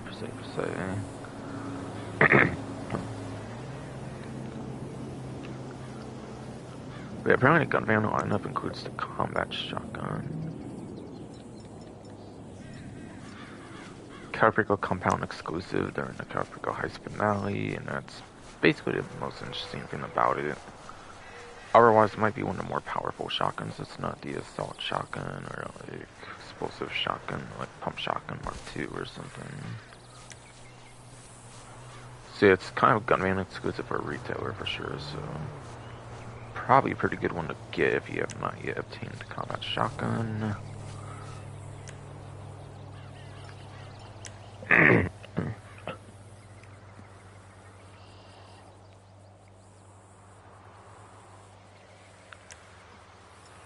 Basic sniper rifles apparently in the gun van right now. Pretty much the most normal like sniper I have basically, because obviously my heavy sniper Mark II I've set up for like destroying vehicles just in case. But yeah, field ammo glitches on it quite some time, so I don't always get to use it really per se for that, but whatever though.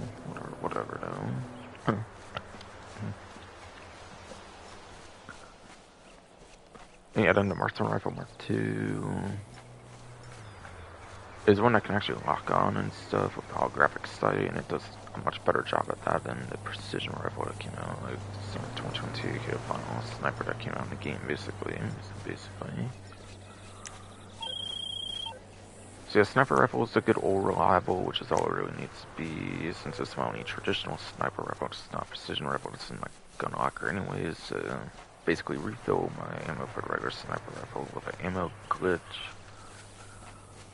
With like putting something with like full ammo in the gun locker, I guess it gives all your ammo with all your weapons with the same ammo type, like the ammo back or something, or whatever. Because there's ammo glitches that actually take away the ammo, so that's why I set it up like that basically. Like the counteract it basically. is the only reason I vibe for that, or whatever.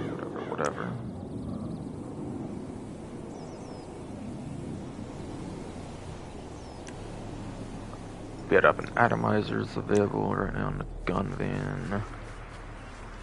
Be a ragdoll's vehicle, especially useful for business sale missions. If you get like business products stuck, you can get back right set up. That basically proves you get this right there alone. Easily. This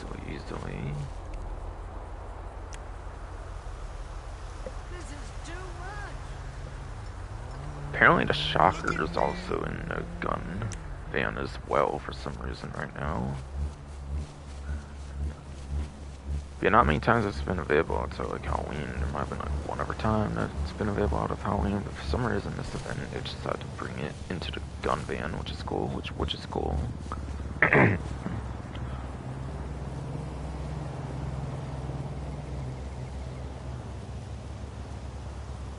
And yeah, by the way, the Up and Atomizer is also a gun van exclusive. I think it used to be an ammunition and like the agency and stuff before the gun van became a thing, I think, but ever since they added gun van, I think they like vaulted it out of like ammunition and agency, so I think now it's only at the gun van now for the Up and Atomizer.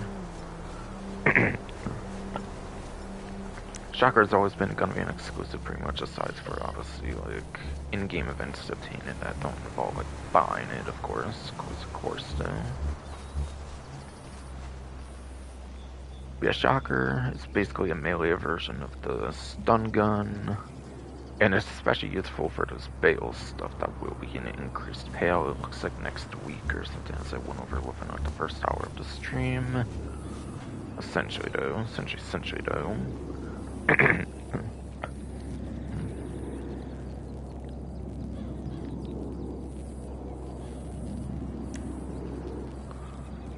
Yeah, for discount weapons, there's the heavy rifle.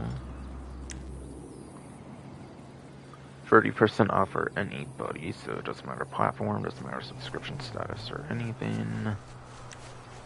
Yeah, essentially this one I think does a little more damage, but for less fire rate, which isn't really that good of a trade-off, to be honest. Better just have extra fire rates. You're basically doing the more damage anyways in a more practical means. In ways, I suppose.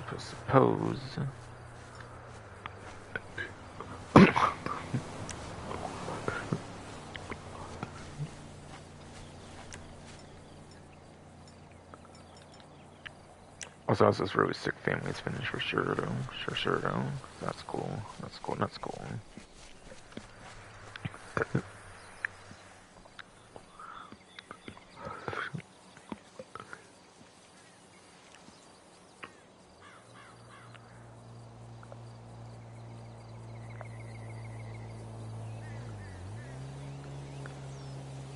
But I think that's at all retailers, I believe, for the heavy rifle, including ammunition, even though it wasn't an update. I think they introduced the agency. I think it is also available at ammunition.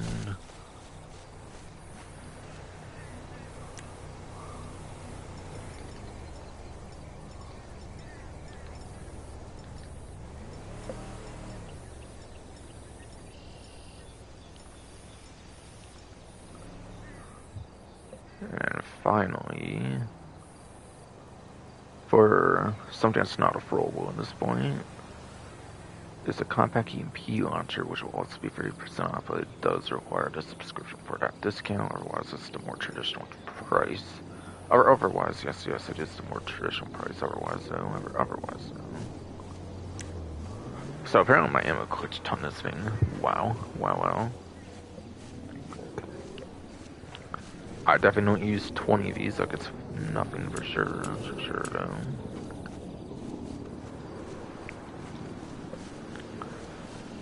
Yeah, it's basically a compact grenade launcher from Biker's DLC, but it has the electromagnetic pulse grenade kind of things instead, like the mine type with the EMP, like mine type grenade, like mine stuff obviously, but in the form of grenades, whatever. And yeah, arches, not airbursts like Up and Atomizer, so it's not really good like at all against aircrafts, unfortunately, for that reason. Only really mainly for land vehicles, pretty much. Since it's like an arch grenade projectile. And only the buzzard, I think, even gets the weapons disabled since they're tied to the engine. Every other vehicle apparently is not the case for that. This doesn't even disable like 99% of weapons for vehicles in the game. It's not actually, unfortunately, not good. You can use it on like a boat or a motorcycle, though, I believe, especially on a motorcycle. It proves to be very useful on a motorcycle as a drive-by weapon for sure, though.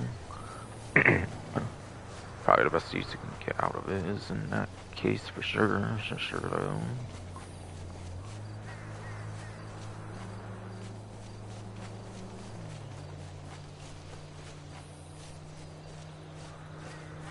And yeah, no, the latest update, or no, not the latest update, but the last update they buffed against RC vehicles where it kicks the player out of RC vehicle, which is definitely a very nice welcome change, but yeah. But speaking of so many flaws, and actually does remain to still be very good, I would say, if you use it correctly for sure. But honestly, it could be a whole lot better than what it turned out to actually be for sure though. As a utility weapon.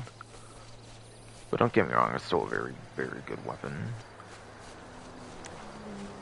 So I 100% would recommend going for that one.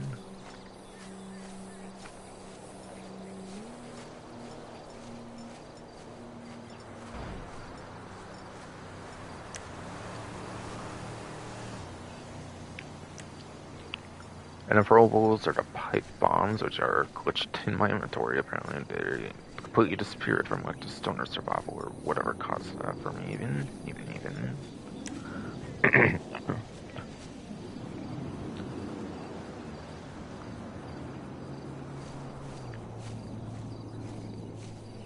Which is the Bikers DLC throwable thing that's based on the GTA 4 Lost and Damned like pipe bomb throwable thing or whatever. Actually, pretty good drop by throwable from my understanding, since unlike a sticky bomb, it does not blow up like when it gets shot or whatever. And it might very much have better control versus like the grenades or whatever, with how they detonate and everything.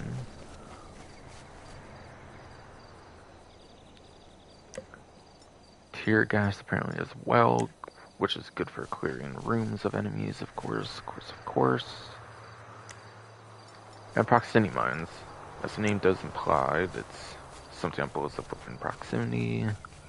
Very good for GTA races, very good for the GTA races. I speak from experience of blowing people up in fun ways in a GTA race for sure.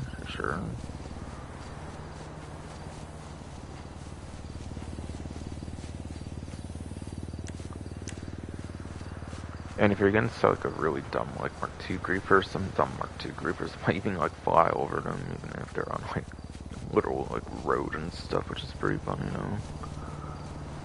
I haven't really done that myself, but from other experiences from other players, I think that does happen though. So it definitely can be a very good anti-grief tool for sure, and even a grief tool in GTA races, even. So it is a fun throwable. For sure. Proximity mines is definitely a pretty fun throwable.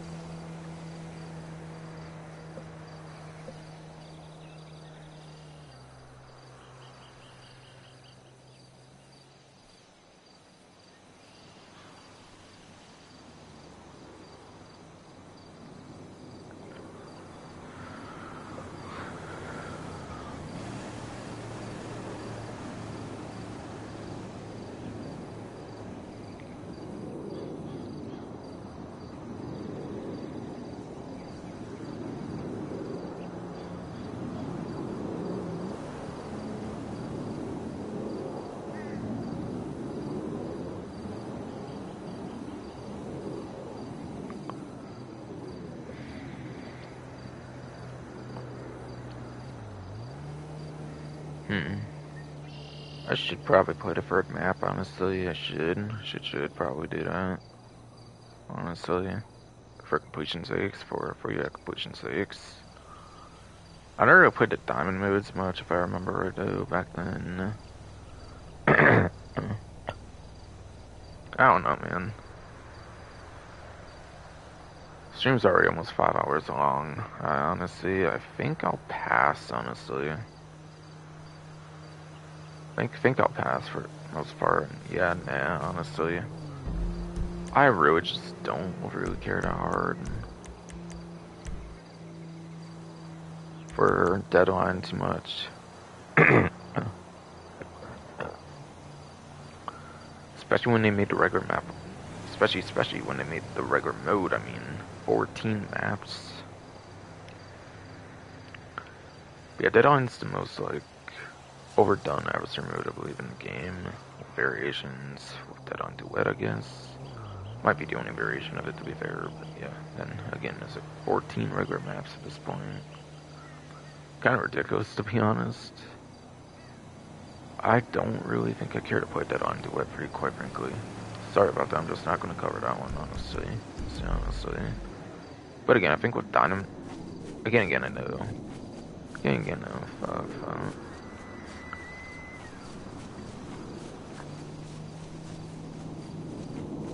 Yeah, I really don't think I played the Diamond maps for, like, the Diamond Casino maps when those were available for, like, the longest time ever. Because they were just variations of existing modes anyways. It's like, whatever. Whatever.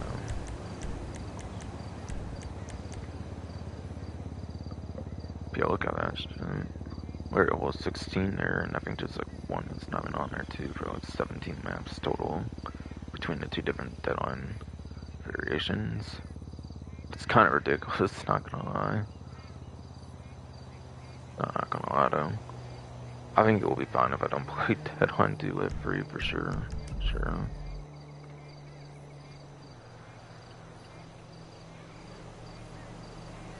Yeah, stream's getting towards the 5-hour mark anyways, because of being tired and stuff as well. If I've been tired, I probably could have got it done before 5 hours to be fair, but yeah. Again, I'm just not really a big fan of the Deadline mode without the power-ups. Like, the line you have to avoid is kind of annoying as well, I feel. That's definitely gonna be it for the stream, I hope you enjoyed.